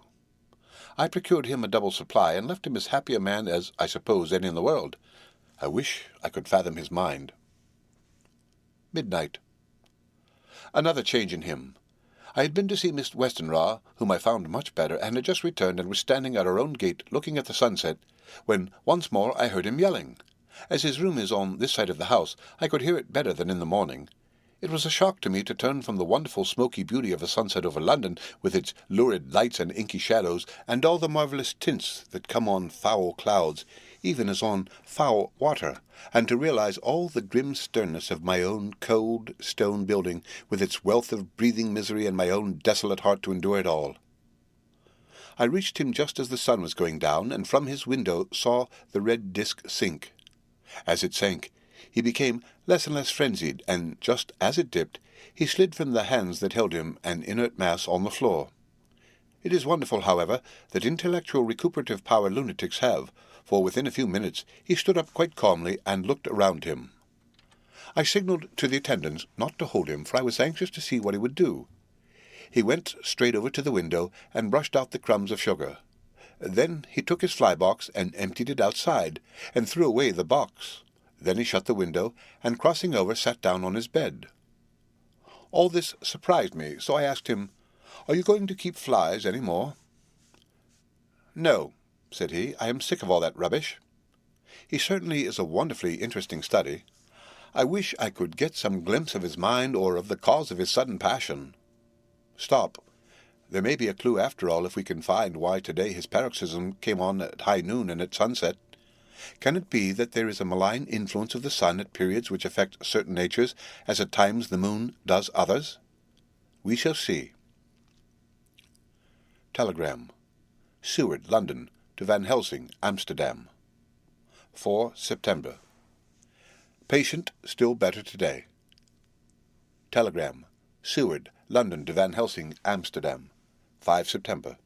Patient greatly improved, good appetite, sleeps naturally, good spirits, colour coming back. Telegram. Seward, London, to Van Helsing, Amsterdam. 6 September. Terrible change for the worse. Come at once. Do not lose an hour. I hold over telegram to Homewood till have seen you. The end of Chapter 9. Read by Rick Kistner for Lit to Go on the web at fcit.usf.edu.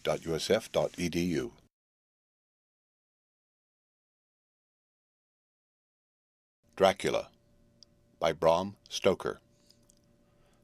Chapter 10. Letter. Dr. Seward to Honourable Arthur Homewood. 6 September. My dear Art, my news today is not so good. Lucy this morning had gone back a bit. There is, however, one good thing which has arisen from it. Mrs. Westenra was naturally anxious concerning Lucy, and has consulted me professionally about her. I took advantage of the opportunity, and told her that my old master, Van Helsing, the great specialist, was coming to stay with me, and that I would put her in his charge conjointly with myself.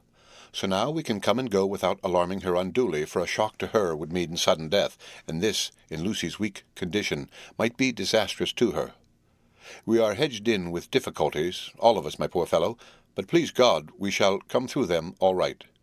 If any need, I shall write, so that if you do not hear from me, take it for granted that I am simply waiting for news. In haste, yours ever, John Seward. Dr. Seward's Diary, 7 September. The first thing Van Helsing said to me when we met at Liverpool Street was, "Have you said anything to our young friend, to lover of her?" "No," I said. "I waited till I had seen you, as I said in my telegram. I wrote him a letter simply telling him that you were coming, as Miss Westenra was not so well, and that I should let him know if need be." "Right, my friend," he said. "Quite right. Better he not know as yet. Perhaps he will never know. I pray so. But if it be needed, then he shall know all. And, my good friend John, let me caution you, you deal with a madman. All men are mad in some way or the other, and inasmuch as you deal discreetly with your madmen, so deal with God's madmen too, the rest of the world. You tell not your madmen what you do, nor why you do it. You tell them not what you think. So you shall keep knowledge in its place, where it may rest, where it may gather its kind around it and breed. You and I shall keep as yet what we know here and here." He touched me on the heart and on the forehead, and then touched himself the same way. "I have for myself thoughts at the present. Later I shall unfold to you." "Why not now?" I asked. "It may do some good. We may arrive at some decision." He looked at me and said, "My friend John, when the corn is grown, even before it has ripened, while the milk of its mother earth is in him, and the sunshine has not yet begun to paint him with his gold, the husbandman, he pull the ear and rub him between his rough hands, and blow away the green chaff, and say to you, 'Look, he's good corn. He will make a good crop when the time comes.'" I did not see the application, and told him so. For reply, he reached over and took my ear in his hand, and pulled it playfully, as he used long ago to do at lectures, and said, "The good husbandman tell you so then because he knows, but not till then. But you do not find the good husbandman dig up his planted corn to see if he grow. That is for the children who play at husbandry, and not for those who take it as the work of their life. See you now, friend John. I have sown my corn, and nature has her work to do so in making it sprout. If he sprout at all, there's some promise, and I wait till the ears begin to swell." He broke off, for he evidently saw that I understood. Then he went on gravely, "You were always careful student, and your casebook was ever more full than the rest. And I trust that good habit have not failed. Remember, my friend, that knowledge is stronger than memory, and we should not trust the weaker. Even if you have not kept the good practice, let me tell you that this case of our dear Miss is one that may be, mind, I say may be, of such interest to us and others that all the rest may not make him kick the beam, as your people say. Take then good note of it. Nothing is too small. I counsel you, put down in record even your doubts and surmises. Hereafter it may be of interest to you to see how true you guess. We learn from failure, not from success." When I described Lucy's symptoms, the same as before, but infinitely more marked, he looked very grave, but said nothing. He took with him a bag in which were many instruments and drugs. "The ghastly paraphernalia of our beneficial trade," as he once called in one of his lectures the equipment of a professor or the healing craft. When we were shown in, Mrs. Westenra met us. She was alarmed, but not nearly so much as I expected to find her. Nature, in one of her beneficent moods, has ordained that even death has some antidote to its own terrors. Here, in a case where any shock may prove fatal, matters are so ordered that, from some cause or other, the things not personal, even the terrible change in her daughter to whom she is so attached, do not seem to reach her. It is something like the way Dame Nature gathers round a foreign body an envelope of some insensitive tissue which can protect from evil that which it would otherwise harm by contact.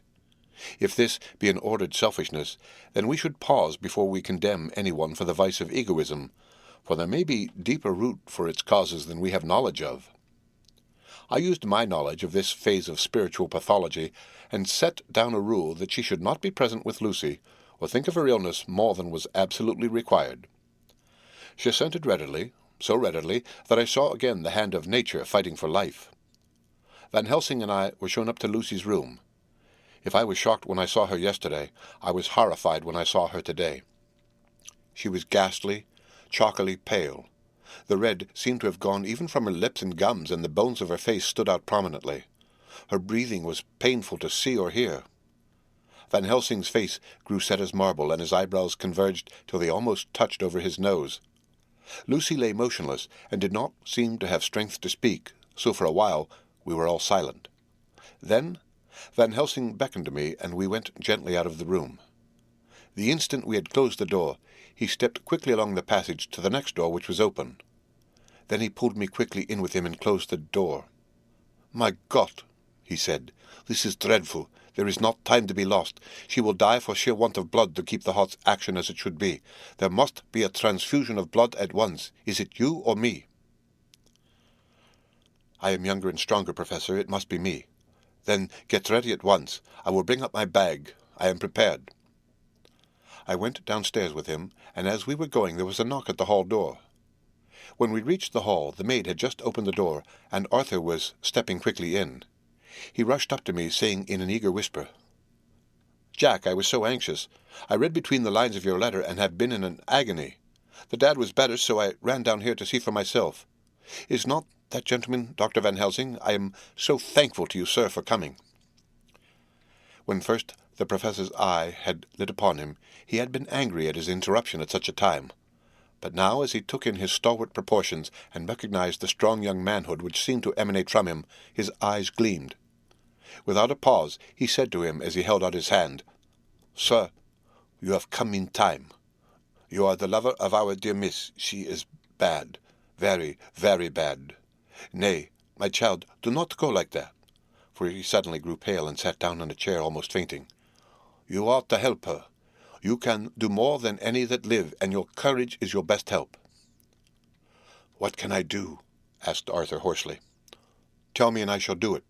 My life is hers, and I would give the last drop of my blood for her." The professor has a strongly humorous side, and I could from old knowledge detect a trace of its origin in his answer. "My young sir, I do not ask so much as that, not the last." "What shall I do?" There was fire in his eyes, and his open nostrils quivered with intent. Van Helsing slapped him on the shoulder. "Come," he said. "You are a man, and it is a man we want. You are better than me, better than my friend John." Arthur looked bewildered, and the professor went on by explaining in a kindly way. "Young miss is bad, very bad. She wants blood, and blood she must have or die. My friend John and I have consulted, and we are about to perform what we call transfusion of blood, to transfer from full veins of one to the empty veins which pine for him. John was to give his blood, as he is the more young and strong than me." Here Arthur took my hand and wrung it hard in silence. "But now you are here. You are more good than us, old or young, who toil much in the world of thought. Our nerves are not so calm, and our blood so bright than yours." Arthur turned to him and said, "If you only knew how gladly I would die for her, you would understand." He stopped with a sort of choke in his voice. "Good boy," said Van Helsing. "In the not so far off, you will be happy that you have done all for her you love. Come, now, be silent. You shall kiss her once before it is done, but then you must go, and you must leave at my sign. Say no word to madam. You know how it is with her. There must be no shock. Any knowledge of this would be one. Come." We all went up to Lucy's room. Arthur, by direction, remained outside. Lucy turned her head and looked at us, but said nothing. She was not asleep, but she was simply too weak to make the effort. Her eyes spoke to us, that was all. Van Helsing took some things from his bag and laid them on a little table out of sight. Then he mixed a narcotic, and coming over to the bed, said cheerily, "Now, little miss, here is your medicine. Drink it off like a good child. See, I lift you so that to swallow is easy. Yes." She had made the effort with success. It astonished me how long the drug took to act. This, in fact, marked the extent of her weakness. The time seemed endless until sleep began to flicker in her eyelids. At last, however, the narcotic began to manifest its potency, and she fell into a deep sleep. When the professor was satisfied, he called Arthur into the room and bade him strip off his coat. Then he added, You might take that one little kiss whilst I bring over the table. Friend John helped to me." So neither of us looked whilst he bent over her. Van Helsing, turning to me, said, "He is so young and strong, and of blood so pure, that we need not defibrillate it." Then with swiftness, but with absolute method, Van Helsing performed the operation. As the transfusion went on, something like life seemed to come back to poor Lucy's cheeks, and through Arthur's growing pallor the joy of his face seemed absolutely to shine. After a bit I began to grow anxious, for the loss of blood was telling on Arthur, strong man as he was. It gave me an idea of what a terrible strain Lucy's system must have undergone, that what weakened Arthur only partially restored her. But the professor's face was set, and he stood, watch in hand, and with his eyes fixed now on the patient and now on Arthur. I could hear my own heart beat. Presently he said in a soft voice, "Do not stir an instant. It is enough. You attend him, I will look to her." When all was over, I could see how much Arthur was weakened. I dressed the wound, and took his arm to bring him away, when Van Helsing spoke without turning round. The man seems to have eyes in the back of his head. "The brave lover, I think, deserve another kiss, which he shall have presently." And as he had now finished his operation, he adjusted the pillow to the patient's head. As he did so, the narrow black velvet band, which she seemed always to wear round her throat, buckled with an old diamond buckle which her lover had given her, was dragged a little up, and showed a red mark on her throat. Arthur did not notice it, but I could hear the deep hiss of indrawn breath, which is one of Van Helsing's way of betraying emotion.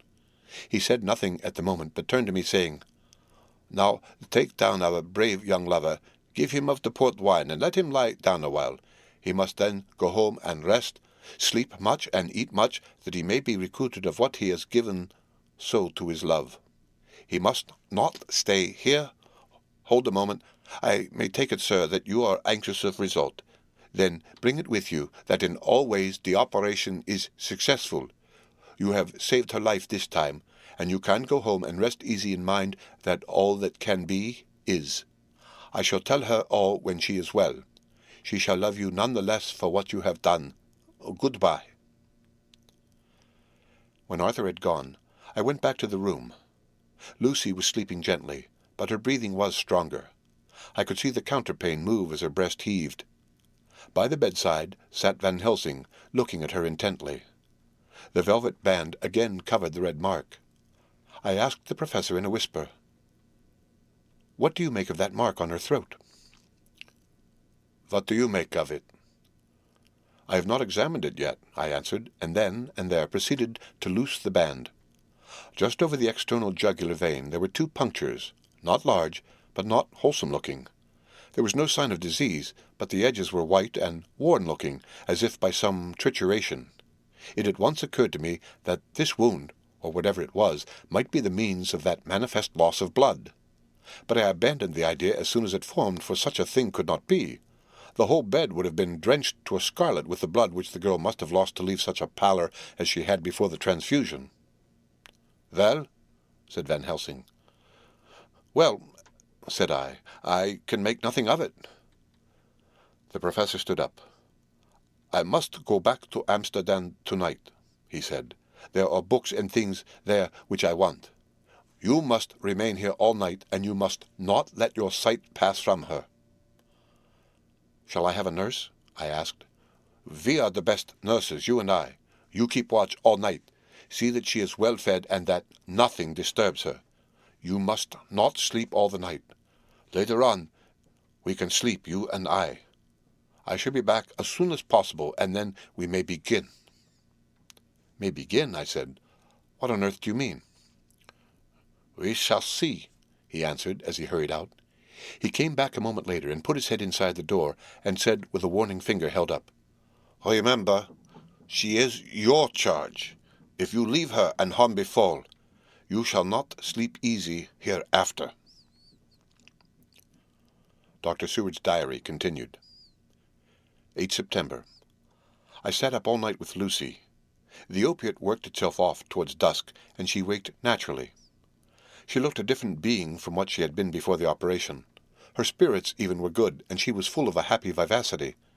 but I could see evidences of the absolute prostration which she had undergone. When I told Mrs. Westenra that Dr. Van Helsing had directed that I should sit up with her, she almost pooh-poohed the idea, pointing out her daughter's renewed strength and excellent spirits. I was firm, however, and made preparations for my long vigil. When her maid had prepared her for the night, I came in, having in the meantime had supper, and took a seat by the bedside. She did not in any way make objection, but looked at me gratefully whenever I caught her eye. After a long spell she seemed sinking off to sleep, but with an effort seemed to pull herself together and shook it off.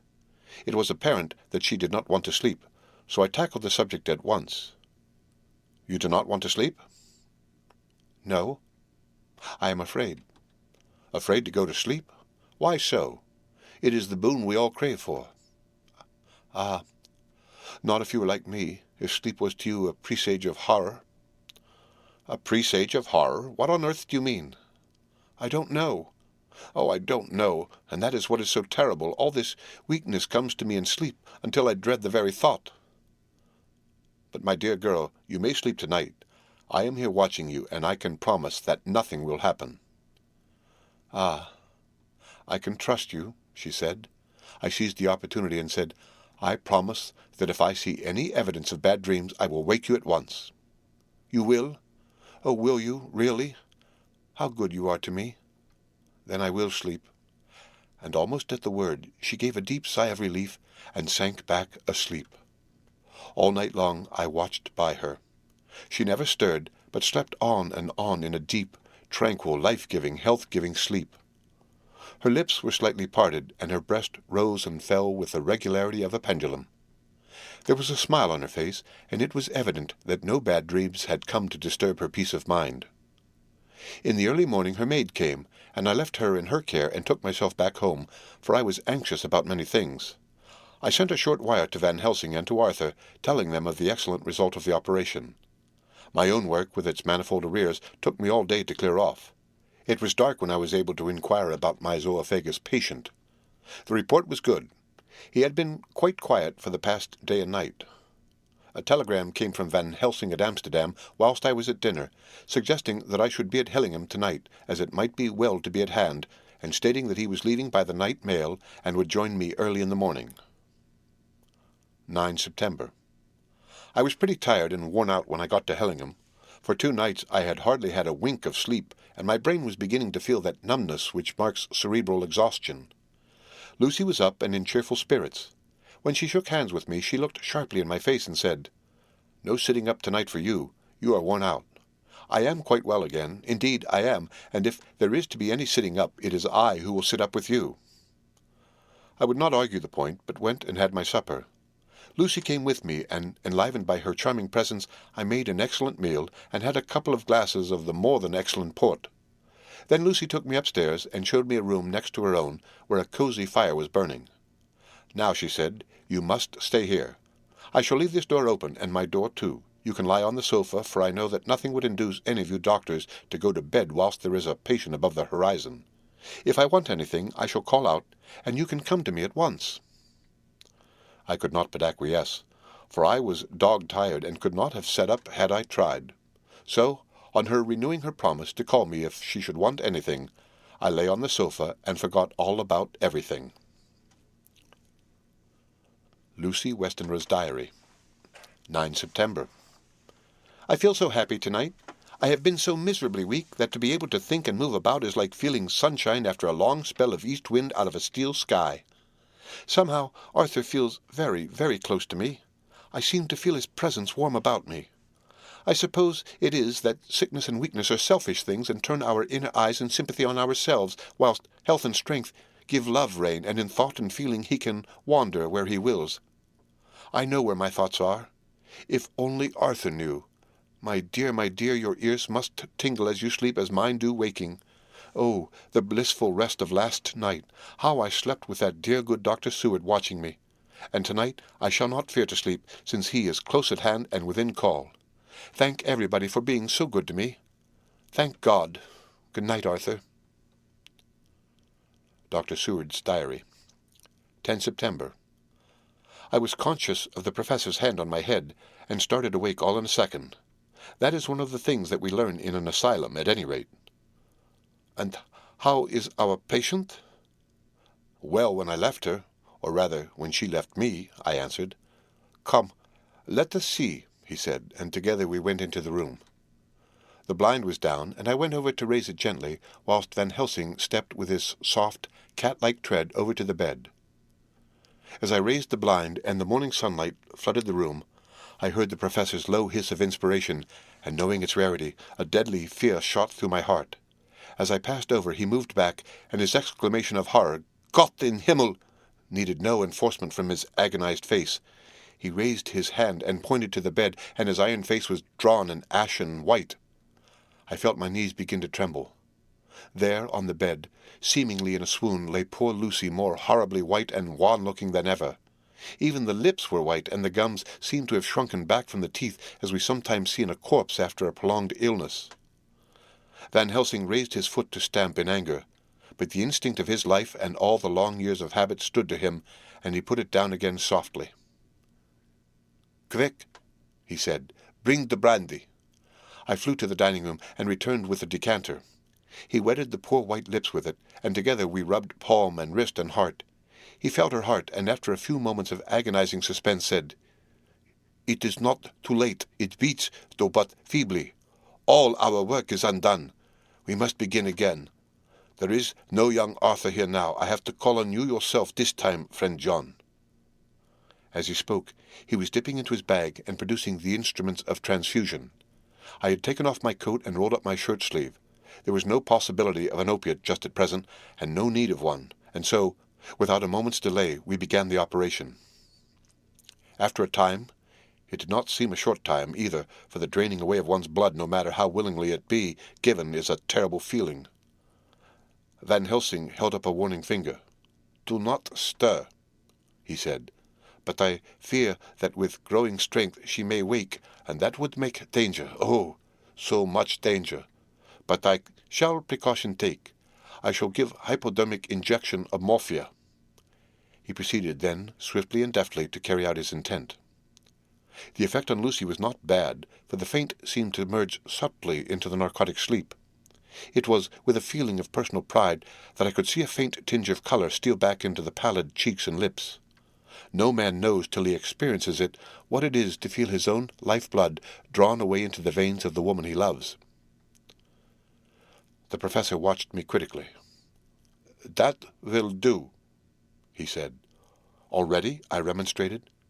"You took a great deal more from art." To which he replied, a sad sort of smile as he replied, "He is her lover, her fiancé. You have work, much work to do for her and for others, and the present will suffice." When we stopped the operation, he attended to Lucy whilst I applied digital pressure to my own incision. I laid down while I waited his leisure to attend to me, for I felt faint and a little sick. By and by he bound up my wound and sent me downstairs to get a glass of wine for myself. As I was leaving the room, he came after me and half whispered, "Mind, nothing must be said of this.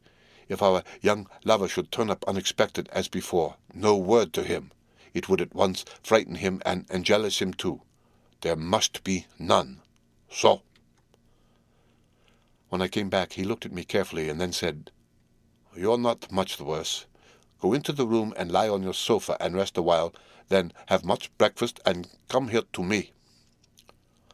I followed out his orders, for I knew how right and wise they were. I had done my part, and now my next duty was to keep up my strength. I felt very weak, and in the weakness lost something of the amazement at what had occurred. I fell asleep on the sofa, however, wondering over and over again how Lucy had made such a retrograde movement, and how she could have been drained of so much blood with no sign anywhere to show for it. I think I must have continued my wonder in my dreams, for, sleeping and waking, my thoughts always came back to the little punctures in her throat and the ragged, exhausted appearance of their edges, tiny though they were. Lucy slept well into the day, and when she woke, she was fairly well and strong, though not nearly so much so as the day before. When Van Helsing had seen her, he went out for a walk, leaving me in charge with strict injunctions that I was not to leave her for a moment. I could hear his voice in the hall asking the way to the nearest telegraph office. Lucy chatted with me freely and seemed quite unconscious that anything had happened. I tried to keep her amused and interested.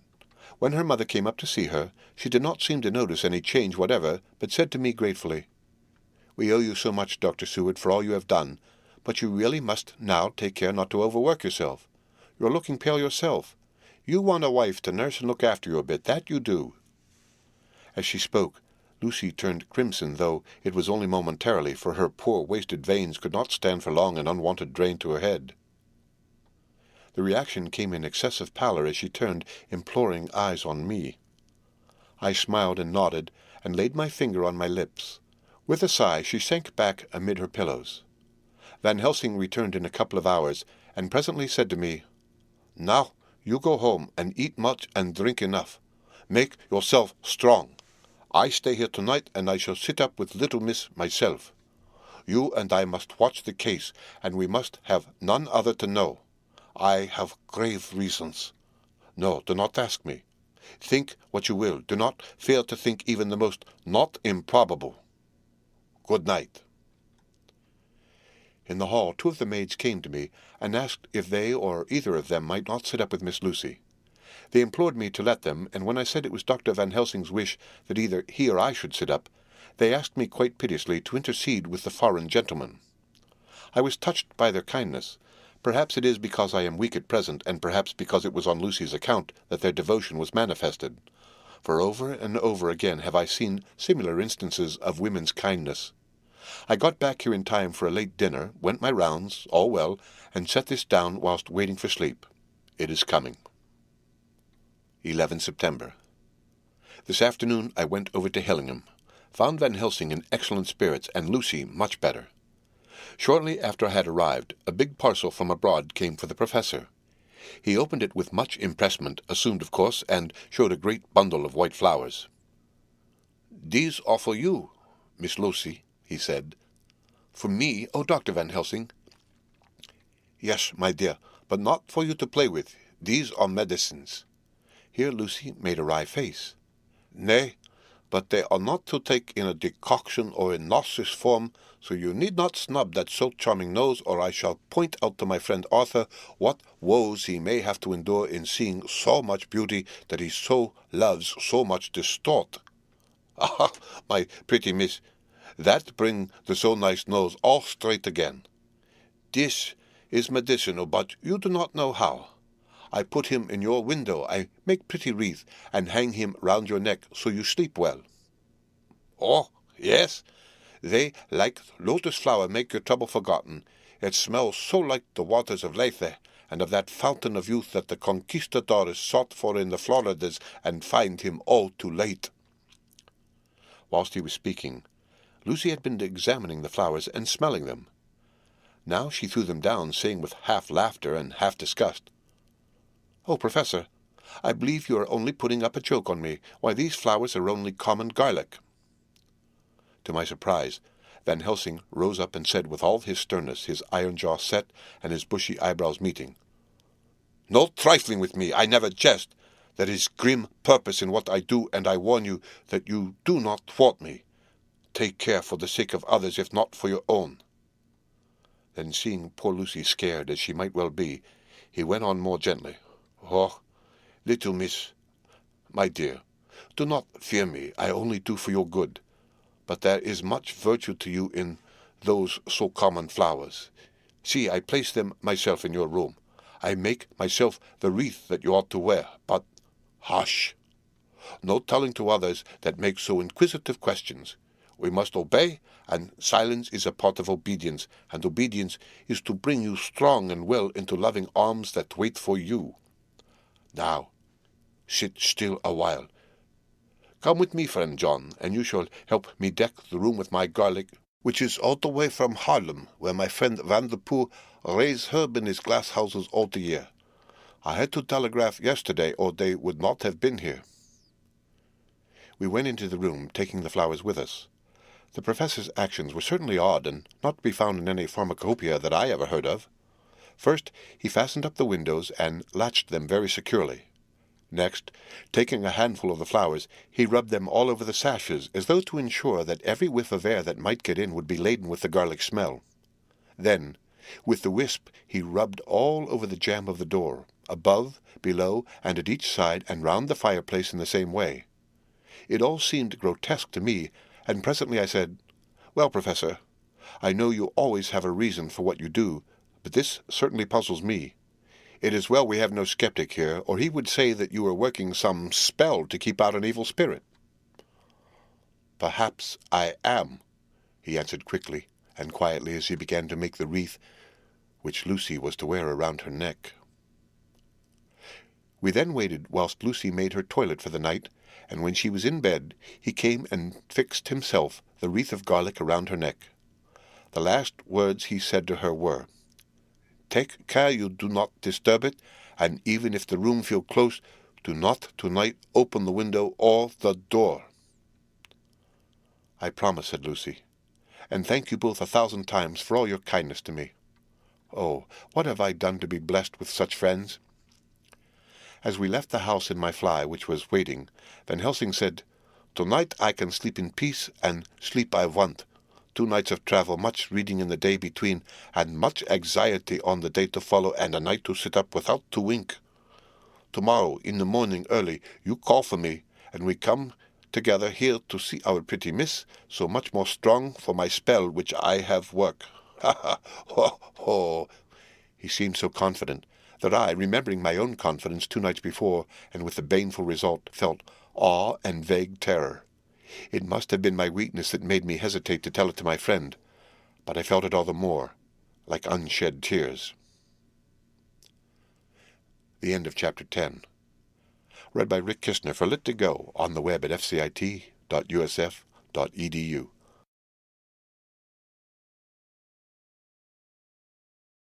Dracula by Bram Stoker. Chapter 11. Lucy Westenra's Diary, 12 September. How good they all are to me. I quite love that dear Dr. Van Helsing. I wonder why he was so anxious about these flowers. He positively frightened me, he was so fierce. And yet he must have been right, for I feel comfort from them already. Somehow I do not dread being alone tonight, and I can go to sleep without fear. I shall not mind any flapping outside the window. Oh, the terrible struggle that I have had against sleep so often of late, the pain of sleeplessness, or the pain of the fear of sleep, and with such unknown horrors as it has been for me. How blessed are some people whose lives have no fears, no dreads, to whom sleep is a blessing that comes nightly, and brings nothing but sweet dreams. Well, here I am tonight, hoping for sleep, and lying like Ophelia in the play with virgin krantz and maiden struments. I never liked garlic before, but tonight it is delightful. There is peace in its smell. I feel sleep coming already. Good night, everybody. Dr. Seward's Diary, 13 September. Called at the Berkeley and found Van Helsing as usual up to time. The carriage ordered from the hotel was waiting. The professor took his bag, which he always brings with him now. Let all be put down exactly. Van Helsing and I arrived at Hillingham at 8 o'clock. It was a lovely morning. The bright sunshine and all the fresh feeling of early autumn seemed like the completion of nature's annual work. The leaves were turning to all kinds of beautiful colors, but had not yet begun to drop from the trees. When we entered, we met Mrs. Westenra coming out of the morning room. She is always an early riser. She greeted us warmly and said, "You will be glad to know that Lucy is better. The dear child is still asleep. I looked into her room and saw her, but did not go in, lest I should disturb her." The professor smiled and looked quite jubilant. He rubbed his hands together and said, "Aha! I thought I had diagnosed the case. My treatment is working." To which she replied, "You must not take all the credit to yourself, doctor. Lucy's state this morning is due in part to me." "How do you mean, ma'am?" asked the professor. "Well, I was anxious about the dear child in the night and went into her room. She was sleeping soundly, so soundly that even my coming did not wake her. But the room was awfully stuffy.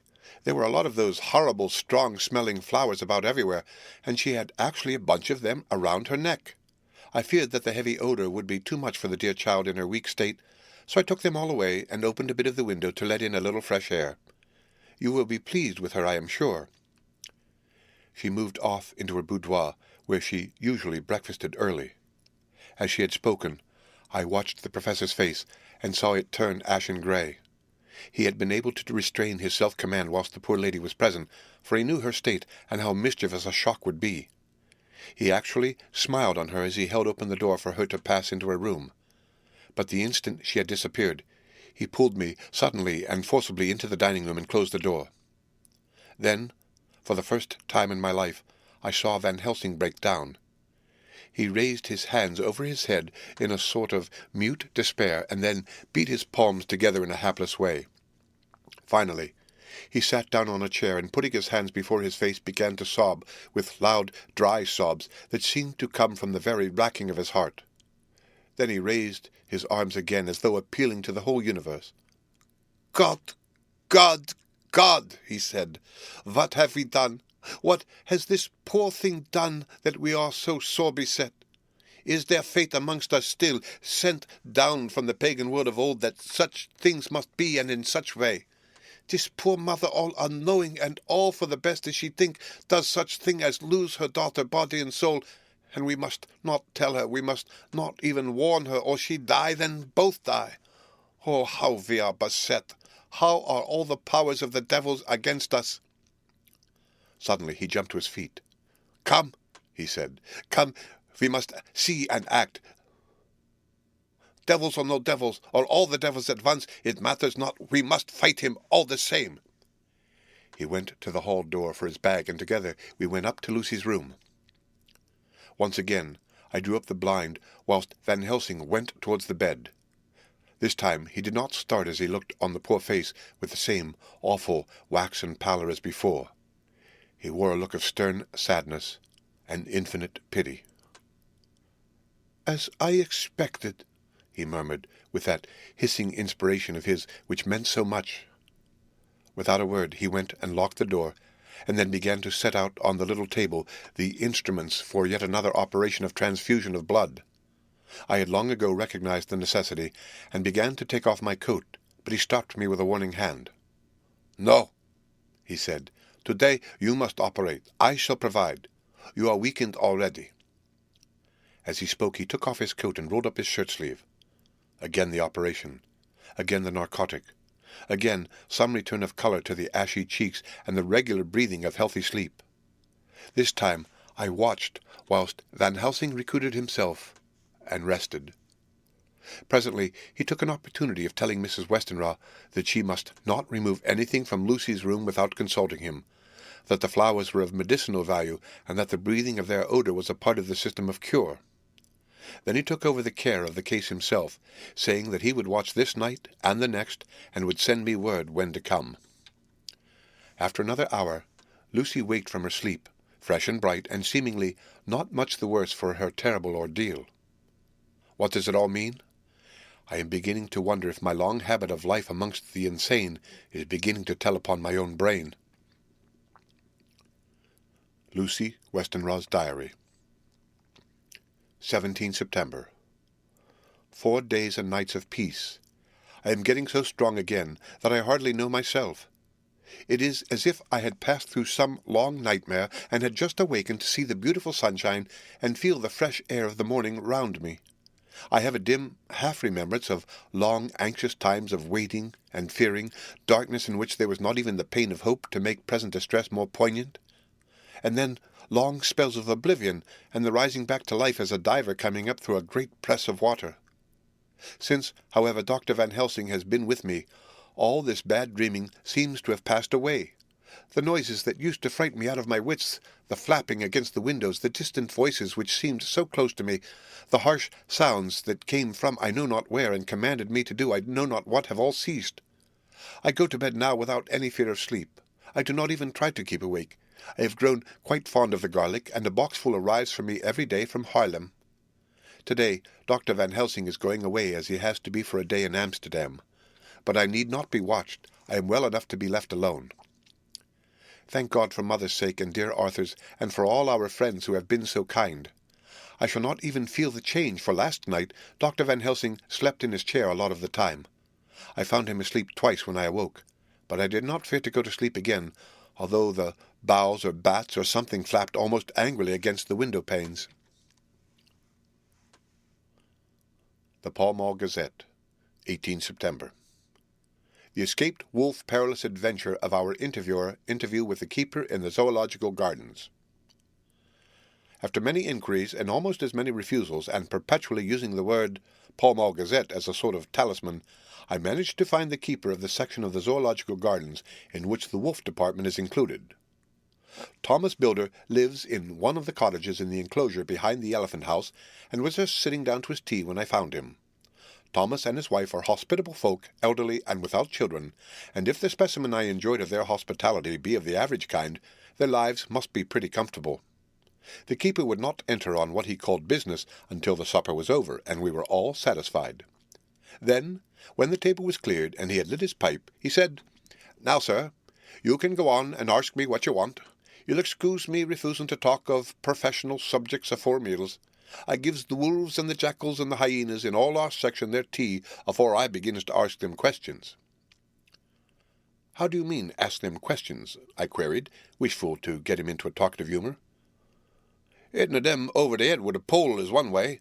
Scratching of their ears is another when gents as is flush wants a bit of a show-off to their gals. I don't so much mind the first, the hitting of the pole afore I chucks in their dinner, but I waits till they've had the sherry and coffee, so to speak, afore I tries on with the ear-scratching. Mind you," he added philosophically, "there's a deal of the same nature in us as in them there animals. Here's you a-coming and arsking of me questions about my business, and I that grump like that only for your bloomin' off quid I'd seen you blowed fust before I'd answer. Not even when you arsked me sarcastic like if I'd like you to arsk the superintendent if you might arsk me questions. Without offence, did I tell you to go to hell?" "You did." "And when you said you'd report me for using obscene language, that was hitting me over the head. But the earth quid made that all right. I wasn't going to fight, so I waited for the food, and did with my owl as the wolves and lions and tigers does. But, Lord love your heart, now that the old woman has stuck a chunk of a tea-cake in me and rinsed me out with a bloomin' old teapot, and I've lit up, you must scratch my ears for all you're worth, and won't even get a growl out of me. Drive along with your questions. I know what you're a-comin' at, that ere escaped wolf." "Exactly. I want you to give me your view of it. Just tell me how it happened, and when I know the facts, I'll get you to say what you consider was the cause of it, and how you think the whole affair will end." "All right, governor. This here's about the old story. That 'ere wolf what we call Berserker was one of 3 grey ones that came from Norway to Jamax, which we bought off him 4 years ago. He was a nice well-behaved wolf that never gave no trouble to talk of. I'm more surprised at him for wanting to get out nor any other animal in the place, but there you can't trust wolves no more than women." "Don't you mind him, sir?" broke in Mrs. Tom with a cheery laugh. "He's got minded the animals so long that blessed if he ain't like a old wolf himself, but there ain't no harm in him. Well, sir, it was about 2 hours after feeding yesterday when I first heard my disturbance. I was making up a litter in the monkey house for a young puma which is ill, but when I heard the yelping and howling I came away straight. There was Berserker tearing like a mad thing at the balls as if he wanted to get out. There wasn't much people about that day, and close at hand was only one man, a tall thin chap with a hooked nose and a pointed beard with a few white hairs running through it. He had a hard, cold-looking red eyes, and I took a sort of mislike to him, for it seemed as if it was him as they was irritated at. He had white kid gloves on his hands, and he pointed out the animals to me and says, 'Keeper, these wolves seem upset at something.' 'Maybe it's you,' says I, for I did not like the airs as he gave himself. He didn't get angry as I hoped he would, but he smiled a kind of insolent smile with a mouthful of white, sharp teeth. 'Oh, no, they wouldn't like me,' he says. 'Oh, yes, they would,' says I, imitating of him. 'They always like a bone or two to clean their teeth on about tea-time, which you is a bagful.' Well, it was an odd thing, but when the animals see us a-talking, they lay down, and when I went over to Berserker, he let me stroke his ears, same as ever. That there man came over, and blessed, but if he didn't put in his hand and stroke the old wolf's ears too. 'Take care,' says I, 'Berserker's quick.' 'Never mind,' he says, 'I'm used to 'em.' 'Are you in the business yourself?' I says, taking off at my hat for a man what trades in wolves. Anterer is a good friend to keepers. 'No,' says he, 'not exactly in the business, but I have made pets of several.' And with that he lifts his hat as polite as a lord and walks away. Old Berserker kept a-looking after him till he was out of sight, and then went and lay down in the corner and wouldn't come out the whole evening. Well, last night, as soon as the moon was up, the wolves here all began a-howling. There wasn't nothing for him to howl at. There wasn't no one near except someone that was evidently a-calling a dog somewheres out back of the gardens in the Park Road. Once or twice I went out to see if that was all right, and it was, and then the howling stopped. Just before 12 o'clock, I just took a look round afore turning in, and bust me, but when I came opposite old Berserker's cage, I see the rails broken and twisted about, and the cage empty, and that's all I know for certain. Did anyone else see anything? One of our gardeners was a-coming home about that time from Harmony when he see a big grey dog coming out through the garden edges. At least so he says, but I don't give much for it for myself, for he never said a word about to his missus when he got home, and it was only after the escape of the old wolf was made known and we had been up all night hunting of the park for Persica that he remembered seeing anything. My own belief was that the Harmony had got into his head. Now, Mr. Builder, can you account in any way for the escape of the wolf? Well, sir, he said with a suspicious sort of modesty, I think I can, but I don't know as how you'd be satisfied with the theory. Certainly I shall, if a man like you who knows the animals from experience can't hazard a good guess at any rate. Who is even to try? Well then, sir, I accounts for it this way. It seems to me that here wolf escaped simply because he wanted to get out. From the hearty way that both Thomas and his wife laughed at the joke, I could see that it had done service before, and that the whole explanation was simply an elaborate sell. I couldn't cope in badinage with the worthy Thomas, but I thought I knew a surer way to his heart, so I said, Now, Mr. Builder, we'll consider that first half-sovereign worked off, and this brother of his is waiting to be claimed when you've told me what you think will happen. Right you are, sir, he said briskly. You'll excuse me, I know for a chaffing at you, but the old woman her winked at me, which was as much as telling me to go on. Well, I never, said the old lady. My opinion is this, that here wolf is hiding somewheres. The gardener what didn't remember said he was a-galloping northward faster than a horse could go. But I don't believe him, for you see, sir, wolves don't gallop no more than dogs does. They not being built that way. Wolves is fine things in a storybook, and I dessay when they gets in packs and does be chivying something that's more feared than they is, they can make a devil of a noise and chop it up, whatever it is. But, Lord bless you, in real life, a wolf is only a low creature, not half so clever or bold as a good dog, and not half a quarter so much fight in him. This one ain't been used to fighting or even to providing for himself, and more like he's somewhere round the park a-hiding and a-shivering of, and if he thinks at all wondering where he is to get his breakfast from. Or maybe he's cut down some areas in a coal cellar. My eye, won't some cook get a rum start when she sees his green eyes a-shining at her out of the dark? If he can't get food, he's bound to look for it, and mayhap he may chance to light on a butcher's shop in time. If he don't, and some nursemaid goes out a-walking her off with a soldier, leaving of the infant in the perambulator, well, then I shouldn't be surprised if the census is one babby the less, that's all. I was handing him the half-sovereign, when something came bobbing up against the window, and Mr. Builder's face doubled its natural length with surprise.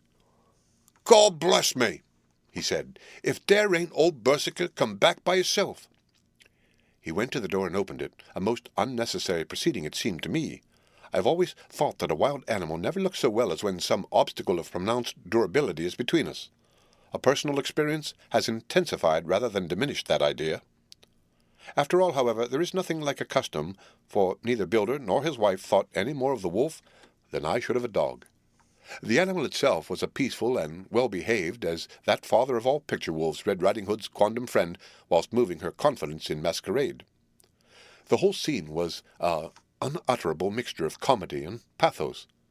The wicked wolf that for half a day had paralyzed London and set all the children in town shivering in their shoes was there in a sort of penitent mood, and was received and petted like a sort of vulpine prodigal son. Old Builder examined him all over with most tender solicitude, and when he had finished with his penitence, said, There, I knew the poor old chap would get into some kind of trouble. Didn't I say it all along?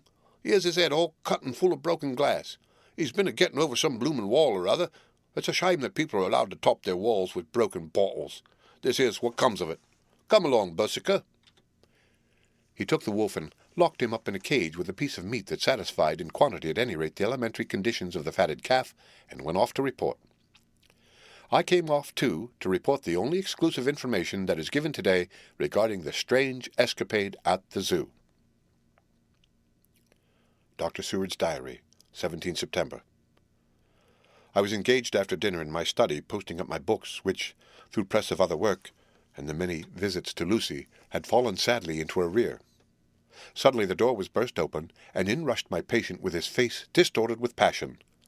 I was thunderstruck, for such a thing as a patient getting out of his own accord into the superintendent's study is almost unknown. Without an instant's notice, he made straight at me. He had a dinner knife in his hand, and as I saw he was dangerous, I tried to keep the table between us. He was too quick and too strong for me, however, for before I could get my balance he had struck at me and cut my left wrist rather severely. Before he could strike again, however, I guarded my right hand, and he was sprawling on his back on the floor. My wrist bled freely, and quite a little pool trickled onto the carpet. I saw that my friend was not intent on further effort, and occupied myself binding up my wrist, keeping a wary eye on the prostrate figure all the time. When the attendants rushed in, and we turned our attention to him, his employment positively sickened me. He was lying on his belly on the floor, licking up like a dog the blood which had fallen from my wounded wrist. He was easily secured, and to my surprise went with the attendants quite placidly, simply repeating over and over again, "The blood is the life, the blood is the life." I cannot afford to lose blood just at present. I have lost too much of late for my physical good, and then the prolonged strain of Lucy's illness and its horrible phases is telling on me. I am overexcited and weary, and I need rest. Rest. Rest. Happily Van Helsing has not summoned me, so I need not forego my sleep. Tonight I could not well do without it. Telegram. Van Helsing, Antwerp, to Seward, Carfax. Sent to Carfax, Sussex, as no county given, delivered late by 22 hours. 17 September. Do not fail to be at Hillingham tonight. If not watching all the time, frequently visit and see that flowers are as placed. Very important, do not fail. Shall be with you as soon as possible after arrival. Dr. Seward's Diary, 18 September. Just off train to London. The arrival of Van Helsing's telegram filled me with dismay. A whole night lost, and I know by bitter experience what may happen in a night. Of course, it is possible that all may be well. But what may have happened? Surely there is some horrible doom hanging over us that every possible accident should thwart us in all we try to do. I shall take this cylinder with me, and then I can complete my entry on Lucy's phonograph. Memorandum left by Lucy Westenra. 17 September. Night. I write this and leave it to be seen, so that no one may by any chance get into trouble through me. This is an exact record of what took place tonight. I feel I am dying of weakness, and have barely strength to write, but it must be done if I die in the doing. I went to bed as usual, taking care that the flowers were placed as Dr. Van Helsing directed, and soon fell asleep. I was awakened by the flapping at the window, which had begun after that sleepwalking on the cliff at Whitby, when Mina saved me, and which now I know so well. I was not afraid, but I did wish that Dr. Seward was in the next room, as Dr. Van Helsing said he would be, so that I might have called him. I tried to sleep, but I could not. Then there came to me that old fear of sleep, and I determined to keep awake.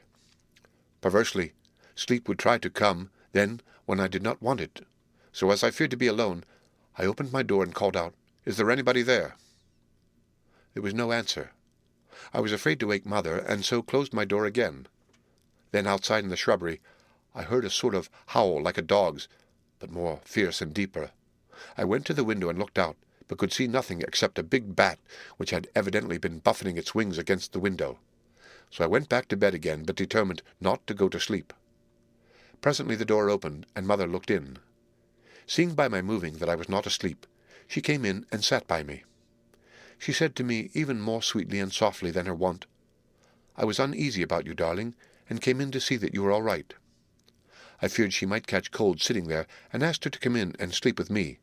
So she came into bed and lay down beside me. She did not take off her dressing-gown, for she said she would only stay a while and then go back to her own bed. As she lay there in my arms and I in hers, the flapping and buffeting came to the window again. She was startled and a little frightened, and cried out, "What is that?"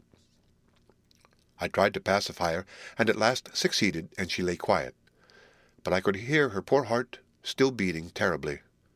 After a while there was the howl again out in the shrubbery, and shortly after there was a crash at the window, and a lot of broken glass was hurled on the floor. The window blind blew back with the wind that rushed in, and in the aperture of the broken panes there was the head of a great, gaunt, grey wolf. Mother cried out in a fright, and struggled up into a sitting posture and clutched wildly at anything that would help her. Amongst other things, she clutched the wreath of flowers that Dr. Van Helsing insisted on my wearing round my neck, and tore it away from me. For a second or two she sat up, pointing at the wolf, and there was a strange and horrible gurgling in her throat. Then she fell over as if struck with lightning, and her head hit my forehead and made me dizzy for a moment or two. The room and all round seemed to spin round. I kept my eyes fixed on the window, but the wolf drew his head back, and a whole myriad of little specks seemed to come blowing in through the broken window, and wheeling and circling round like a pillar of dust that travellers describe when there is a simoon in the desert. I tried to stir, but there was some spell upon me, and dear mother's poor body, which seemed to grow cold already, for her dead heart had ceased to beat, weighed me down, and I remembered no more for a while. The time did not seem long, but very, very awful, till I recovered consciousness again. Somewhere near, a passing bell was tolling. The dogs all round the neighbourhood were howling, and in our shrubbery, seemingly just outside, a nightingale was singing. I was dazed and stupid with pain and terror and weakness, but the sound of the nightingale seemed like the voice of my dead mother come back to comfort me. The sounds seemed to have awakened the maids, too, for I could hear their bare feet pattering outside my door. I called to them, and they came in, and when they saw what had happened, and what it was that lay over me on the bed, they screamed out. The wind rushed in through the broken window, and the door slammed to. They lifted off the body of my dear mother, and laid her, covered up with a sheet, on the bed after I had got up. They were all so frightened and nervous that I directed them to go to the dining-room and each have a glass of wine. The door flew open for an instant and closed again. The maids shrieked, and then went in a body to the dining-room, and I laid what flowers I had on my dear mother's breast. When they were there, I remembered what Dr. Van Helsing had told me, but I didn't like to remove them, and besides, I would have some of the servants to sit up with me now. I was surprised that the maids did not come back. I called them, but got no answer, so I went to the dining-room to look for them. My heart sank when I saw what had happened. They all four lay helpless on the floor, breathing heavily. The decanter of sherry was on the table, half full, but there was a queer, acrid smell about. I was suspicious and examined the decanter. It smelled of laudanum, and looking on the sideboard, I found that the bottle which mother's doctor uses for her, did use, was empty. What am I to do? What am I to do? I am back in the room with mother. I cannot leave her, and I am alone, save for the sleeping servants, whom someone has drugged. Alone with the dead. I dare not go out, for I can hear the low howl of the wolf through the broken window. The air seems full of specks, floating and circling in the draught from the window, and the lights burn blue and dim. What am I to do? God shield me from harm this night. I shall hide this paper in my breast, where they shall find it when they come to lay me out. My dear mother gone, it is time that I go too. Good-bye, dear Arthur. If I should not survive this night, God keep you dear, and God help me. The end of Chapter 11. Read by Rick Kistner for Lit to Go on the web at fcit.usf.edu.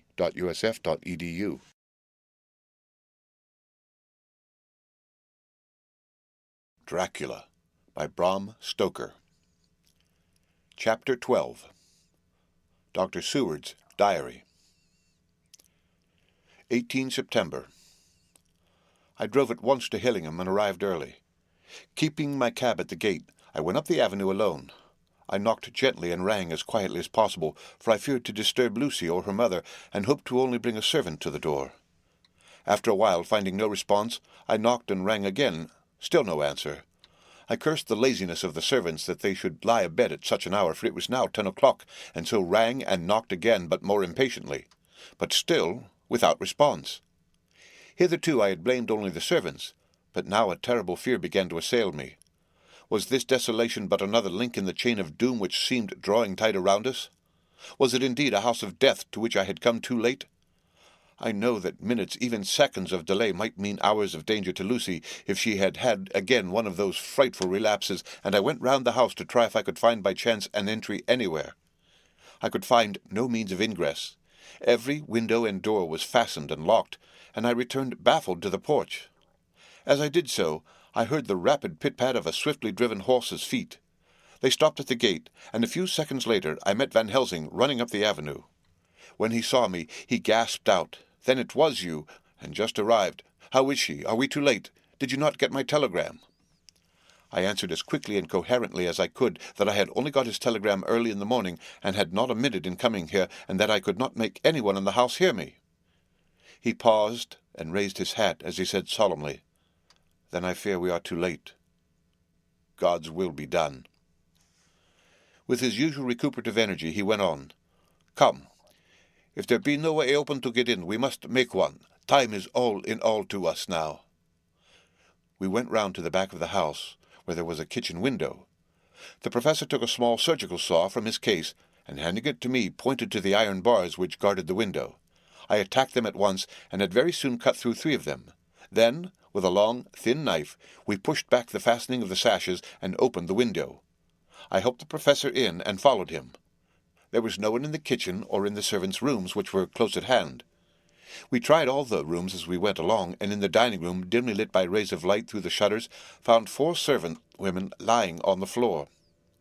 There was no need to think them dead, for their stertorous breathing and the acrid smell of laudanum in the room left no doubt as to their condition. Van Helsing and I looked at each other, and as we moved away he said, "We can attend to them later." Then we ascended to Lucy's room. For an instant or two we paused at the door to listen, but there was no sound that we could hear. With white faces and trembling hands, we opened the door gently and entered the room. How shall I describe what we saw? On the bed lay 2 women, Lucy and her mother. The latter lay farthest in, and she was covered with a white sheet, the edge of which had been blown back by the draught through the broken window, showing the drawn white face with a look of terror fixed upon it. By her side lay Lucy, with face white and still more drawn. The flowers which had been round her neck we found upon her mother's bosom, and her throat was bare, showing the 2 little wounds which we had noticed before, but looking horribly white and mangled. Without a word, the professor bent over the bed, his head almost touching poor Lucy's breast. Then he gave a quick turn of his head, as of one who listens, and leaping to his feet, he cried out to me, "It is not yet too late! Quick, quick, bring the brandy!" I flew downstairs and returned with it, taking care to smell and taste it, lest it too were drugged like the decanter of sherry which I found on the table. The maids were still breathing, but more restlessly, and I fancied that the narcotic was wearing off. I did not stay to make sure, but returned to Van Helsing. He rubbed the brandy, as on another occasion, on her lips and gums, and on her wrists and the palms of her hands. He said to me, "I can do this, all that can be at the present. You go wake those maids. Flick them in the face with wet towel and flick them hard. Make them get heat and fire and a warm bath. This poor soul is nearly as cold as that beside her. She will need to be heated before we can do anything more." I went at once and found little difficulty in waking 3 of the women. The 4th was only a young girl, and the drug had evidently affected her more strongly, so I lifted her on the sofa and let her sleep. The others were dazed at first, but as remembrance came back to them, they cried and sobbed in a hysterical manner. I was stern with them, however, and would not let them talk. I told them that 1 life was bad enough to lose, and if they delayed they would sacrifice Miss Lucy. So sobbing and crying, they went about their way, half-clad as they were, and prepared fire and water. Fortunately, the kitchen and boiler fires were still alive, and there was no lack of hot water. We got a bath, and carried Lucy out as she was, and placed her in it. Whilst we were busy chafing her limbs, there was a knock at the hall door. One of the maids ran off, hurried on some more clothes, and opened it. Then she returned and whispered to us that there was a gentleman who had come with a message for Mr. Holmwood. I bade her simply tell him that he must wait, for we could see no one now. She went away with the message, and engrossed with our work, I clean forgot all about him. I never saw in all my experience the professor work in such deadly earnest.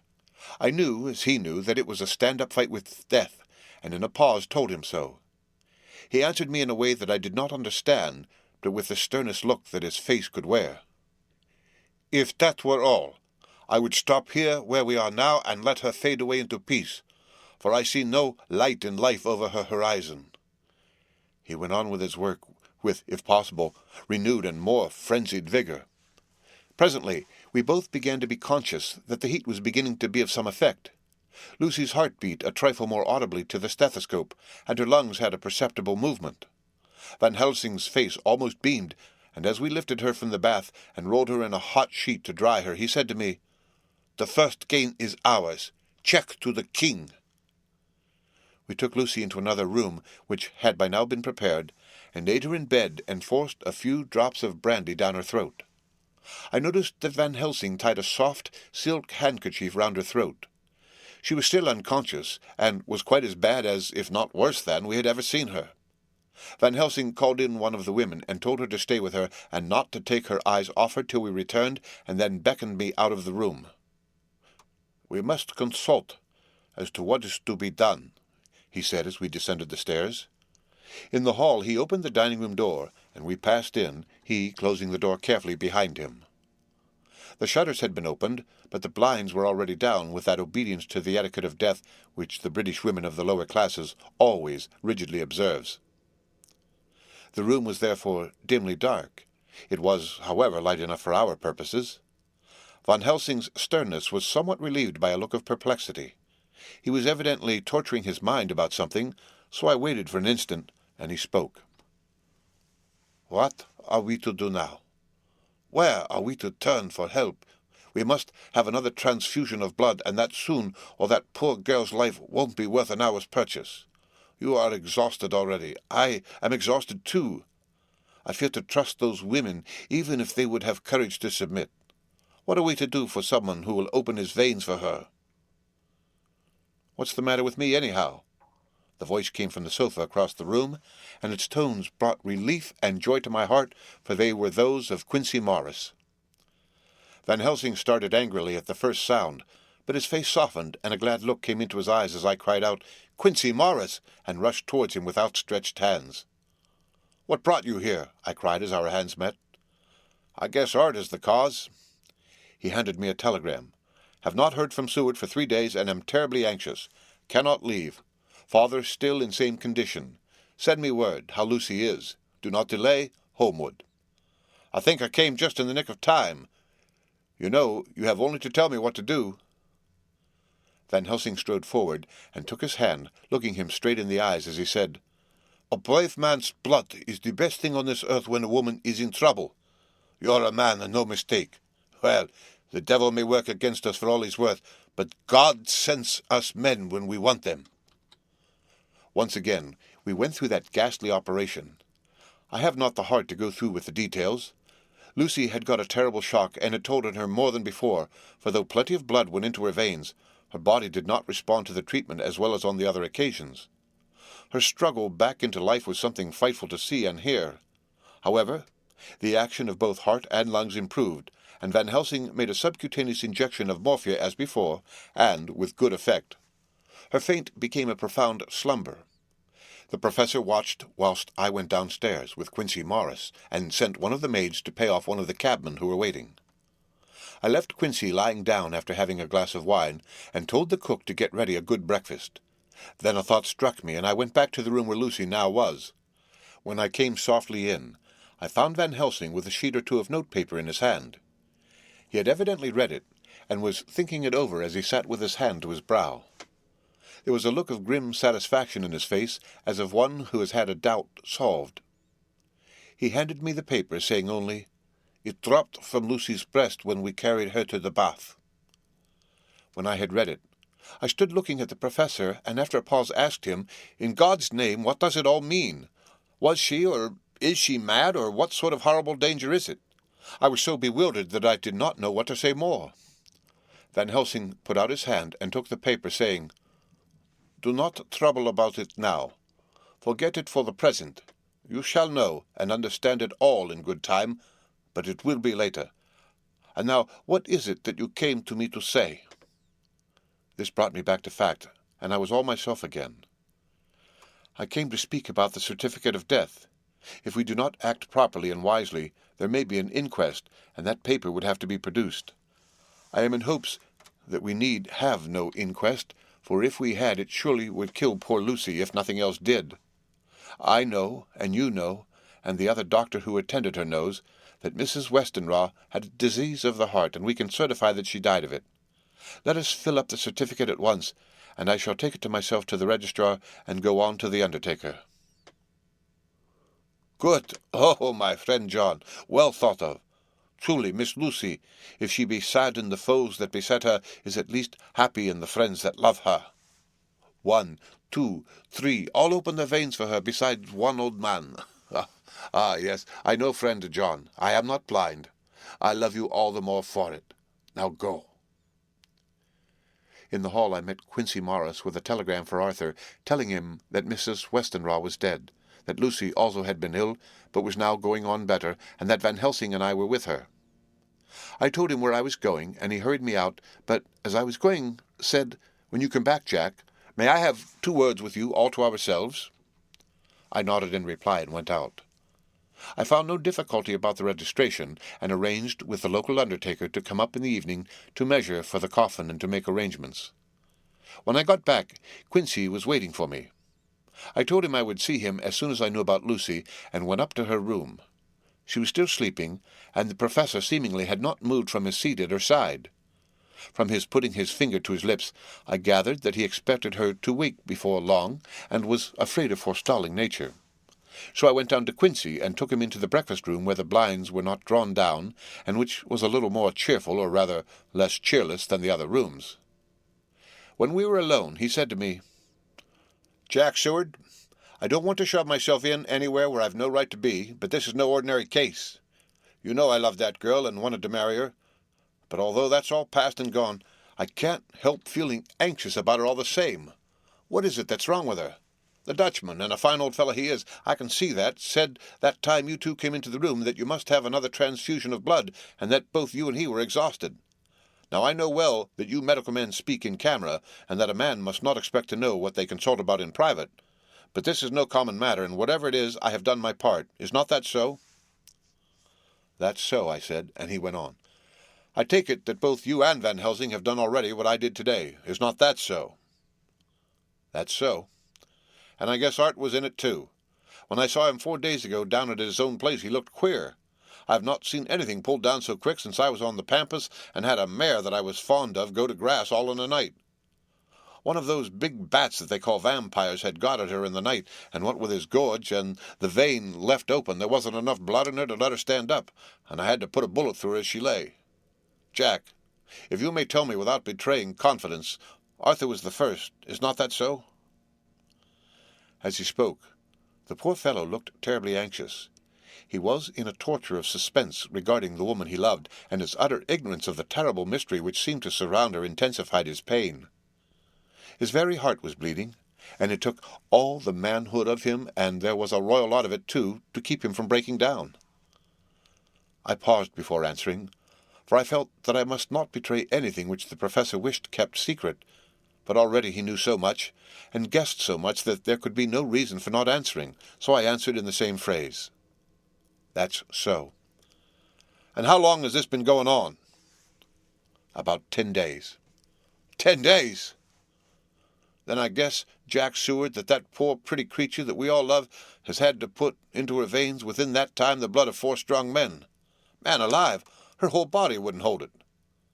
Then coming close to me, he spoke in a fierce half-whisper. "What took it out?" I shook my head. "That," I said, "is the crux. Van Helsing is simply frantic about it, and I am at my wit's end. I can't even hazard a guess. There's been a series of little circumstances which have thrown out all our calculations as to Lucy being properly watched, but these shall not occur again. Here we stay until all be well or ill." Quincy held out his hand. "Count me in," he said. "You and the Dutchman will tell me what to do, and I'll do it." When she woke late in the afternoon, Lucy's first movement was to feel in her breast, and to my surprise produced the paper which Van Helsing had given me to read. The careful professor had replaced it where it had come from, lest on waking she should be alarmed. Her eyes then lit on Van Helsing, and on me too, and gladdened. Then she looked round the room, and seeing where she was, shuddered. She gave a loud cry, and put her poor thin hands before her pale face. We both understood what was meant, that she had realized to the full her mother's death. So we tried what we could to comfort her. Doubtless sympathy eased her somewhat, but she was very low in thought and spirit, and wept silently and weakly for a long time. We told her that either or both of us would now remain with her all the time, and that seemed to comfort her. Towards dusk she fell into a doze. Here a very odd thing occurred. Whilst still asleep, she took the paper from her breast and tore it in 2. Van Helsing stepped over and took the pieces from her. All the same, however, she went on with the action of tearing, as though the material were still in her hands. Finally, she lifted her hands and opened them, as though scattering the fragments. Van Helsing seemed surprised, and his brows gathered as if in thought, but he said nothing. 19 September. All last night she slept fitfully, being always afraid to sleep, and something weaker when she woke from it. The professor and I took in turns watch, and we never left her for a moment unattended.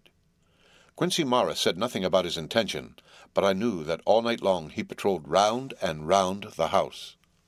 When the day came, its searching light showed the ravages in poor Lucy's strength. She was hardly able to turn her head, and the little nourishment which she could take seemed to do her no good. At times she slept, and both Van Helsing and I noticed the difference in her between sleeping and waking. Whilst asleep she looked stronger, although more haggard, and her breathing was softer. Her open mouth showed the pale gums drawn back from the teeth, which looked positively longer and sharper than usual. When she woke, the softness of her eyes evidently changed the expression, for she looked her own self, although a dying one. In the afternoon she asked for Arthur, and we telegraphed for him. Quincy went off to meet him at the station. When he arrived, it was nearly 6 o'clock, and the sun was setting full and warm, and the red light streamed in through the window and gave more colour to the pale cheeks. When he saw her, Arthur was simply choking with emotion, and none of us could speak. In the hours that had passed, the fits of sleep, or the comatose condition that passed for it, had grown more frequent, so that the pauses, when conversation was possible, were shortened. Arthur's presence, however, seemed to act as a stimulant.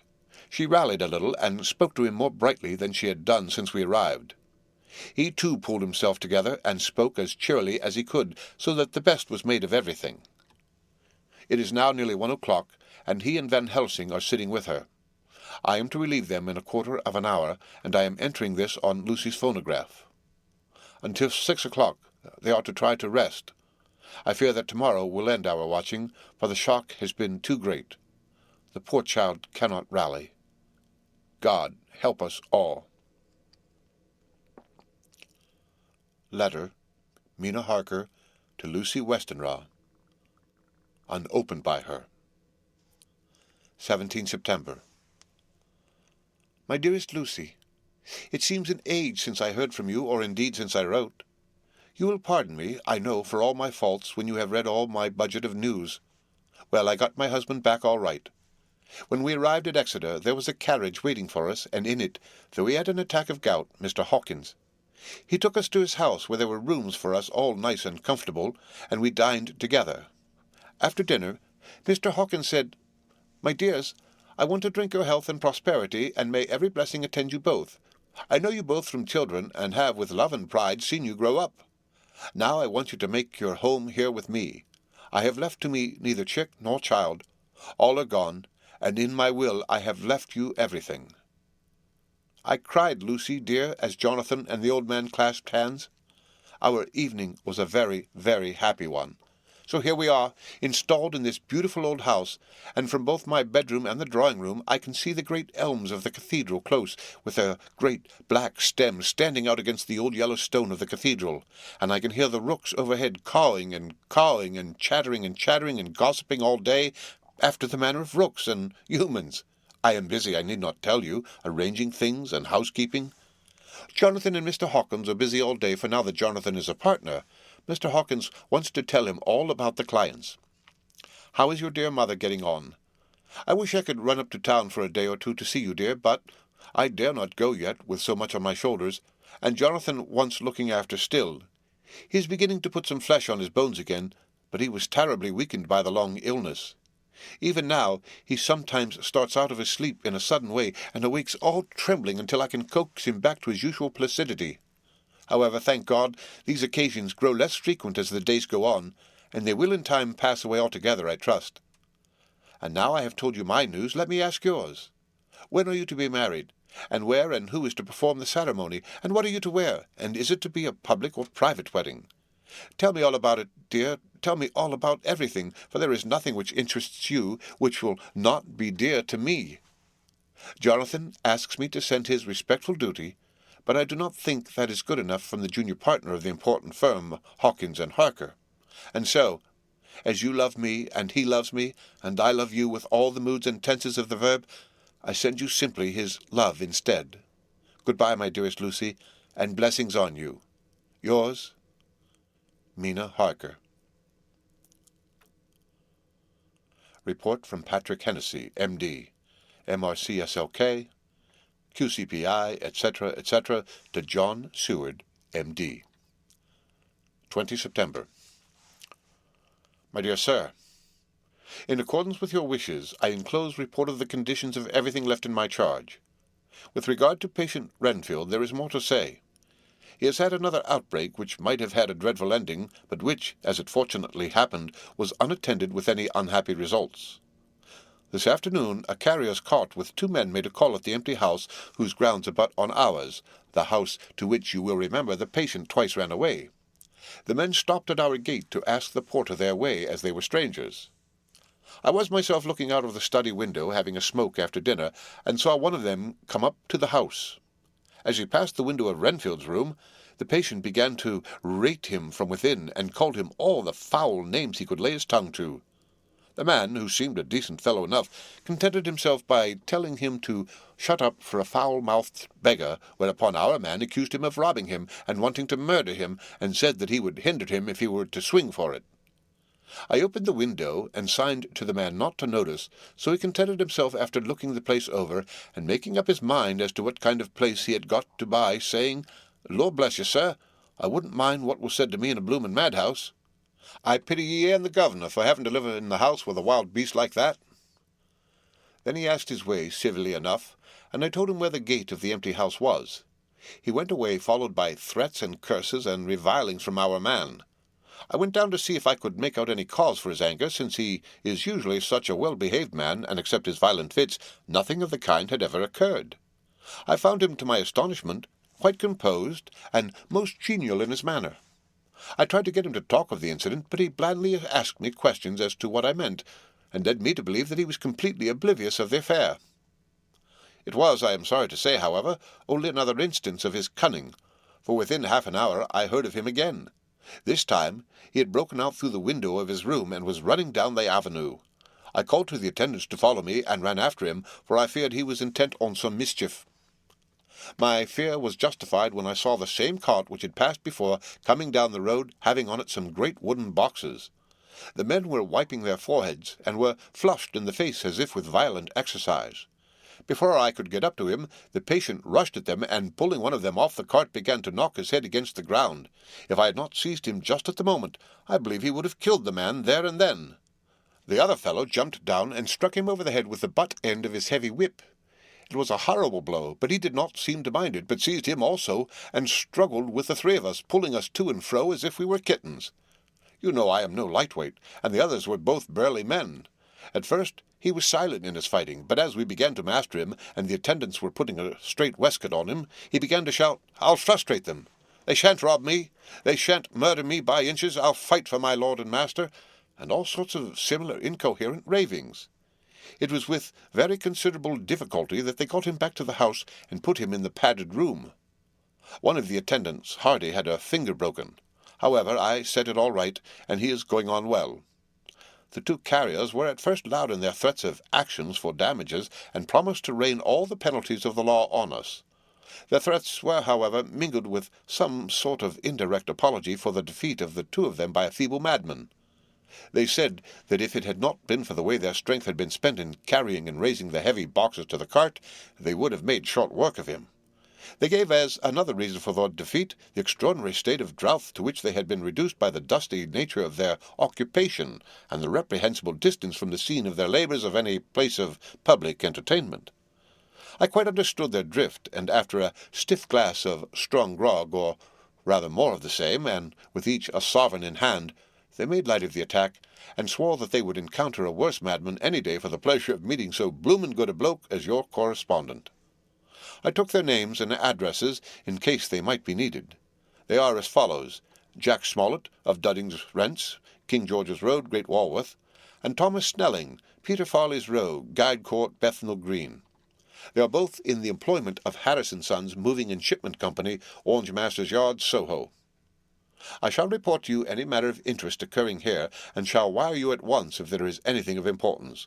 Believe me, dear sir, yours faithfully, Patrick Hennessy. Letter. Mina Harker to Lucy Westenra, unopened by her. 18 September. My dearest Lucy, such a sad blow has befallen us. Mr. Hawkins has died very suddenly. Some may not think it so sad for us, but we had both come to so love him that it really seems as though we had lost a father. I never knew either father or mother, so that the dear old man's death is a real blow to me. Jonathan is greatly distressed. It is not only that he feels sorrow, deep sorrow, for the dear good man who has befriended him all his life, and now, at the end, has treated him like his own son, and left him a fortune which, to people of our modest bringing up, is wealth beyond the dream of avarice, but Jonathan feels it on another account. He says the amount of responsibility which it puts upon him makes him nervous. He begins to doubt himself. I try to cheer him up, and my belief in him helps him to have a belief in himself, but it is here that the grave shock that he experienced tells upon him the most. Oh, it is too hard that a sweet, simple, noble, strong nature such as his, a nature which enabled him by our dear good friend's aid to rise from clerk to master in a few years, should be so injured that the very essence of its strength is gone. Forgive me, dear, if I worry you with my troubles in the midst of your own happiness. But, Lucy, dear, I must tell someone, for the strain of keeping up a brave and cheerful appearance to Jonathan tries me, and I have no one here that I can confide in. I dread coming up to London, as we must do that day after tomorrow, for poor Mr. Hawkins left in his will that he was to be buried in the grave with his father. As there are no relations at all, Jonathan will have to be chief mourner. I shall try to run over to see you, dearest, if only for a few minutes. Forgive me for troubling you. With all blessings, your loving Mina Harker. Dr. Seward's Diary, 20 September. Only resolution and habit can let me make an entry tonight. I am too miserable, too low-spirited, too sick of the world and all in it, including life itself, that I would not care if I heard this moment the flapping of the wings of the angel of death.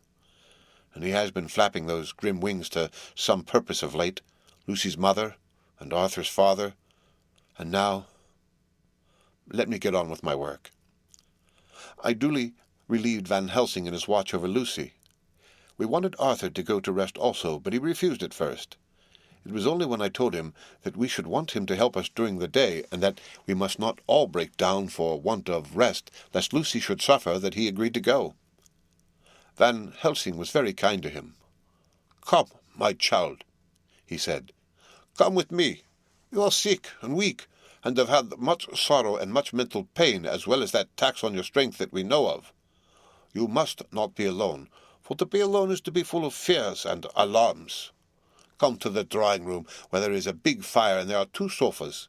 You shall lie on one and I on the other, and our sympathy will be to comfort each other, even though we do not speak and even if we sleep." Arthur went off with him, casting back a longing look on Lucy's face, which lay in her pillow almost whiter than the lawn. She lay quite still, and I looked round the room to see that all was as it should be. I could see that the professor had carried out in this room, as in the other, his purpose of using the garlic. The whole of the window sashes reeked with it, and round Lucy's neck, over the silk handkerchief which Van Helsing made her keep on, was a rough chaplet of the same odorous flowers. Lucy was breathing somewhat stertorously, and her face was at its worst, for the open mouth showed the pale gums. Her teeth in the dim, uncertain light seemed longer and sharper than they had been in the morning. In particular, by some trick of the light, the canine teeth looked longer and sharper than the rest. I sat down beside her, and presently she moved uneasily. At the same moment there came a sort of dull flapping or buffeting at the window. I went over to it softly and peeped out by the corner of the blind. There was a full moonlight, and I could see that the noise was made by a great bat which wheeled round, doubtless attracted by the light, although so dim, and every now and again struck the window with its wings. When I came back to my seat, I found that Lucy had moved slightly and had torn away the garlic flowers from her throat. I replaced them as well as I could, and sat watching her. Presently she woke, and I gave her food, as Van Helsing had prescribed. She took but a little, and that languidly. There did not seem to be within her now the unconscious struggle for life and strength that had hitherto so marked her illness. It struck me as curious that the moment she became conscious, she pressed the garlic flowers close to her. It was certainly odd that whenever she got into that lethargic state, with the stertorous breathing, she put the flowers from her, but that when she waked, she clutched them close. There was no possibility of making any mistake about this, for in the long hours that followed she had many spells of sleeping and waking, and repeated both actions many times. At 6 o'clock, Van Helsing came to relieve me. Arthur had then fallen into a doze, and he mercifully let him sleep on. When he saw Lucy's face, I could hear the hissing indraw of breath, and he said to me in a sharp whisper, "Draw up the blind. I want light." Then he bent down, and with his face almost touching Lucy's, examined her carefully. He removed the flowers and lifted the silk handkerchief from her throat. As he did so, he started back, and I could hear his ejaculation, "Mein Gott!" as it was smothered in his throat. I bent over and looked too, and as I noticed, some queer chill came over me. The wounds on the throat had absolutely disappeared. For fully 5 minutes Van Helsing stood looking at her with his face at its sternest. Then he turned to me and said calmly, "She is dying. It will not be long now. It will be much difference, mark me, whether she dies conscious or in her sleep. Wake that poor boy and let him come and see the last. He trusts us, and we have promised him." I went to the dining-room and waked him. He was dazed for a moment, but when he saw the sunlight streaming in through the edges of the shutters, he thought he was late and expressed his fear. I assured him that Lucy was still asleep, but told him as gently as I could that both Van Helsing and I feared that the end was near. He covered his face with his hands and slid down on his knees by the sofa, where he remained perhaps a minute, with his head buried, praying, while his shoulders shook with grief. I took him by the hand and raised him up. "Come," I said, "my dear old fellow, summon all your fortitude. It will be best and easiest for her." When we came into Lucy's room, I could see that Van Helsing had, with his usual forethought, been putting matters straight, and making everything look as pleasing as possible. He had even brushed Lucy's hair, so that it lay on the pillow in its usual sunny ripples. When we came into the room, she opened her eyes, and seeing him, whispered softly, "Arthur, oh, my love, I am so glad you have come." He was stooping to kiss her, when Van Helsing motioned him back. "No," he whispered, "not yet. Hold her hand, it will comfort her more." So Arthur took her hand and knelt beside her, and she looked her best, with all the soft lines matching the angelic beauty of her eyes. Then gradually her eyes closed, and she began to sleep. For a little bit her breast heaved softly, and her breath came and went like a tired child's. And then, insensibly, there came the strange change which I had noticed in the night. Her breathing grew stertorous, the mouth opened, and the pale gums drawn back made the teeth look longer and sharper than ever. In a sort of sleep-waking, vague, unconscious way, she opened her eyes, which were now dull and hard at once, and said in a soft, voluptuous voice, such as I had never heard from her lips, "Arthur, oh, my love, I am so glad you have come. Kiss me." Arthur bent eagerly over to kiss her, but at that instant Van Helsing, who, like me, had been startled by her voice, swooped upon him, and catching him by the neck with both hands, dragged him back with a fury of strength which I never thought he could have possessed, and actually hurled him almost across the room. "Not on your life," he said, "not for your living soul and hers." And he stood between them like a lion at bay. Arthur was so taken aback that he did not for a moment know what to do or say, and before any impulse of violence could seize him, he realized the place and the occasion, and stood silent, waiting. I kept my eyes fixed on Lucy, as did Van Helsing, and we saw a spasm as of rage flit like a shadow over her face. The sharp teeth clamped together. Then her eyes closed, and she breathed heavily. Very shortly after, she opened her eyes in all their softness, and putting out her poor, pale, thin hand, took Van Helsing's great brown one, drawing it close to her, she kissed it. My true friend, she said, in a faint voice, but with untellable pathos. My true friend and his. Oh, guard him and give me peace. I swear it, he said solemnly, kneeling beside her and holding up his hand as one who registers an oath. Then he turned to Arthur and said to him, Come, my child, take her hand in yours, and kiss her on the forehead, and only once. Their eyes met instead of their lips, and so they parted. Lucy's eyes closed, and Van Helsing, who had been watching closely, took Arthur's arm and drew him away. And then Lucy's breathing became stertorous again, and all at once it ceased. It is all over, said Van Helsing. She is dead. I took Arthur by the arm, and led him away to the drawing-room, where he sat down and covered his face with his hands, sobbing in a way that nearly broke me down to see. I went back to the room, and found Van Helsing looking at poor Lucy, and his face was sterner than ever. Some change had come over her body. Death had given back part of her beauty, for her brow and cheeks had recovered some of their flowing lines. Even the lips had lost their deadly pallor. It was as if the blood, no longer needed for the working of the heart, had gone to make the harshness of death as little rude as might be.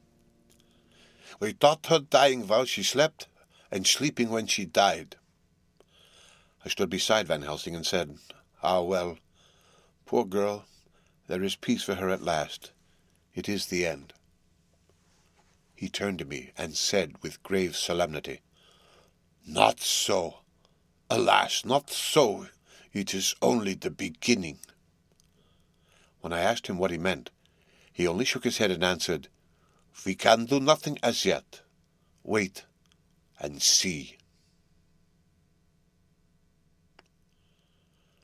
The end. Read by Rick Kishner for Lit2Go, on the web at fcit.usf.edu.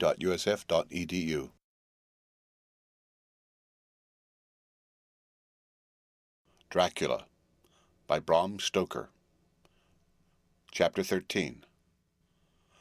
Dr. Seward's Diary continued.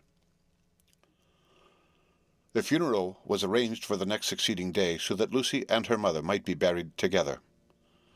I attended to all the ghastly formalities, and the urbane undertaker proved that his staff was afflicted, or blessed, with something of his own obsequious suavity. Even the women who performed the last offices for the dead remarked to me in a confidential, brother-professional way when she had come out from the death-chamber, She makes a very beautiful corpse, sir.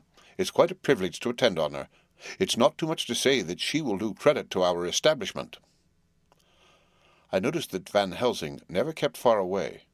This was possible from the disordered state of things in the household.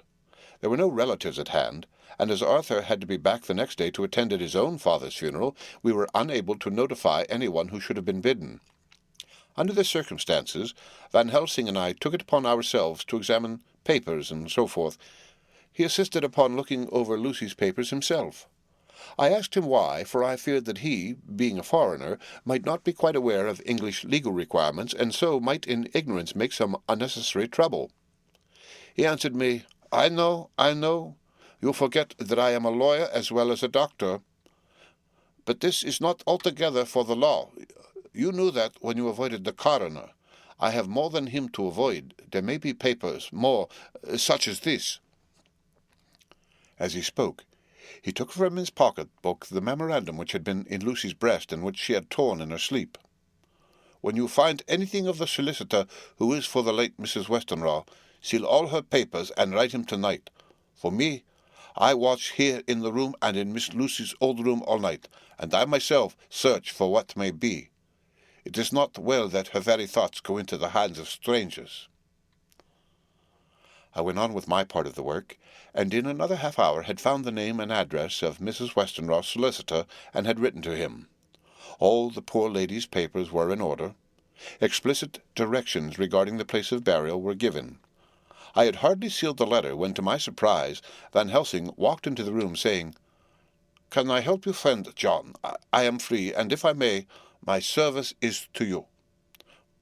"Have you got what you looked for?" I asked, to which he replied, I did not look for any specific thing. I only hoped to find, and find I have, all that there was, only some letters and a few memoranda and a diary new begun. But I have them here, and we shall for the present say nothing of them. I shall see that poor lad tomorrow evening, and with his sanction I shall use some. When we had finished the work in hand, he said to me, "And now, friend John, I think we may to bed. We want sleep, both you and I, and rest to recuperate. Tomorrow we shall have much to do, but for tonight there is no need of us. Alas!" Before turning in, we went to look at poor Lucy. The undertaker had certainly done his work well, for the room was turned into a small chapelle ardente. There was a wilderness of beautiful white flowers, and death was made as little repulsive as might be. The end of the winding sheet was laid over the face. When the professor bent over and turned it gently back, we both started at the beauty before us, the tall wax candles showing a sufficient light to note it well. All Lucy's loveliness had come back to her in death, and the hours that had passed, instead of leaving traces of decay's effacing fingers, had but restored the beauty of life, till positively I could not believe my eyes that I was looking at a corpse. The professor looked sternly grave. He had not loved her as I had, and there was no need for tears in his eyes. He said to me, "Remain till I return," and left the room. He came back with a handful of wild garlic from the box waiting in the hall, but which had not been opened, and placed the flowers amongst the others on and around the bed. Then he took from his neck, inside his collar, a little gold crucifix, and placed it over the mouth. He restored the sheet to its place, and we came away. I was undressing in my own room, when, with a premonitory tap at the door, he entered, and at once began to speak. "Tomorrow I want you to bring me, before night, a set of post-mortem knives." "Must we make an autopsy?" I asked. "Yes and no. I want to operate, but not what you think. Let me tell you now, but not a word to another. I want to cut off her head and take out her heart. Ah, you, a surgeon, and so shocked, you, whom I have seen with no tremble of hand or heart do operations of life and death that make the rest shudder. Oh, but I must not forget, my dear friend John, that you loved her, and I have not forgotten it is, for I shall operate, and you must not help. I would like to do it tonight, but for Arthur I must not. He will be free after his father's funeral tomorrow, and he will want to see her, to see it. Then, when she is coffined ready for the next day, you and I shall come when all asleep. We shall unscrew the coffin lid, and shall do our operation, and then replace all, so that none know save we alone. But why do it at all? The girl is dead. Why mutilate her poor body without need? And if there is no necessity for a post-mortem, and nothing to gain by it, no good to her, to us, to science, to human knowledge, why do it? Without such it is monstrous." For answer, he put his hand on my shoulder and said with infinite tenderness, "Friend John, I pity your poor bleeding heart, and I love you the more because it does so bleed. If I could, I would take on myself the burden that you do bear, but there are things that you know not, but that you shall know, and bless me for knowing, though they are not pleasant things. John, my child, you have been my friend now many years, and yet did you ever know me to do any without good cause? I may err, I am but man, but I believe in all I do. Was it not for these causes that you sent for me when the great trouble came? Yes. Were you not amazed, nay, horrified, when I would not let Arthur kiss his love though she was dying, and snatched him away by all my strength? Yes, and yet you saw how she thanked me with her so beautiful dying eyes, her voice too, so weak, and she kissed my rough old hand and blessed me? Yes, and did you not hear me swear a promise to her, that so she closed her eyes grateful? Yes. Well, I have good reason now for all I want to do. You have for many years trusted me. You have believed me weeks past when there be things so strange that you might have well doubt. Believe me yet a little, friend John. If you trust me not, then I must tell what I think, and that is perhaps not well. And if I work, as work I shall, no matter trust or no trust, without my friend trusting me, I work with heavy heart and feel, oh, so lonely when I want all help and courage that may be. He paused a moment, and went on solemnly, Friend John, There are strange and terrible days before us. Let us not be two, but one, that so we work to a good end. Will you not have faith in me?" I took his hand and promised him. I held my door open as he went away, and watched him go to his room and close the door. As I stood without moving, I saw one of the maids pass silently along the passage. She had her back to me, so she did not see me, and go into the room where Lucy lay. The sight touched me. Devotion is so rare, and we are so grateful to those who show it unasked to those we love. Here was a poor girl putting aside the terrors which she naturally had of death, to go watch alone by the bier of the mistress whom she loved, so that the poor clay might not be lonely till laid to eternal rest. I must have slept long and soundly, for it was broad daylight when Van Helsing waked me by coming into my room. He came over to my bedside and said, "You need not trouble about the knives. We shall not do it." "Why not?" I asked, for a solemnity of the night before had greatly impressed me. "Because," he said sternly, "it is too late, or too early. See!" Here he held up the little golden crucifix. "This was stolen in the night." "How stolen?" I asked in wonder, "since you have it now?" "Because I get it back from the worthless wretch who stole it, from the woman who robbed the dead and the living. Her punishment will surely come, but not through me. She knew not altogether what she did, and thus unknowing she only stole. Now we must wait." He went away on the word, leaving me with a new mystery to think of, a new puzzle to grapple with. The forenoon was a dreary time, but at noon the solicitor came, Mr. Marquand, of Holman Sons, Marquand and Lidderdale. He was very genial and very appreciative of what we had done, and took off our hands all cares as to details. During lunch he told us that Mrs. Westenra had for some time expected sudden death from her heart, and had put her affairs in absolute order.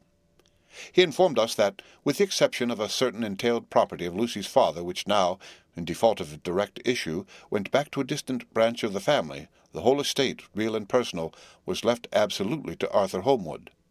When he had told us so much, he went on. "Frankly, we did our best to prevent such a testamentary disposition, and pointed out certain contingencies that might leave her daughter either penniless or not so free as she should be to act regarding a matrimonial alliance. Indeed, we pressed the matter so far that we almost came into collision, for she asked us if we were or were not prepared to carry out her wishes. Of course, we then had no alternative but to accept.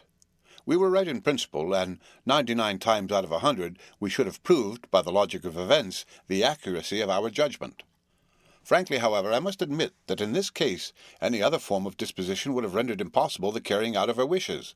For by her predeceasing her daughter, the latter would have come into possession of the property, and even had she only survived her mother by 5 minutes, her property would, in case there were no will, and a will was a practical impossibility in such a case, have been treated at her decease as under intestacy, in which case Lord Godalming, though so dear a friend, would have had no claim in the world, and the inheritors, being remote, would not be likely to abandon their just rights for sentimental reasons regarding an entire stranger. I assure you, my dear sirs, I am rejoiced at the result, perfectly rejoiced." He was a good fellow, but his rejoicing at the one little part in which he was officially interested of so great a tragedy was an object lesson in the limitations of sympathetic understanding. He did not remain long, but said he would look in later in the day and see Lord Godalming. His coming, however, had been a certain comfort to us, since it assured us that we should not have to dread hostile criticism as to any of our acts. Arthur was expected at 5 o'clock, so a little before that time we visited the death-chamber. It was so in very truth, for now both mother and daughter lay in it. The undertaker, true to his craft, had made the best display he could of his goods, and there was a mortuary air about the place that lowered our spirits at once. Van Helsing ordered the former arrangement to be adhered to, explaining that, as Lord Godalming was coming very soon, it would be less harrowing to his feelings to see all that was left of his fiancée quite alone. The undertaker seemed shocked at his own stupidity, and exerted himself to restore things to the condition in which we left them the night before, so that, when Arthur came, such shocks to his feelings as we could avoid were saved. Poor fellow! He looked desperately sad and broken. Even his stalwart manhood seemed to have shrunk somewhat under the strain of his much-tried emotions. He had, I knew, been very genuinely and devotedly attached to his father, and to lose him, and at such a time, was a bitter blow to him. With me he was warm as ever, and to Van Helsing he was sweetly courteous, but I could not help seeing that there was some constraint within him. The professor noticed it too, and motioned me to bring him upstairs. I did so, and left him at the door of the room, as I felt he would like to be quite alone with her, but he took my arm and led me in, saying huskily, "You loved her too, old fellow. She told me all about it, and there was no friend had a closer place in her heart than you. I don't know how to thank you for all you have done for her. I can't think yet." Here he suddenly broke down, and threw his arms round my shoulders, and laid his head on my breast, crying, "Oh, Jack, Jack, what shall I do? The whole of life seems gone from me all at once, and there is nothing in the wide world for me to live for." I comforted him as well as I could. In such cases men do not need much expression. A grip of the hand, the tightening of an arm over the shoulder, a sob in unison, are expressions of sympathy dear to a man's heart. I stood still and silent till his sobs died away, and then I said softly to him, "Come and look at her." Together we moved over to the bed, and I lifted the lawn from her face. God, how beautiful she was! Every hour seemed to be enhancing her loveliness. It frightened and amazed me somewhat, and as for Arthur, he felt a trembling, and finally was shaken with doubt as to with an egg. At last, after a long pause, he said to me in a faint whisper, "Jack, is she really dead?" I assured him sadly that it was so, and went on to suggest, for I felt that such a horrible doubt should not have life for a moment longer than I could help, that it often happened that after death faces become softened, and even resolved into their youthful beauty, that this was especially so when death had been preceded by an acute or prolonged suffering. I seemed to quite do away with any doubt, and after kneeling beside the couch for a while and looking at her lovingly and long, he turned aside. I told him that must be good-bye, as the coffin had to be prepared, so he went back and took her dead hand in his and kissed it, and bent over and kissed her forehead. He came away, fondly looking back over his shoulder at her as he came. I left him in the drawing-room, and told Van Helsing that he had said good-bye, so the latter went to the kitchen to tell the undertaker's men to proceed with the preparations and to screw up the coffin. When he came out of the room again, I told him of Arthur's question, and he replied, "I am not surprised. Just now I doubted for a moment myself." We all dined together, and I could see that poor Art was trying to make the best of things. Van Helsing had been silent all dinner-time, but when we had lit our cigars, he said, "Lord—" But Arthur interrupted him. "No, no, not that, for God's sake. Not yet, at any rate. Forgive me, sir. I do not mean to speak offensively. It is only because my loss is so recently." The professor answered very sweetly, "I only used that name because I was in doubt. I must not call you Mr., and I have grown to love you, yes, my dear boy, to love you as Arthur." Arthur held out his hand and took the old man's warmly. "Call me what you will," he said. "I hope I may always have the title of a friend, and let me say that I am at a loss for words to thank you for your goodness to my poor dear." He paused a moment and went on. "I know that she understood your goodness even better than I do, and if I was rude, or in any way wanting at the time you acted so, you remember—" The professor nodded. "You must forgive me." He answered with a grave kindness, "I know it was hard for you to quite trust me then, for to trust such violence needs to understand, and I take it that you cannot trust me now, for you do not yet understand. And there may be more times when I shall want you to trust when you cannot and may not and must not yet understand.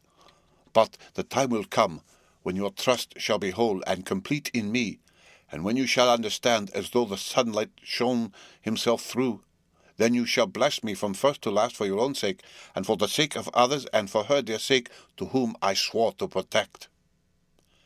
"And indeed, sir," said Arthur warmly, "I shall and always trust you.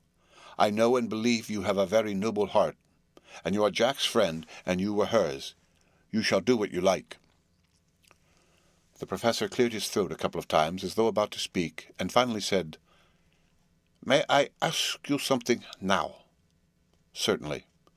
"You know that Mrs. Westenra left you all her property?" "No. poor dear, I never thought of it. And as it is all yours, you have a right to deal with it as you will. I want you to give me permission to read all Miss Lucy's papers and letters. Believe me, it is no idle curiosity. I have a motive of which, to be sure, she would have approved. I have them all here. I took them before we knew that all was yours, so that no strange hand might touch them, no strange eyes look through words into her soul. I shall keep them if I may. Even you may not see them yet, but I shall keep them safe. No word shall be lost, and in the good time I shall give them back to you. It is a hard thing that I ask, but you will do it, will you not, for Lucy's sake?" Arthur spoke out heartily, like his old self. "Dr. Van Helsing, you may do what you will. I feel that in saying this I am doing what my dear one would have approved. I shall not trouble you with questions till the time comes." The old professor stood up as he said solemnly, "And you are right. There will be pain for all of us, but it will not be all pain, nor will this pain be the last. We, and you too, you most of all, dear boy, will have to pass through the bitter water before we reach the sweet. But we must be brave of heart and unselfish, and do our duty, and all will be well." I slept on a sofa in Arthur's room that night. Van Helsing did not go to bed at all. He went to and fro as if patrolling the house, and was never out of sight of the room where Lucy lay in her coffin, strewn with the wild garlic flowers which sent through the door the odour of lily and rose, a heavy, overpowering smell into the night. Mina Harker's Journal, 22 September. In the train to Exeter. Jonathan sleeping. It seems only yesterday that the last entry was made, and yet how much between then and Whitby and all the world before me, Jonathan away and no news of him, and now married to Jonathan, Jonathan a solicitor, a partner, rich, master of his business, Mr. Hawkins dead and buried, and Jonathan with another attack that may harm him. Some day he may ask me about it. Down it all goes. I am rusty in my shorthand. See what unexpected prosperity does for us, so it may be as well to freshen it up again with an exercise anyhow. The service was very simple and very solemn. There were only ourselves and the servants there, one or two old friends of his from Exeter, his London agent, and a gentleman representing Sir John Paxton, the president of the Incorporated Law Society. Jonathan and I stood hand in hand, and we felt that our best and dearest friend was gone from us. We came back to town quietly, taking a bus to Hyde Park Corner. Jonathan thought it would interest me to go into the Row for a while, so we sat down. But there were very few people there, and it was sad-looking and desolate to see so many empty chairs. It made us think of the empty chair at home, so we got up and walked down Piccadilly. Jonathan was holding me by the arm, the way he used to in the old days before I went to school. I felt it very improper, for you can't go on for some years teaching etiquette and decorum to other girls without the pedantry of it biting yourself a bit. But it was Jonathan, and he was my husband, and we didn't know anybody who saw us, and we didn't care if they did, so on we walked. I was looking at a very beautiful girl in a big cartwheel hat, sitting in a victoria outside Giuliano's, when I felt Jonathan clutch my arm so tight that he hurt me, and he said under his breath, "My God!" I am always anxious about Jonathan, for I fear that some nervous fit may upset him again, so I turned to him quickly and asked him what it was that disturbed him. He was very pale, and his eyes seemed bulging out as, half in terror and half in amazement, he gazed at a tall, thin man with a beaky nose and black moustache and pointed beard, who was also observing the pretty girl. He was looking at her so hard that he did not see either of us, so I had a good view of him. His face was not a good face. It was hard and cruel and sensual, and big white teeth that looked all the whiter because his lips were so red were pointed like an animal's. Jonathan kept staring at him till I was afraid he would notice. I feared he might take it ill, he looked so fierce and nasty. I asked Jonathan why he was disturbed, and he answered, evidently thinking that I knew as much about it as he did, "Do you see who it is?"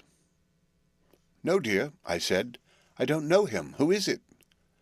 His answer seemed to shock and thrill me, for it was said as if he did not know that it was me, Mina, to whom he was speaking. "It is the man himself." The poor dear was evidently terrified at something, very greatly terrified. I do believe that if he had not had me to lean on and to support him, he would have sunk down. He kept staring. A man came out of the shop with a small parcel and gave it to the lady, who then drove off. The dark man kept his eyes fixed on her, and when the carriage moved up Piccadilly, he followed in the same direction and hailed a hansom. Jonathan kept looking after him and said, as if to himself, "I believe it is the Count, but he has grown young. My God, if this be so! Oh, my God! My God, if only I knew, if only I knew!" He was distressing himself so much that I feared to keep his mind on the subject by asking him any questions, so I remained silent. I drew away quietly, and he, holding my arm, came easily. We walked a little further, and then went in and sat for a while in the Green Park. It was a hot day for autumn, and there was a comfortable seat in a shady place. After a few minutes staring at nothing, Jonathan's eyes closed, and he went quickly into a sleep, with his head on my shoulder. I thought it was the best thing for him, so it did not disturb him. In about 20 minutes he woke up and said to me quite cheerfully, "Why, Mina, have I been asleep? Oh, do forgive me for being so rude. Come, and we'll have a cup of tea somewhere." He had evidently forgotten all about the dark stranger, as in his illness he had forgotten all that this episode had reminded him of. I don't like this lapsing into forgetfulness. It may make or continue some injury to the brain. I must not ask him, for fear I shall do more harm than good, but I must somehow learn the facts of his journey abroad. The time is come, I fear, when I must open the parcel and know what is written. Oh, Jonathan, you will, I know, forgive me if I do wrong, but it is for your own dear sake. Later. A sad homecoming in every way, the house empty of the dear soul who was so good to us. Jonathan, still pale and dizzy under a slight relapse of his malady, and now a telegram from Van Helsing, whoever he may be. "You will be grieved to hear that Mrs. Westenra died 5 days ago, and that Lucy died the day before yesterday. They were both buried today." Oh, what a wealth of sorrow in a few words! Poor Mrs. Westenra! Poor Lucy! Gone! Gone, never to return to us! And poor, poor Arthur, to have lost such a sweetness out of his life! God help us all to bear our troubles. Dr. Seward's diary continued. 22 September. It is all over. Arthur has gone back to Ring, and has taken Quincy Morris with him. What a fine fellow is Quincy! I believe in my heart of hearts that he suffered as much about Lucy's death as any of us, but he bore himself through it like a moral Viking. If America can go on breeding men like that, she will be a power in the world indeed.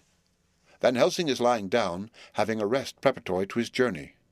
He goes to Amsterdam tonight, but says he returns tomorrow night, that he only wants to make some arrangements which can only be made personally. He is to stop with me then, if he can. He says he has work to do in London, which may take him some time. Poor old fellow! I fear that the strain of the past week has broken down even his iron strength. All the time of the burial he was, I could see, putting some terrible restraint on himself.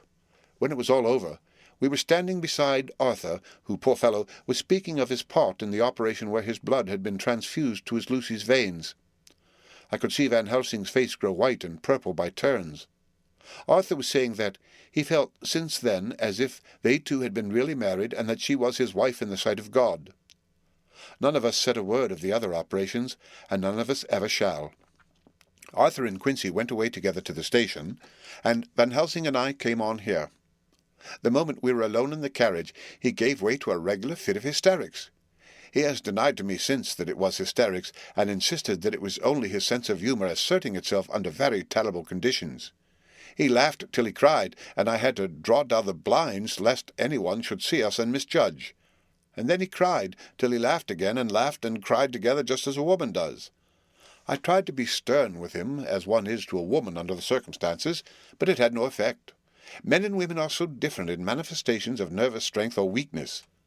Then, when his face grew grave and stern again, I asked him why his mirth, and why at such a time.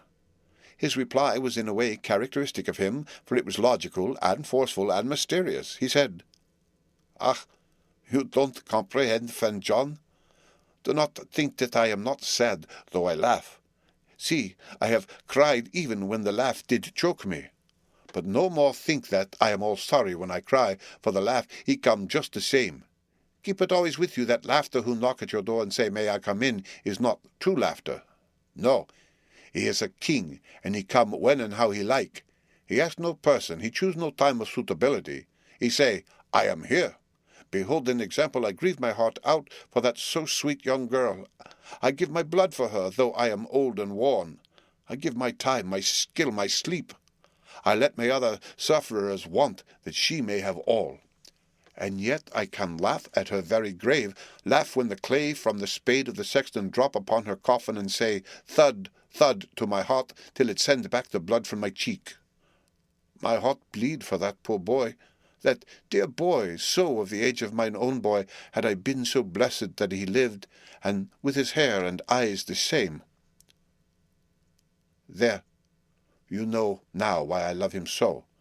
And yet, when he say things that touch my husband heart to the quick, and make my father heart yearn to him as to no other man, not even you, friend John, for we are more level in experiences than father and son, yet even at such a moment King Laugh he come to me, and shout and bellow in my ear, here I am, to the blood come dance back, and bring some of the sunshine that he carry with him to my cheek. Oh, friend John, it is a strange world. A sad world, a world full of miseries and woes and troubles. And yet when King Laugh come, he make them all dance to the tune he play. Bleeding hearts and dry bones of the churchyard, and tears that burn as they fall, all dance together to the music that he make with that smileless mouth of him. Oh, and believe me, friend John, that he is good to come, and kind. Ach, we men and women are like ropes drawn tight with strain that pull us different ways. Then tears come, and like the rain on the ropes, they brace us up, until perhaps the strain become too great and we break. But King Laugh, he come like the sunshine, and he ease off the strain again, and we bear to go on with our labor, what it may be. I did not like to wound him by pretending not to see his idea, but as I did not yet understand the cause of his laughter, I asked him. As he answered me, his face grew stern, and he said in quite a different tone, "Oh, it was the grim irony of it all, this so lovely lady garlanded with flowers, that looked so fair as life, till, one by one, we wondered if she were truly dead. She laid in that so fine marble house in that lonely churchyard, where rest so many of her kin, laid there with the mother who loved her, and whom she loved, and that sacred bell going toll, toll, toll, so sad and slow, and those holy men with the white garments of the angel pretending to read books, and yet all the time their eyes never on the page, and all of us with the bowed head. And all for what? She is dead, so, is it not?" "Well, for the life of me, Professor," I said, "I can't see anything to laugh at in all that. Why, your expression makes it a harder puzzle than before. But even if the burial service was comic, what about poor Art and his trouble? Why, his heart was simply breaking." "Just so. Said he not that the transfusion of his blood to her veins had made her truly his bride?" "Yes, and it was a sweet and comforting idea for him." "Quite so. But there was a difficulty, friend John. If so that, then what about the others? Ho, ho! Then this so sweet maid is a polyandrist, and me, with my poor wife dead to me but alive by church's law, though no wits, all gone, even I, who am faithful husband to this now no wife, am bigamist." "I don't see where the joke comes in there either," I said, and I did not feel particularly pleased with him for saying such things. He laid his hand on my arm and said, "Friend John, forgive me if I pain. I showed not my feeling to others when it would wound, but only to you, my old friend, whom I can trust.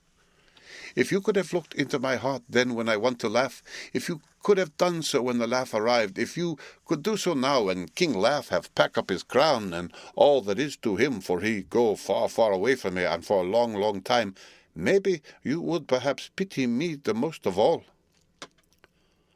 I was touched by the tenderness of his tone, and asked why. "Because I know." And now we are all scattered, and for many a long day loneliness will sit over our roofs with brooding wings.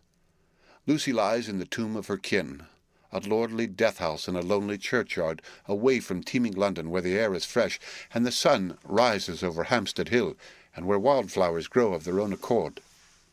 So I can finish this diary, and God only knows if I shall ever begin another. If I do, or if I even open this again, it will be to deal with different people and different themes, for here, at the end, where the romance of my life is told, ere I go back to take up the thread of my life work, I say sadly and without hope, finis. The Westminster Gazette, 25 September. A Hampstead Mystery.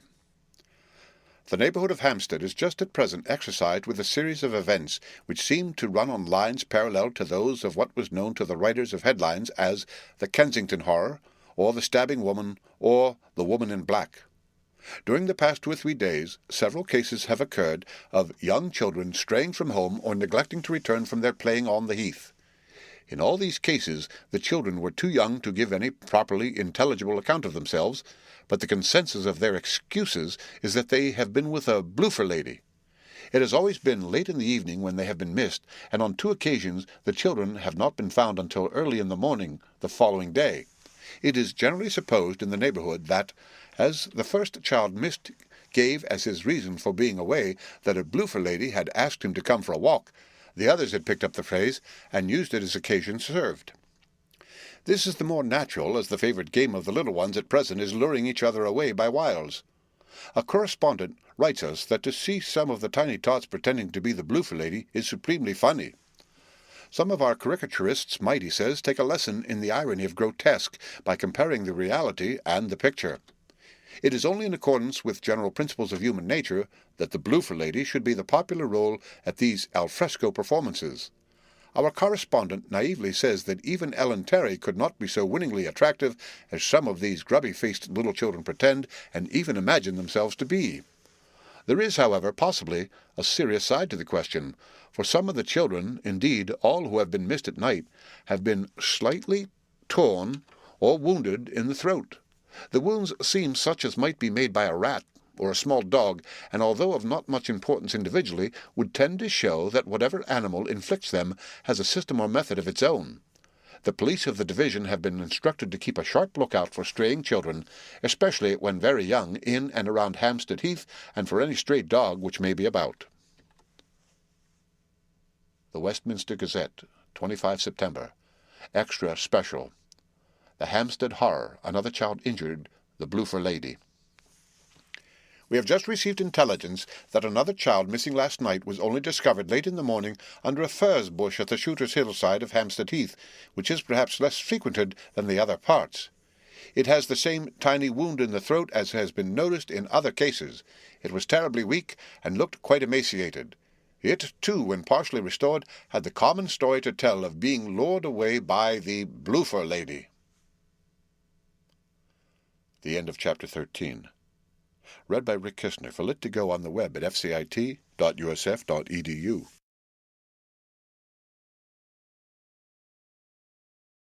Dracula by Bram Stoker. Chapter 14. Mina Harker's Journal. 23 September. Jonathan is far better after a bad night.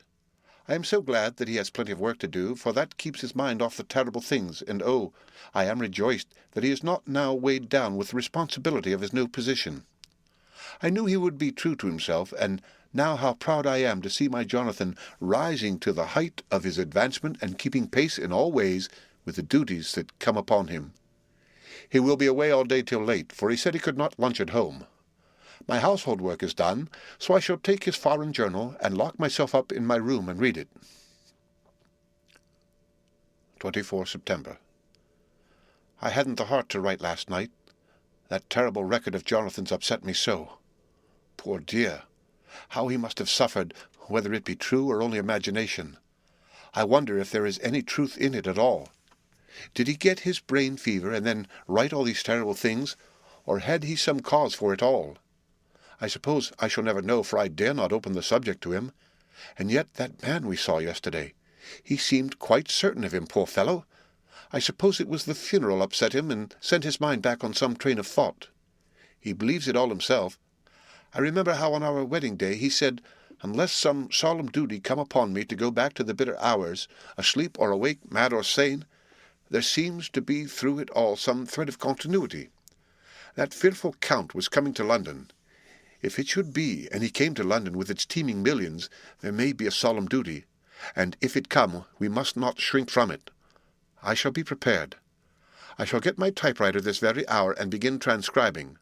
Then we shall be ready for other eyes if required, and if it be wanted, then, perhaps, if I am ready, poor Jonathan may not be upset, for I can speak for him, and never let him be troubled or worried with it at all.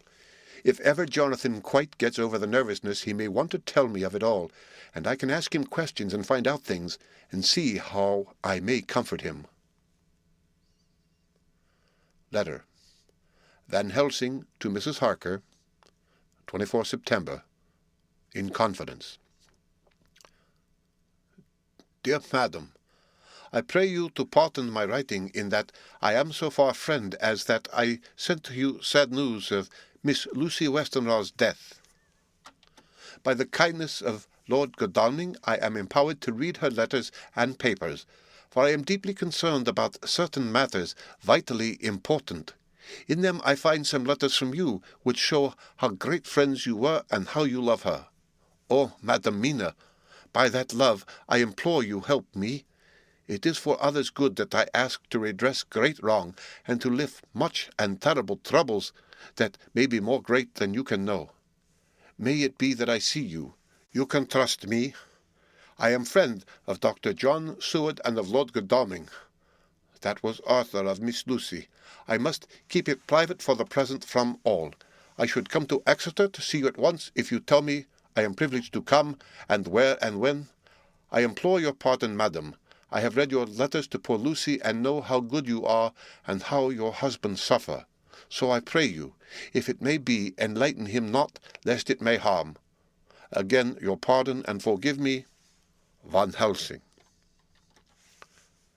Telegram.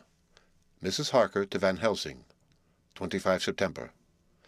Come today by 10:15 train if you can catch it. Can see you any time you call.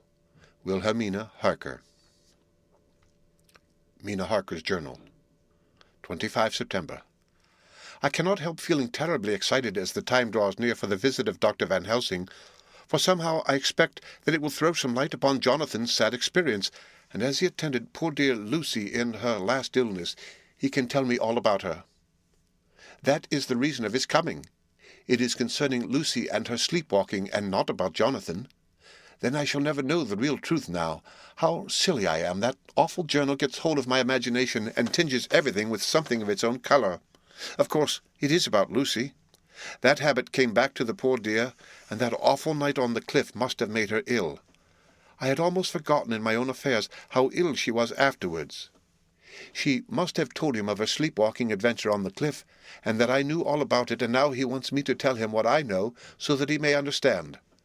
I hope I did right in not saying anything of it to Mrs. Westenra. I should never forgive myself if any act of mine, were it even a negative one, brought harm on poor dear Lucy. I hope, too, Dr. Van Helsing will not blame me. I have had so much trouble and anxiety of late that I feel I cannot bear more just at present. I suppose a cry does us all good at times, clears the air as other rain does. Perhaps it was reading the journal yesterday that upset me, and then Jonathan went away this morning to stay away from me a whole day and night, the first time we have been parted since our marriage. I do hope the dear fellow will take care of himself, and that nothing will occur to upset him. It is 2:00, and the doctor will be here soon now. I shall say nothing of Jonathan's journal unless he asks me. I am so glad I have typewritten out my own journal, so that, in case he asks about Lucy, I can hand it to him. It will save much questioning. Later. He has come and gone. Oh, what a strange meeting, and how it all makes my head whirl round. I feel like one in a dream. Can it be all possible, or even a part of it? If I had not read Jonathan's journal first, I should never have accepted even a possibility. Poor, poor dear Jonathan, how he must have suffered. Please the good God, all this may not upset him again. I shall try to save him from it, but it may be even a consolation and help to him, terrible though it be, and awful in its consequences, to know for certain that his eyes and ears and brain did not deceive him, and that it is all true. It may be that it is the doubt which haunts him, that when the doubt is removed, no matter which, waking or dreaming, may prove the truth, he will be more satisfied and better able to bear the shock. Dr. Van Helsing must be a good man as well as a clever one, if he is Arthur's friend and Dr. Seward's, and if they brought him all the way from Holland to look after Lucy. I feel from having seen him that he is good and kind and of a noble nature. When he comes tomorrow, I shall ask him about Jonathan, and then, please God, all this sorrow and anxiety may lead to a good end. I used to think I would like to practice interviewing. Jonathan's friend on the Exeter News told him that memory is everything in such work, that you must be able to put down exactly almost every word spoken, even if you had to refine some of it afterwards. Here was a rare interview. I shall try to record it verbatim. It was 2:30 when the knock came. I took my courage à deux mains and waited. In a few minutes Mary opened the door and announced Dr. Van Helsing. I rose and bowed, and he came towards me, a man of medium weight, strongly built, with his shoulders set back over a broad, deep chest, and a neck well balanced on the trunk as the head is on the neck. The poise of the head strikes me at once as indicative of thought and power. The head is noble, well-sized, broad, and large behind the ears. The face, clean-shaven, shows a hard, square chin, a large, resolute, mobile mouth, a good-sized nose, rather straight, but with quick, sensitive nostrils that seem to broaden as the big bushy brows come down and the mouth tightens. The forehead is broad and fine, rising at first almost straight and then sloping back above two bumps or ridges wide apart, such a forehead that the reddish hair cannot possibly tumble over it, but falls naturally back and to the sides. Big, dark blue eyes are set widely apart and are quick and tender or stern with the man's moods. He said to me, "Mrs. Harker, is it not?" I bowed assent. "That was Miss Mina Murray?" Again I assented. "It is Mina Murray that I came to see, that was friend of that poor dear child, Lucy Westenra. Madam Mina, it is on account of the dead that I come." "Sir," I said, "you could have no better claim on me than that you were a friend and helper of Lucy Westenra." And I held out my hand. He took it and said tenderly, "Oh, Madam Mina, I know that the friend of that poor little girl must be good, but I had yet to learn." He finished his speech with a courtly bow. I asked him what it was that he wanted to see me about, so he began at once. "I have read your letters to Miss Lucy. Forgive me, but I had to begin to inquire somewhere, and there was none to ask. I know that you were with her at Whitby. She sometime kept a diary. You need not look surprised, Madam Mina. It was begun after you had left, and was an imitation of you, and in that diary she traces by inference certain things to a sleepwalking in which she puts down that you saved her. In great perplexity, then I come to you, and asked you out of your so much kindness to tell me all of it that you can remember." "I can tell you, I think, Dr. Van Helsing, all about it." "Ah, then you have good memory for facts, for details. It is not always so with young ladies." "No, doctor, but I wrote it all down at the time. I can show it to you if you like." "Oh, Madam Mina, I will be grateful. You will do me much favour." I could not resist the temptation of mystifying him a bit. I suppose it is some taste of the original apple that remains still in our mouths, so I handed him the shorthand diary. He took it with a grateful bow and said, "May I read it?" "If you wish," I answered as demurely as I could. He opened it, and for an instant his face fell. Then he stood up and bowed. "Oh, you so clever woman," he said. "I know long that Mr. Jonathan was a man of much thankfulness, but see, his wife have all the good things. And will you not so much honour me and so help me as to read it for me? Alas, I know not the shorthand." By this time my little joke was over, and I was almost ashamed, so I took the typewritten copy from my work-basket and handed it to him. "Forgive me," I said. "I could not help it, but I had been thinking that it was of dear Lucy that you wished to ask, and so that you might not have to wait, not on my account, but because I know your time must be precious, I have written it out on the typewriter for you." He took it, and his eyes glistened. "You are so good," he said, "and may I read it now? I may want to ask you some things when I have read." "By all means," I said. "Read it over whilst I order lunch, and then you can ask me questions whilst we eat." He bowed and settled himself in a chair with his back to the light, and became so absorbed in the papers whilst I went to see after lunch, chiefly in order that he might not be disturbed. When I came back, I found him walking hurriedly up and down the room, his face all ablaze with excitement. He rushed up to me and took me by both hands. "Och, Madam Mina," he said, "how can I say what I owe you? This paper is as sunshine. It opens the gate to me. I am dazed, I am dazzled with so much light, and yet clouds roll in behind the light every time. But that you cannot comprehend. Oh, but I am grateful to you, you so clever woman. Madam," he said this very solemnly, "if ever Abraham Van Helsing can do anything for you or yours, I trust you will let me know. It will be pleasure and delight if I may serve you as a friend, but all I have ever learned, all I can ever do, shall be for you and those you love. There are darknesses in life, and there are lights. You are one of the lights.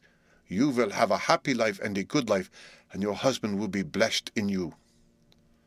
"But, doctor, you praise me too much, and you do not know me." "Not know you, I, who am old and who have studied all my life men and women, I who have made my specialty the brain and all that belongs to him and all that follow from him, and I have read your diary that you have so goodly written for me, and which breathes out truth in every line. I, who have read your so sweet letter to poor Lucy of your marriage and your trust, not know you? Oh, Madam Mina, good women tell all their lives, and by day and by hour and by minute, such things that angels can read, and we men who wish to know have in us something of angels' eyes. Your husband is noble nature, and you are noble too, for you trust, and trust cannot be where there is mean nature. And your husband, tell me of him. Is he quite well? Is all that fever gone, and is he strong and hearty?" I saw here an opening to ask him about Jonathan, so I said, "He was almost recovered, but he has been greatly upset by Mr. Hawkins's death." He interrupted. "Oh, yes, I know. I have read your last 2 letters. I went on. "I suppose this upset him, for when we were in town on Thursday last, he had a sort of shock." "A shock, and after brain fever so soon? That is not good. What kind of shock was it?" "He thought he saw someone who recalled something terrible, something which led to his brain fever." And here the whole thing seemed to overwhelm me in a rush. The pity for Jonathan, the horror which he experienced, the whole fearful mystery of his diary, and the fear that has been brooding over me ever since, all came in a tumult. I suppose I was hysterical, for I threw myself on my knees and held up my hands to him and implored him to make my husband well again. He took my hands and raised me up, and made me sit on the sofa, and sat by me. He held my hand in his, and said to me with, oh, such infinite sweetness, "My life is a barren and lonely one, and so full of work that I have not had much time for friendships, but since I have been summoned to here by my friend John Seward, I have known so many good people, and seen such nobility, that I feel more than ever, and it has grown with my advancing years the loneliness of my life. Believe me, then, that I come here full of respect for you, and you have given me hope not in what I am seeking of, but that there are good women still left to make life happy, good women whose lives and whose truths may make good lesson for the children that are to be. I am glad that I may here be of some use to you. For if your husband suffer, he suffer within the range of my study and experience. I promise you that I will gladly do all for him that I can, all to make his life strong and manly, and your life a happy one. Now you must eat. You're overwrought and perhaps over-anxious. Husband Jonathan would not like to see you so pale, and what he like not, what he love, is not to his good. Therefore, for his sake, you must eat and smile. You have told me about Lucy, and so now we shall not speak of it, lest it distress. I shall stay in Exeter tonight, for I want to think much over what you have told me, and when I have thought, I will ask you questions, if I may. And then, too, you will tell me of husband Jonathan's trouble so far as you can, but not yet. You must eat now. Afterwards you shall tell me all. After lunch, when we went back to the drawing-room, he said to me, "And now, tell me all about him." When it came to speaking to this great learned man, I began to fear that he would think me a weak fool, and Jonathan a madman. That journal is all so strange, and I hesitated to go on. But he was so sweet and kind, and he had promised to help, and I trusted him, so I said, "Dr. Van Helsing, what I have to tell you is so queer that you must not laugh at me or at my husband. I have been since yesterday in a sort of fever of doubt. You must be kind to me, and not think me foolish, that I have even half believed some very strange things." He reassured me by his manner as well as his words when he said, "Oh, my dear, if you only knew how strange is the matter regarding which I am here, it is you who would laugh. I have learned not to think little of anyone's belief, no matter how strange it may be. I have tried to keep an open mind, and it is not the ordinary things of life that could close it, but the strange things, the extraordinary things, the things that make one doubt if they be mad or sane." Thank you 1,000 times. You have taken a weight off my mind. If you will let me, I shall give you a paper to read. It is long, but I have typewritten it out. It will tell you my trouble and Jonathan's. It is the copy of his journal when abroad, and all that happened. I dare not say anything of it. You will read for yourself and judge. And then, when I see you, perhaps you will be very kind and tell me what you think." "I promise," he said as I gave him the papers, "I shall in the morning, as soon as I can, come to see you and your husband, if I may. Jonathan will be here at 11:30, and you must come to lunch with us and see him then. You could catch the quick 3:34 train, which will leave you at Paddington before 8. He was surprised at my knowledge of the trains offhand, but he does not know that I have made up all the trains to and from Exeter, so that I might help Jonathan in case he is in a hurry. So he took the papers with him and went away, and I sit here thinking I don't know what. Letter, by hand. Van Helsing to Mrs. Harker, 25 September, 6 o'clock. Dear Madam Mina, I have read your husband's so wonderful diary. You may sleep without doubt. Strange and terrible as it is true. I will pledge my life on it. It may be worse for others, but for him and you there is no dread.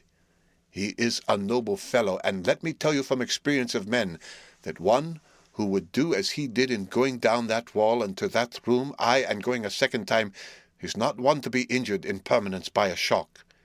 His brain and his heart are all right, this I swear, before I have even seen him, so be at rest. I shall have much to ask him of other things.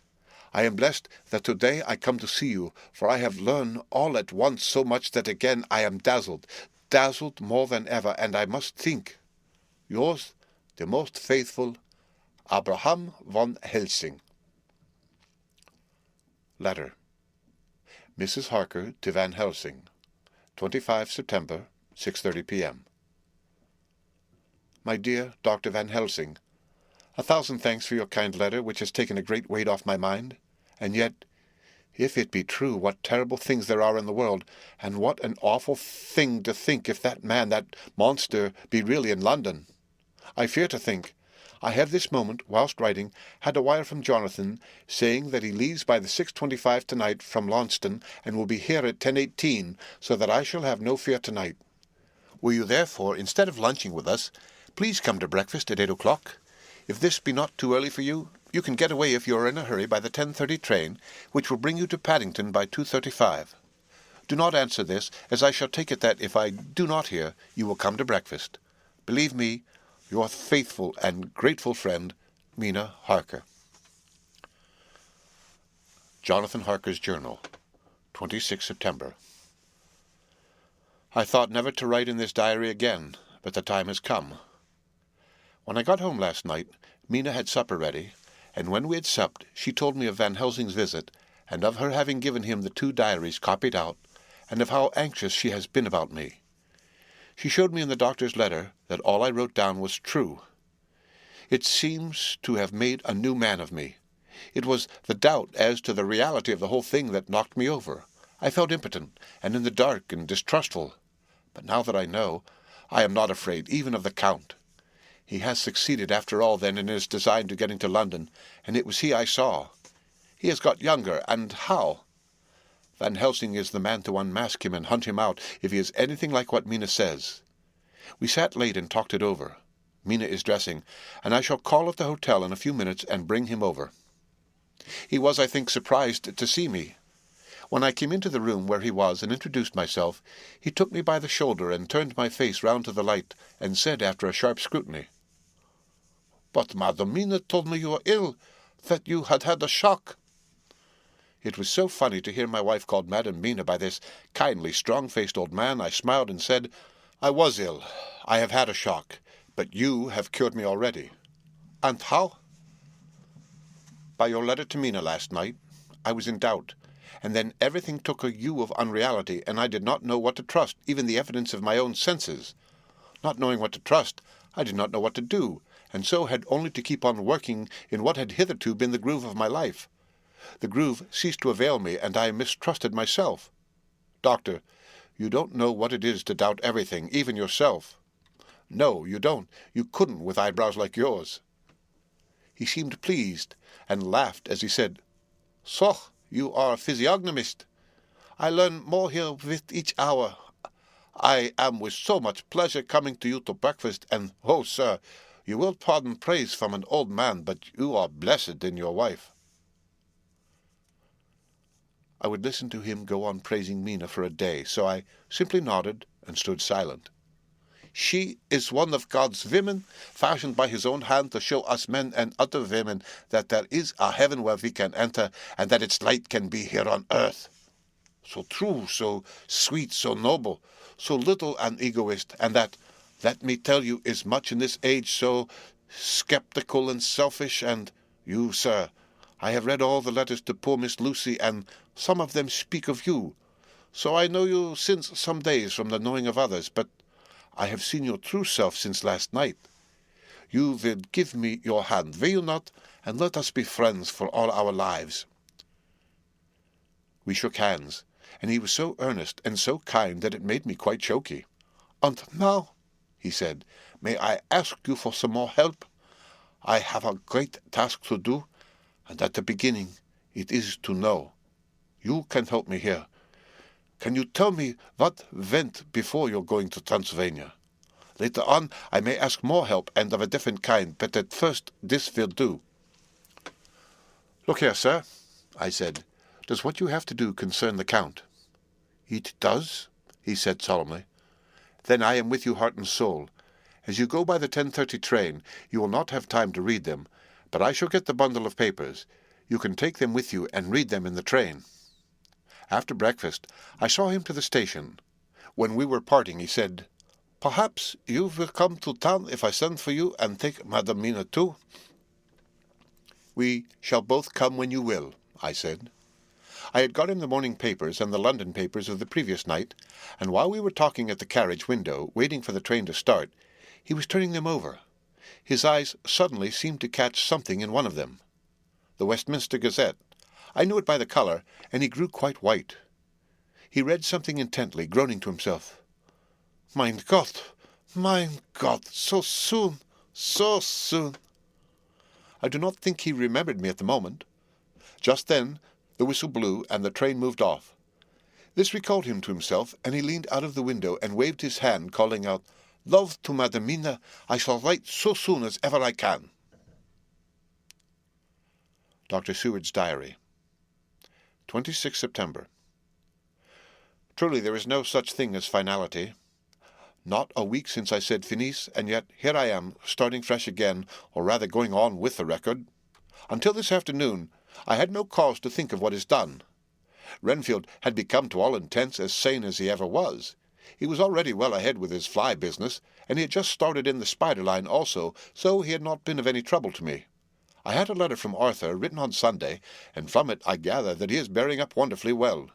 Quincy Morris is with him, and that is much of a help, for he himself is a bubbling well of good spirits. Quincy wrote me a line, too, and from him I hear that Arthur is beginning to recover something of his old buoyancy, so as to them all my mind is at rest. As for myself, I was settling down to my work with the enthusiasm which I used to have for it, so that I might fairly have said that the wound which poor Lucy left on me was becoming cicatrized. Everything is, however, now reopened, and what is to be the end God only knows. I have an idea that Van Helsing thinks he knows too, but he will only let out enough at a time to whet curiosity. He went to Exeter yesterday, and stayed there all night. Today he came back, almost bounded into the room at about 5:30, and thrust last night's Westminster Gazette into my hand. "What do you think of that?" he asked as he stood back and folded his arms. I looked over the paper, for I really did not know what he meant, but he took it from me and pointed out a paragraph about children being decoyed away at Hampstead. It did not convey much to me until I reached a passage where it described small puncture wounds on their throats. An idea struck me, and I looked up. "Well," he said, "it is like poor Lucy's.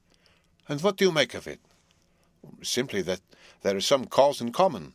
Whatever it was that injured her has injured them." I did not quite understand his answer. "That is true indirectly, but not directly." "How do you mean, Professor?" I asked. I was a little inclined to take his seriousness lightly, for, after all, 4 days of rest and freedom from burning, harrowing anxiety does help to restore one's spirits. But when I saw his face, it sobered me. Never, even in the midst of our despair about poor Lucy, had he looked more stern. "Tell me," I said.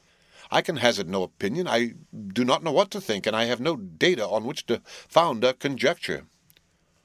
"Do you mean to tell me, friend John, that you have no suspicion as to what poor Lucy died of, not after all the hints given not only by events, but by me?"